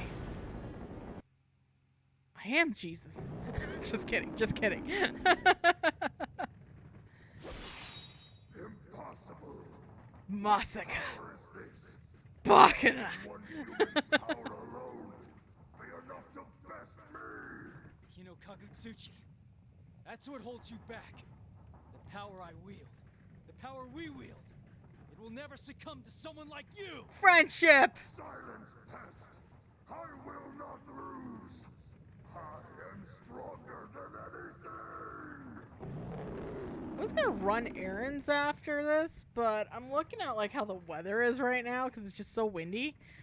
I think I'll just order groceries online instead and just hang out around the house. Hino Kagetsuchi's giant arm swings up high into the sky. This isn't good. I just say it so calmly too. This isn't good. This place tastes like a direct hit from the enormous thing. Never mind sweeping me off my feet. It could destroy this entire tower with all the quaking. Persona.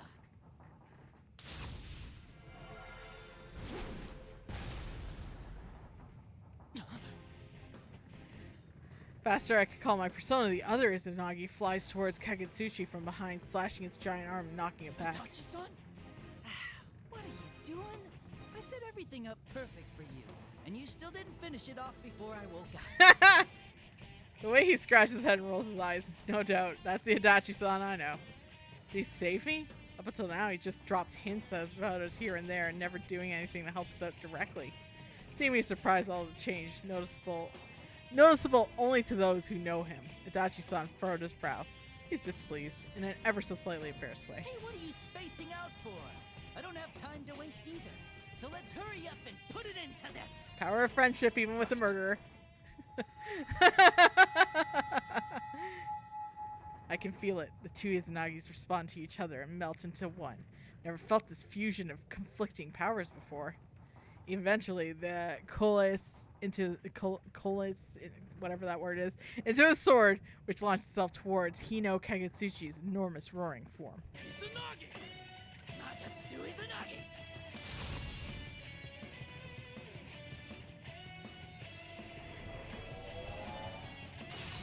Fusion power, baby! Giant sword formed and the torrent of power pierces Hino Kagetsuchi and disperses his body into fragments. Hino Kagetsuchi, it's over! Lets out a big old fart.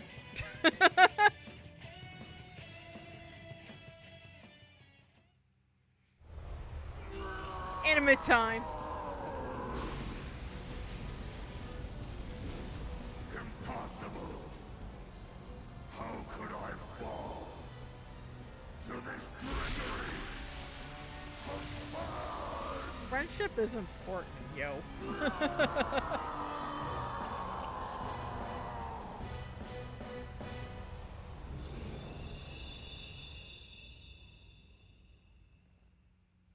Hey, this is the third time we killed God, baby! After Hino Kagetsuchi's body crumbles away, red fog disappears little by little from our sight. The area is covered in silence. Night sky turns back to its usual color, the beautiful moon shining in the sky. My sincere congratulations on winning the P1 Grand Prix. Elizabeth! The sound of voice surprises me. I turn around. Standing there is a woman in deep azure colored clothes. Dachi-san's nowhere to be seen. Elizabeth, what are you doing here? Though what you just defeated now was different in form, it appeared to be another embodiment of man's consciousness that wishes for death. And suffice to say, I had my own reason to witness its end. Your own reason, huh? That is correct. I don't really get it, but she probably means that she came to witness Hino Kagetsuchi's end. That's fine, since it's over now, but couldn't she have at least helped a little bit? Not that I ever say anything like that to her face. I've heard before that Elizabeth has her own wish, and that trying to grant it was why she left the room. Maybe she's cooperating with us in her own way. By the by, this tower will disappear momentarily. Huh? That's right, I completely forgot about that. Tower's a transient thing that appears in a red fog, and so now the fog's gone, this place will go back to its usual self, Yasugami High. Can I ask a favor, Elizabeth? A favor? Depending on what you ask, I'll have to demand payment. I'm not sure about that. But can you please send all my friends in this tower somewhere safe? Haha. If that is all you ask, it's as easy to grant as having an orange at a kotatsu. You've actually used a kotatsu? No, it was merely a figure of speech. I've never so much as seen a kotatsu. I love Elizabeth. Very well then, I will transport your friends to somewhere safe as you wish. Oh, where would this somewhere safe be? Ah, yes, the perfect place has occurred to me. I shall send you all there. I wish she wouldn't decide things like that on her own. It'd be nice if she just let me tell me where she's going to send us.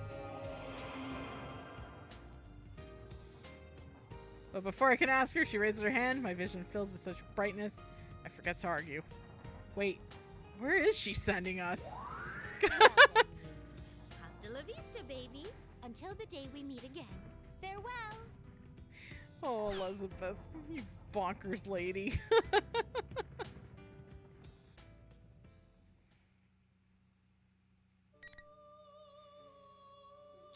Okay. Let's complete the investigation. Light slowly dims, my vision returns. And indeed, standing in the safe place, the studio TV world. It's a relief to look around and see everyone else is here too. They all look confused as to what happened, but I approach them. They break into a smile and congratulate me on my victory. You know, seeing everyone in a place like this got quite a crowd together. Well done, Narukami. I'm sorry for the trouble we caused. No, we owe you too. Thank you for stopping the shadows. Akihiko-san comes up from behind me and nudges my shoulder. When I look towards him, he smirks with a dauntless way. Wish I could have gone to the top myself, but I'll let you take the glory this time. Thank you, Akihiko-san. I hear a fuss and then look towards the exit of the world in the center of the studio. Everyone's gathered around the stacked up TVs, wondering what's all about. We head over there. I keep saying, this is my world. You have to go through this TV to get out to your world, Junpei. Huh? We go through a TV to get out of the TV? Come on, Blue Daruma, quit kidding around. It's for real. But, now that you mention it, that is kind of weird, isn't it? Going into a TV leads you out of the TV? Jeez, what are you making it all complicated for? It's fine. The TVs are connected. These things only get confusing because you overthink them. I don't believe this. Look, you just gotta show them. Seems Teddy and the others are trying to explain the TV world to the shadow operatives we met today. Yukari-san and Ken-kun seem to somewhat understand, but Junpei-san isn't getting it. And Teddy and Yosuke are having a hard time explaining it to him. Then again, Junpei-san might be too distracted with the shock of seeing Kanji sticking his head into the TV right next to him. Dude, what are you doing? Whoa, crap! Kanji quickly pulls out the TV and stumbles backward. Fortunately, right behind him was Teddy and Junpei watching it a little too closely.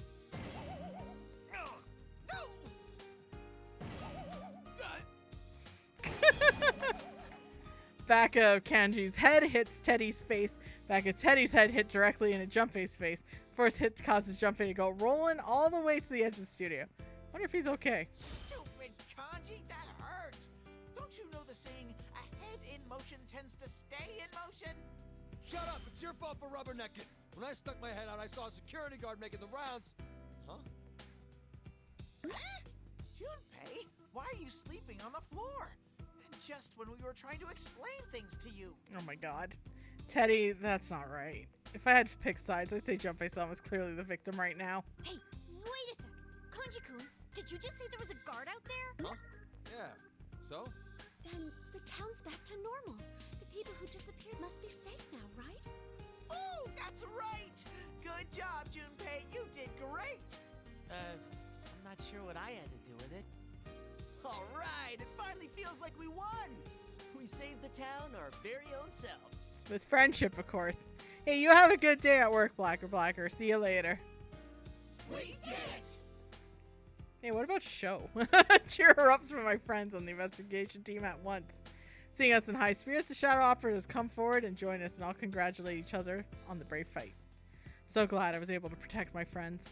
I sense someone looking at me. When I turn around, I see a figure watching from a distance. That red hair, the uniform jacket tied around his waist, sword in each hand, that's Sho. Everyone turns around and tenses up, but Sho doesn't say anything. Just points the tip of the blade as he's holding at me.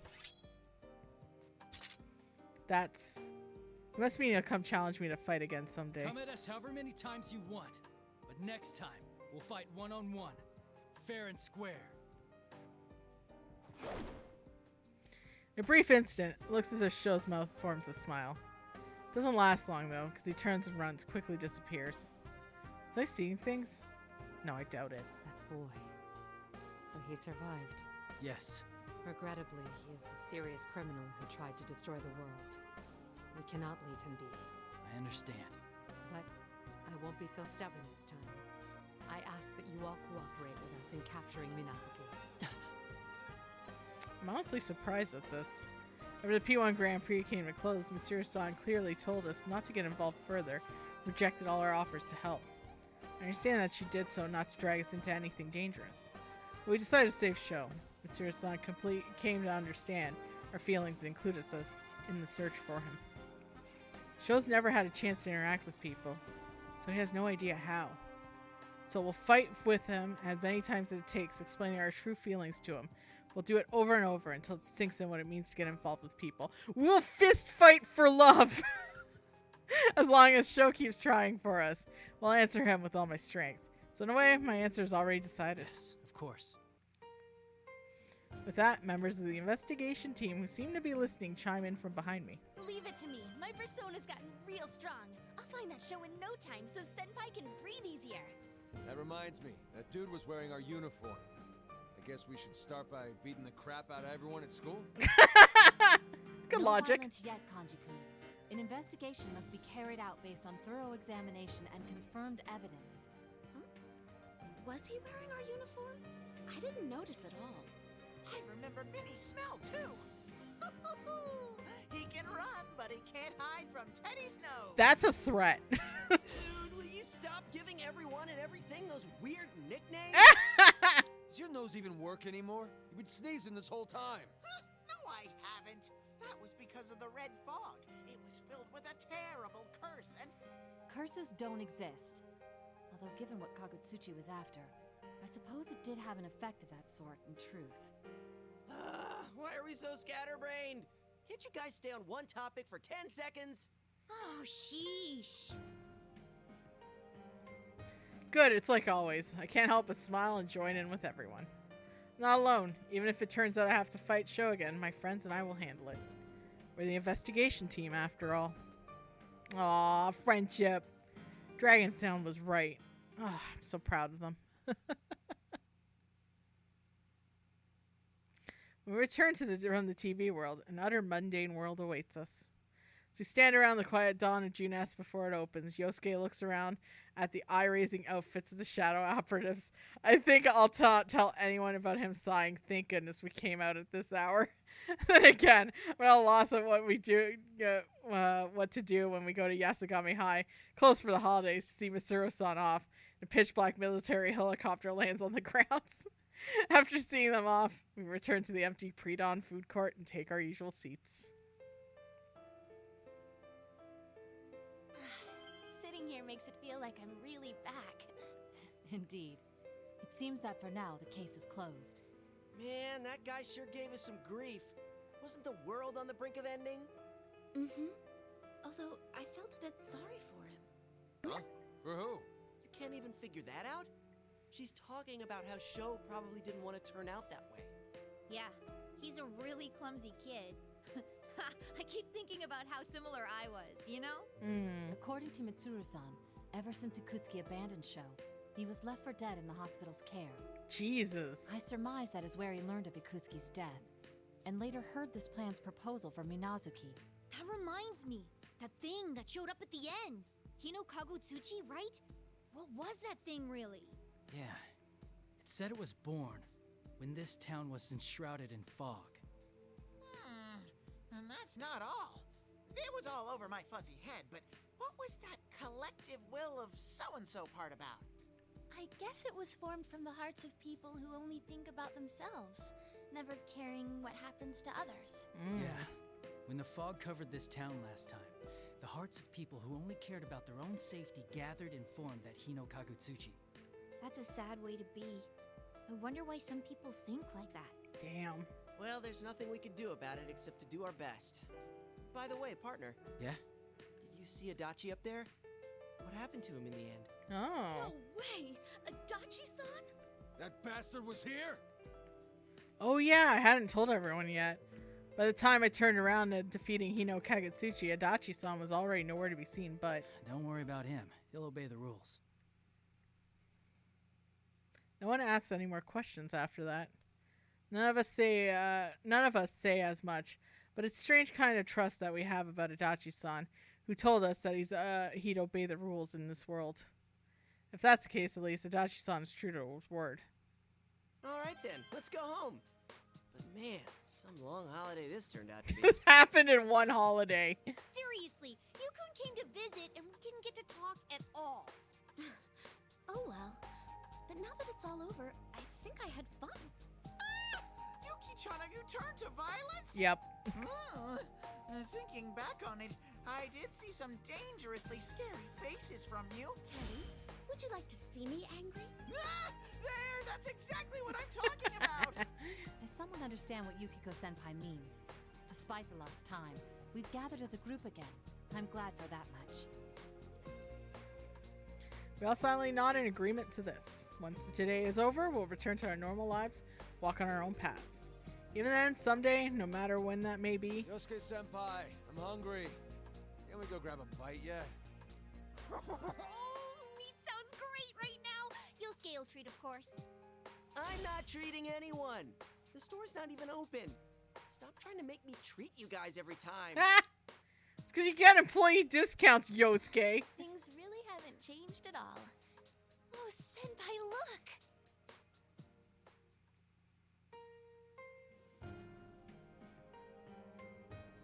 Aw. Look to where Rise's pointing and the sun is starting to rise from far beyond the town. Those thick thunderclouds that covered Inaba yesterday seem to have disappeared along with the fog. Let's go, everyone. It's going to be a nice weather in Inaba today. Aw, friendship! Friendship! It's all friendship, baby. Epilogue! Last one for today. And like that, the long holiday is almost over. We're on our way to the station. I said I didn't need anyone to see me off, but since I didn't get much time to relax, deep down I was happy to spend even a little more time with everyone. As we got close to the station, a familiar figure comes walking up ahead. We're about to pass each other. She speaks to me. Thanks for your hard work. Yeah, same to you. It's not like I really did anything. I was getting my butt handed to me and you weren't around. Like, that was fun. You were keeping Dojima-san and everyone else safe, weren't you? That was a huge help. Stupid no-tech love machine. You're being too honest with me. Stupid. Mary blushes, somewhat embarrassed, but she's protecting this town from the worst of the Hino Kagutsuchi's effects. That must have been extremely hard on her. Hey, this town, do you like it? Oh. Huh? Yeah, I love it. Go home already. Get out of here and come back soon, jerk. That was an even bigger outburst than usual. I want to express my thanks to her more, but... Well, seeing her in good spirits again relieves me. I'm sure she'll continue to watch over everyone in this town. As I watch her run off, I hurry and catch up with my friends who've gone on ahead. We reach the platform. Dojima-san, who was already here, hands me my belongings. Thanks for bringing my things all the way here. Don't worry about it. Man, you seem pretty busy. So, if you're headed back, does that mean things are settled? Yeah. There's a hint of reproach in Dojima-san's eyes. Detective's intuition is an impressive thing. I can tell he still trusts me. And since stopping short of grilling me for details, I just wish he'd stop that drill-like stare. Yes. Take some more time off the next time you come. She seemed pretty lonely. Aww! Nanako looks away sadly as Dojima-san pushes her forward. She's pouting a little. Nanako, I feel really bad I couldn't spend more time with her. Oh, you can. It's almost time. Well then, time to disband the investigation team for real this time. I feel a little down when you actually come out and say it like that. Yes, but disbanding means that the case has been solved. We should take pride in that, at least. Investigation team? Oh, crap! Chie's dog went missing, so... Huh? Really? If you had told me, I would have rushed to help in a jiffy. Why are you falling for that? Just stay quiet. That's not fair. I wanted to help too. I'm sorry, Nanako. I'll be back in the summer. Really? Whoa, for reals? Summertime, when the next arena hits Kumite! Kumite! You're gonna stay the whole summer, right? Oh. Yay! That's more than a month. We could do anything then. More Kumites. Let's see, the summer festival? Going swimming in the ocean? Ooh, and the fireworks show. Somehow, we've gotten sidetracked on the subject of me staying here my whole summer vacation. Actually, I hadn't decided myself how long I'll be here then. In spite of myself, I glanced towards We Dojima-san. wouldn't mind at all. Nanako would love to have you around. The train will be arriving shortly. Please step behind the white lines for your safety. Fucking ads. Aw, Nanako. As if I lift my luggage, Nanako rushes to hug me. She was pouting before, but it looks as sadness would reach its limit. I don't want you to leave. I want to play with you too. Nanako. to spend much time with her. You're late for the good is on, No Name Woman. We just solved a mystery. Turns out Sho is the son of that guy that betrayed us in Persona 3 that killed Mitsuru's hot dad, and then he got shot and fell off a building. Nana-chan, I'll play with you. I know, Nanako-chan, come over to my place. We have a dog. Good news is, though, No Name Woman, this isn't the end of story mode, just only this main part. No, I want it full. Nanako, if you keep saying such selfish things, I'll tell you a scary story before bed. Hey, no problem. Nanako freezes for a moment with a sudden jolt before reluctantly letting me go. Dojima-san, I'm not sure that's a good way to keep her in line.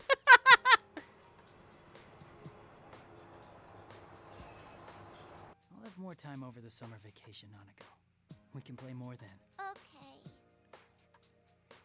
Wow, I didn't know Nanako-chan doesn't like scary stories. Yeah, if she sees a scary story on TV before bed, she can't go to the bathroom by herself. I'm the one who gets woken up in the Sorry. Nanako's a big coward. Big coward. Nanako, tired of being teased so much, rushes to the train. Even though the departure bell's already ringing, it was not good timing. Oh no! Nanako!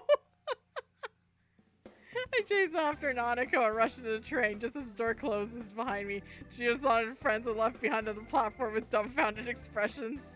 As the scenery begins to slowly move, we all start chasing after our train. Nanako looks back and forth between me and the outside. Seems a bit panicked. I grin and look around inside the train for a seat where we can both sit down till the next station. Oh, Nanako!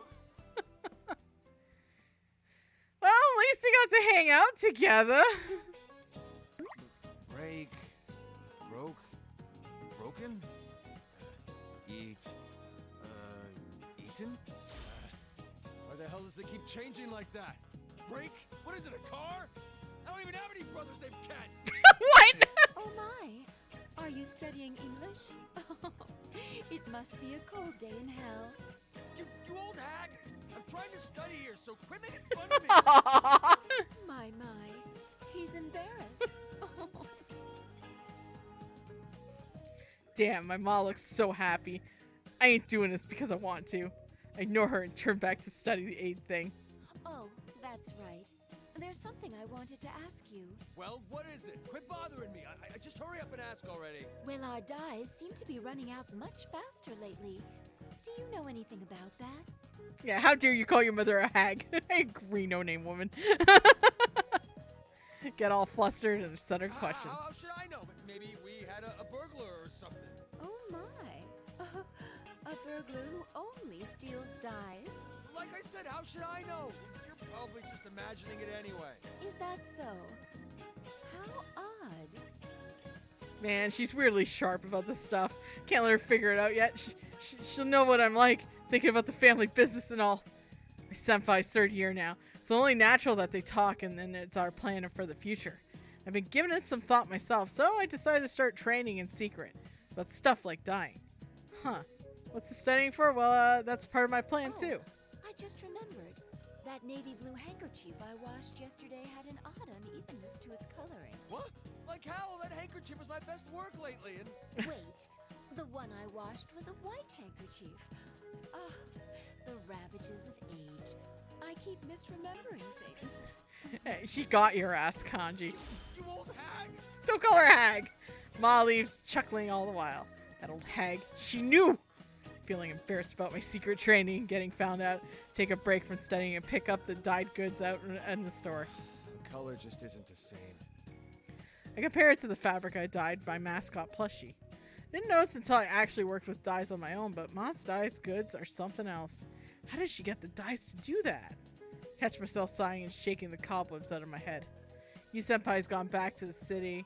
My other senpai are probably leaving town next year too. According to the post-grad plans, Risei and Naoto too. Even now, they're away in Inaba more than they're here. To be honest, it's sad to see us all go our separate ways, but funny thing is, I don't feel as nervous as I did. Maybe because I found a goal I can be proud of. My goal is to become a pro craftsman, spreading my dyed goods across the world. Fuck yeah, creativity! I do that, and my friends who leave Inaba won't be lonely no matter where in the world they end up. But first, I gotta get better at dyeing, and I need to learn to speak English too. With a new resolve, I look up at Tatsumi Textile shop curtain. Seeing the vibrant, perfect dyed colors, I couldn't help but feel a wicked laugh rise inside of me. I ain't giving up, goddammit! Yeah! I wish Kanji all the happiness. Me too. Me too.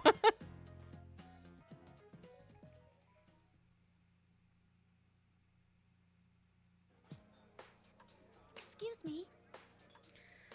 As I'm picking up the empty plates from the parlor, which is lively as usual, the guest beckons me over. Whoa, you're a high school girl and a manager? That's awesome. Hey, did you wash my back later? Ew! Sir, please don't joke like that. Well, I might consider it if you held a party here every day for the next year. Really? I'll take you up on that. Thank you for your patronage. Of course, I must ask that you pay for everything up front. Huh? While the guest is done, I exit the parlor. Damn! Even people like him are important guests. Be easy to lash out, but I started to learn lately that there are other ways to deal with them. Damn! Cold! Yuki-chan, are you okay? Are you sure you're not pushing yourself too hard? Don't worry. I'll make sure to lean on you and the others if I'm ever feeling stressed. Please help me out if that happens. But did she learn how to cook? Exactly. Really? You've gotten so dependable all of a sudden. Oh my god, she could just feed them a meal. Can't help but smile a little at the waitress's delight. The reason I'm able to try my best like this isn't because of my strength alone. It's more that I want to keep pushing myself further because I have people who depend on me. And I think about that in the case, and I'm thinking it this way now. I made my decision to take over the inn. Everyone is cheering me on. To live up to their expectations, I need to train hard, and I won't be a disgrace as the inn's manager. Even when it comes to cooking, I don't have to be as good as the chefs. I just need to be able to have some simple appetizers by myself. As I moved to the corner of the kitchen I was borrowing, I checked the contents of the pot. Uh-oh. Well, I guess that's our answer. Maybe I should use yogurt. Dragon King! Hey, welcome to the chat! Uthardar. Uthardar. I think I got the name right. Welcome, welcome. Huh? It burned? That's odd. I was sure this was how the chefs did it. Oh, honey. Yuki-chan, I smell something burning. Are you okay? Just creating evil demons, don't mind me. I'm okay. For now. You're improving as a manager, but I think your progress as a cook is still bumpy. Can't help but sigh at the waitress' gentle rejection as I stare at the burnt pot. Maybe I should get more people to help taste my food. Yeah, I'm not alone. Sure, my friends will be eager to help me out. Oh no, honey, don't. No, no, no, no, no. Oh no, no. Huh. I'm gonna leave math for later. I gotta start with general ed questions first. Ooh, fellow Toasty slash possibly Vanny and Juicy gang. Nice. Welcome, welcome. I wave the white flag at the incomprehensible row of numbers open to a different book. Sheesh, this one's pretty thick too. Oh, you've been to a few? Nice. What is this? Some kind of old manuscript? Oh, I'm in great shape at least. How come there aren't any practical skills in the primary exam? I give up to the endless list of formal sentences and plop on my bed. Comfortable and feeling my pillows slowly lures me to sleep. So sleepy. It's no use. I don't know when I'm beat. Simple question of the police employment exam is too tough. I bet Master would totally ace the written exams too. I mean, he'd make it to the top easy. I remember declaring Akihiko-san in my dream to be a police officer when I got to see him again during the incident the other day. Why a police officer? It's simple. So I can protect everything I care about. Things like my family, friends, the town itself, where I'm so many good memories of growing up. Yukon's gone back far away to the city. Since Yosuke's decided to go to college, he'll eventually leave Inaba too. Rise-chan and Naoto-kun will probably have to do a lot of traveling in their work. Even Yukiko said she might have to go to do some innkeeper training elsewhere. Kanji-kun's supposedly up in the mountains in search of dyes and cooking wood, I think. Wait, that part about cooking wood seems off. And even if we end up separated, it won't change the fact that we can always come back to Inaba. A+ Chie emote. It is so good. That's why I'll protect this town. That I think is the real strength of everyone gave me. All right. I'm gonna become a police officer. No doubt about it. If Master's at the top, I'll work my way up to his level. Dreaming of being a police officer to protect people. That's quaint. Remember, this is Japan. It's different.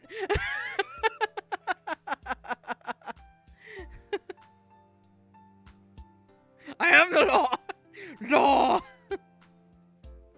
And that's why I can't be bummed out just because I'm stumbling a bit over the subjects not so good at. Also, hey, Screaming Red Skull, what up? Is it? Probably not. Yeah, because we all know that the Yakuza have, like, someone get arrested just so they can get some street cred. And the cops are just like, I can't be arsed with these guys. Also, I do know that the court system's fucked up. Phoenix Wright's making fun of that one.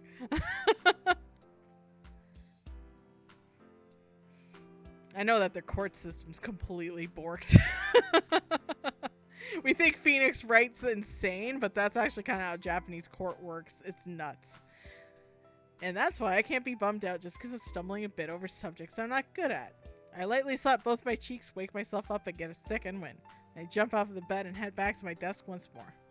These sample questions are tough enemy right now, but the stronger enemy, the more true fighter, welcomes the challenge. Objection! Overruled.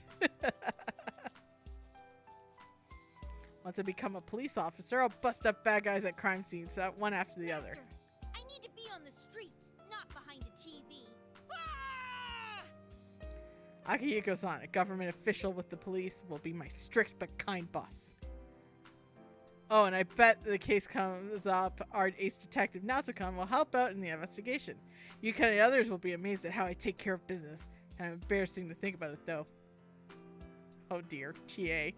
I'm gonna do my best. Oh, Chie. Oh, Chie. Honey.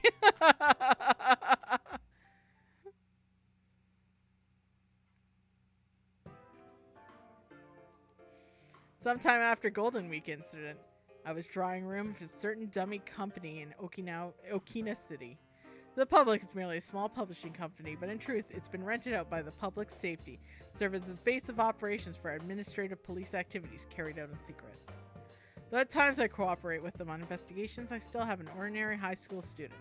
And since I'm only an outsider to the police perspective, it would only cause too much of a stir for me to come in and contact public safety, a regular police station. This, in other words, is one of the few places I can be at ease. I've come here a number of times after a case and grown acquainted with some of the part-time employees. Given my position, it may be dangerous to get too close to public safety, but the relationship is extremely useful as a source of information. The fact that it's a pipeline I established myself undoubtedly gave me greater confidence as well. Upon hearing the details of the case, the man in public safety is lost in thought for some time. But then he tells me that some change in that secret inquiry into the Kirijo group has concluded. What do you mean? You probably believe that this investigation is about the potential dangers of the Kirijo group. But that's not the truth. It was ordered by top public safety officials who aren't keen on Mitsuru Kirijo's influence. They're trying to find fault with her to rein her in. Yeah, they're all growing up. You know what? Can't wait to see what happens in the dancing game later for the plot. Then, were these top officials dissatisfied with my report? Oh, your report was detailed and accurate. But that was too fair for their liking. Are you asking me to report a distortion of the truth? Don't glare like that. The officials used Kirijo's disappearance this time to order an investigation on the Shadow Operative's facility. Dancing Teddy, I know, right? Yes, I know about that. I'd heard from my friends. But these investigation results aren't what those at the top hoped for. If this continues, they may abandon rational judgment in their desperation. That quote comes up a lot. Oh boy. It's a job for the 5th. Oh, right, not yet. We need more of those. Close yet so far. In other words, you think they would begin to suspect me as taking sides with Kirijo? Yes, but that's not what we hope to see happen. In all honesty, enabling their power struggle has no upside for our organization at all. We are very satisfied with your work. That's why it would be less than ideal if you lost favor with the top officials and became unhireable. I understand. Though they're all part of public safety, you're saying the top officials and the on-site investigators have different views. That's the nature of the beast. Nature You of the have beast. my permission to continue Sorry. visiting this place from now on. Just So, woke up I a ask if memory you of play along friggin' just once. Voyage of the Rock Aliens. Permission to continue. So, you leave a thread for me to follow while telling me not to get too involved. A bit self-serving, wouldn't you say? A harsh assessment. Both the inner truth and the outer veneer matter in society. That's how it is. I was only joking. I thank you for your generous consideration. Thank you for your consideration, sir. Kindly fuck off. I give a bow and leave the room. I step outside of the building and see a clear blue sky spreading overhead. I take a seat at the bench that catches my eye. Afternoon sunlight, just beginning to heat up, shines down on me. It's been a while since I had time like this with nothing pressing to occupy me. The case forced me to think about several things. First, shadow-related incidents are not limited to the Midnight Channel. Second, the shadow operatives, only the organization to counter those threats, are in a politically unstable position. Finally, there may be more powerful remnants of Ergo research like show somewhere. This bears further investigation. Since I am both a detective and a persona user, there should be some truths that only I can unearth from my unique position. The scope of this investigation will be vast. I may no longer be able to remain in Inaba. No matter what kind of physical distance I put between myself and the friends I made here, our hearts will never be apart. Having made my resolution, all I must do is make the first move in my investigation. It seems I'm about to be very busy. Oh dear. Ooh, Devil Summoner. Nice. Raido Kuzunoa? Or the other Devil Summoner? All right, that must be the place. Our long line of butter chuds, of course. A few days after the incident during Golden Week, after coming to Okina City, I find that I'm looking for and start walking towards it. What am I looking for, you ask? Sign for cramp school. See, I've decided to go to college after graduation from high school, so I'm off to kind of late start, but that's my fault for ignoring my guidance counseling results. Thanks to this case, I feel like I'm finally prepared to face my future. It's like I finally made a breakthrough. Breakthrough? When I was chatting with Yuel, reflecting on the case, he gave me a puzzled expression when I started talking about this stuff. I told him vaguely about how I couldn't muster up an interest in the future since we'd all be going our separate ways because I'm having so much fun with my friends here now. I came off a little unfocused because I tried to cram everything I wanted to say at once, including how it isn't because I'm unhappy with the way things are. I kept wondering if there was any way I could spend my time with everyone forever and ever. Oh. But I realized that that's just running from reality. Everything in the world changes, and that's what makes it interesting. These bonds will keep us changing too. But don't worry, it doesn't worry me like it used to.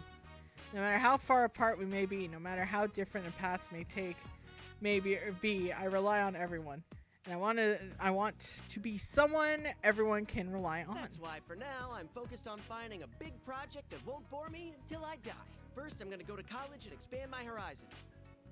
I guess for how long I thought about it, it's a pretty standard path. Going to college to try out weed. Go Yosuke. Oh, I think that's just like you, Yosuke. Isn't the long consideration really the important part? That's what my partner said after listening to my endless spiel. If only running from reality isn't a healthy option. I know, right? Still waiting for Persona Arena with the P5 characters. Yeah, I know. That's what my partner said after listening to my endless spiel. Might be right. Taking time to consider things might be important too.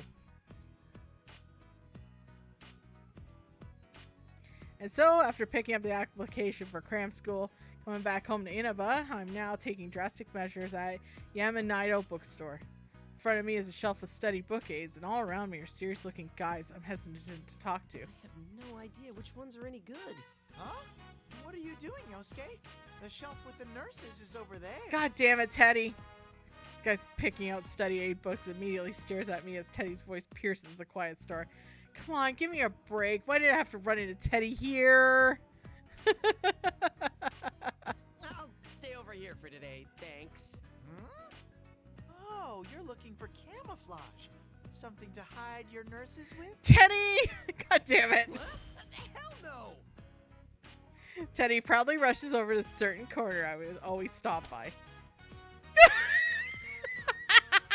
Feeling everyone's heated stares at me, grab Teddy by the collar and make a dash out the store. Ah, damn it, I wonder if Juness will ever get some study aids books in stock. Oh, Teddy. Hello, nurse!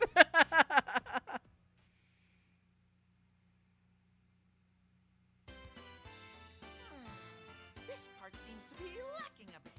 It should be more showy, extravagant, all out. Hurrah! I feel like I'm on a roll.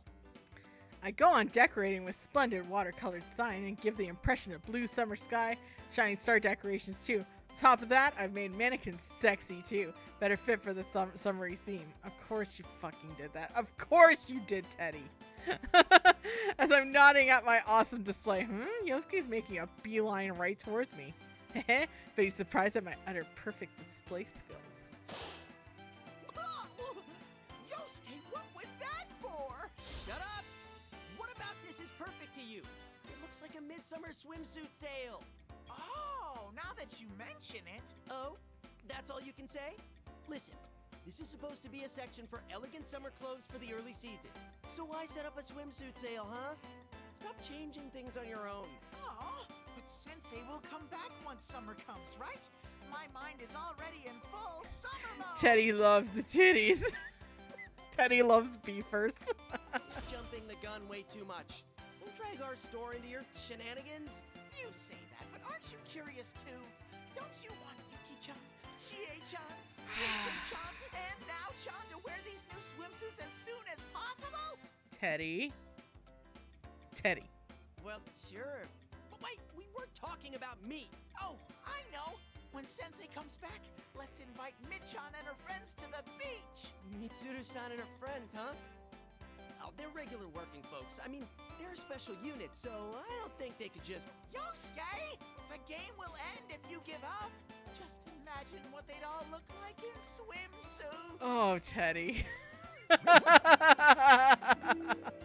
Teddy, no! Of course, there'll be Chie-chan and Yuki-chan, Now-chan, and Rise-chan. On top of that, the beauties of the Shadow Operatives, led by the glamorous Mi-chan with a grand gathering. I can't help but get excited at the thought. Teddy's Kumin. He's Kumin so hard. Ooh! That look on Yosuke's face means he's gonna get a nosebleed soon. Yosuke sure is easy to read. Look, that doesn't change the fact that it's way too early for this. Hurry up and get the display how it's supposed to be. No! I will staunchly protect my paradise! Take a shot. Your weird paradise has no place in our store! If you don't hurry and fix this, I'm docking your pay! This is tyranny! Utter totalitarianism! Take another shot. Take a shot at Teddy while you're at it too. God damn. He's Kumin in the store. You can't do that. Well then, let's start from Act 3. Ready? Go! Look, a white bird. Could it be the same one we saw together last summer? Who cares about birds right now? If there's something you want to say, then say it. Please don't be that way. I trusted in you. I believed in our promise that we'd come here on this day. So why did you bring her? I feel like an utter fool. No calm November. No, there's plenty of Kumin happening on this channel. Teddy's technically, I don't know. He was technically reborn. I don't know. There's too much technicalities. Either way, he should not be doing that shit. Rise-chan. Noe-san's voice echoes across the quiet rehearsal room. Geez, I already told him the rehearsal's a little behind schedule. Noe-san, we're still rehearsing here. Oh, sorry. Please forgive me. Noe-san quickly apologized, bows to everyone. I bow too, apologizing to the actor I'm rehearsing with, and the director holding up the rehearsal. Fujikawa, it's time. You're free to go. Everyone else, take it from the top of that scene. Huh? But... Go on or they'll yell at me. The promise was we'd do this without getting in the way of your other work. Though, I mean, your acting was great. Thank you. Is there anything else? What do you mean, anything else? Anything I should work on? I just told you that your acting was great. You're rushing this too much. Well, I don't know. I guess you need to work on accepting your strengths and trying to build on them? Sure. Accept my strengths? That's right. Hey, I take back what I said. Everyone take a 30-minute breather. I hate that wizard. Plenty of Kuman happening here on this channel. Oh no! That's forever.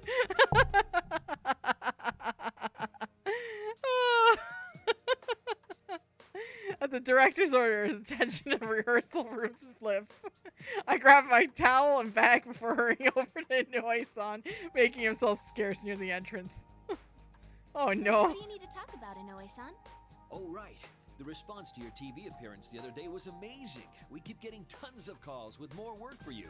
The Moon Wizard? And that's why we'd really like to set up an actual schedule and put a huge media blitz behind your comeback. No, I told you that's not what I want. I'm not even close to my peak performance yet. Huh? But they're all really good deals, you know? Nope. Don't you remember how we talked this over with the agency? I want to put my schoolwork first right now. Oh, can you bring the car to the front? Let's go find some goddamn Moogles. Damn right. My persona grew a lot during Golden Week. Though that's because I had help from Elizabeth Lady. Once again, I couldn't express my true self on my own. I need more confidence and a firm footing, so I won't feel lost no matter what I come against.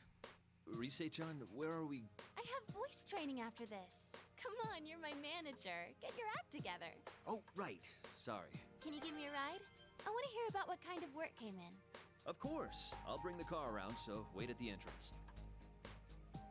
Aww.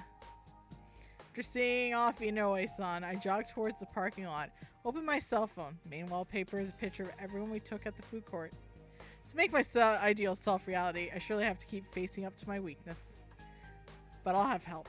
As long as everyone believes in me, I can overcome those weaknesses as many times as it takes. From the entrance of the studio, I look up at the blue sky.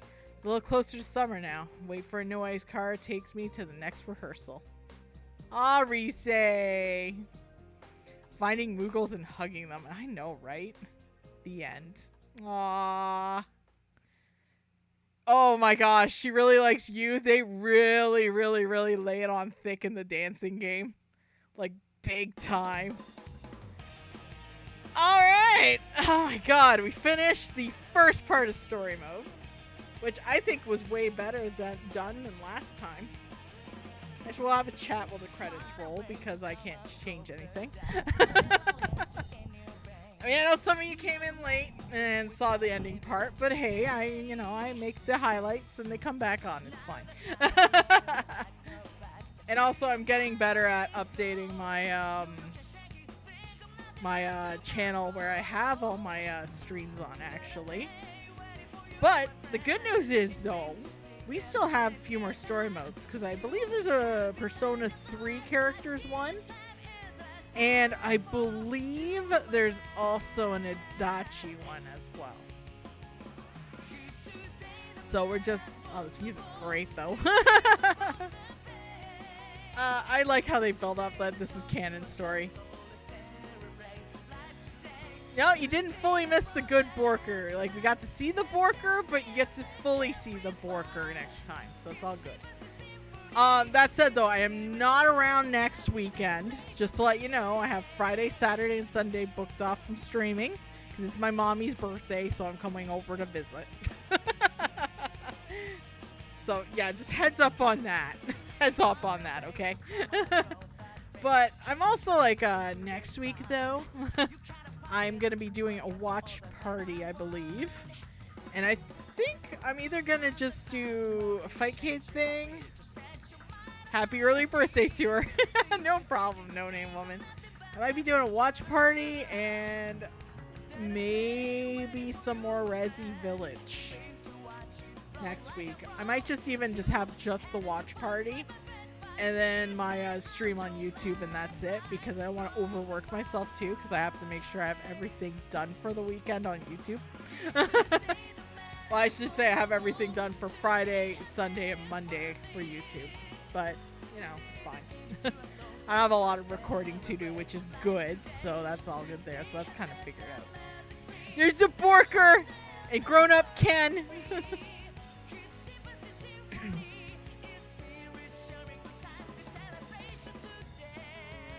There's Jump Fake getting fucked. Good memories, good memories. This is a good-ass game, though. I'm glad they re-released it for modern stuff. Yeah, Ken drank his milk. God damn. Yeah, he's still younger than the P4 crew, which is crazy.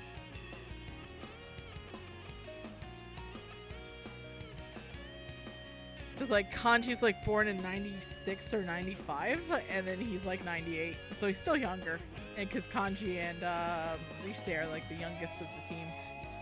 Naoto, too, I believe. And they were all bonding, friendship. And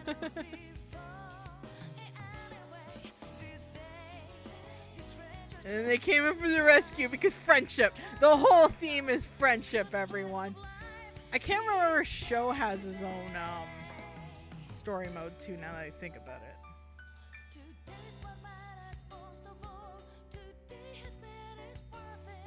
I actually don't remember. Today's a good song, but I think the intro song, Breakout, is the best Persona song.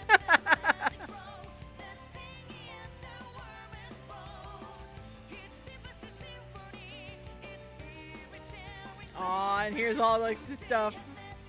Like Rise being like, God damn, I found my resolve. I tasted blood, and now I understand. Nanako being taken away. That was funny.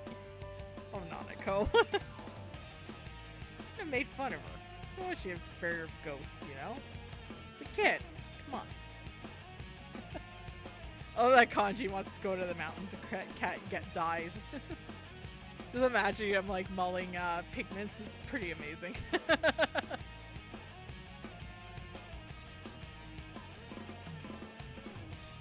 Alrighty, let's just see what we unlocked.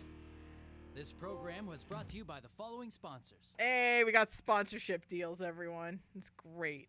Alright, let's see. Hi, Dio. Hi! Yes? She screamed! Alright, so we got the P3 mode. We got the episode of Dachi. Okay, we are good. Yeah, shit. Okay, awesome. Let's go raid. Double toasted. I believe Juicy's on for some DT gameplay right now. DT... Wait, double toasted, because I actually remembered to log in. Alright, everyone. Thanks for hanging out. I streamed for 5 hours, and I'm hungry as fuck. I was adamant to get this storyline done once I saw how much was done. But yeah, not next week, but week after. See you for episode P3. Till next time, see y'all later. Bye now. Also, yeah, tomorrow's Final Fantasy 12, so please join me then too. Okay, bye.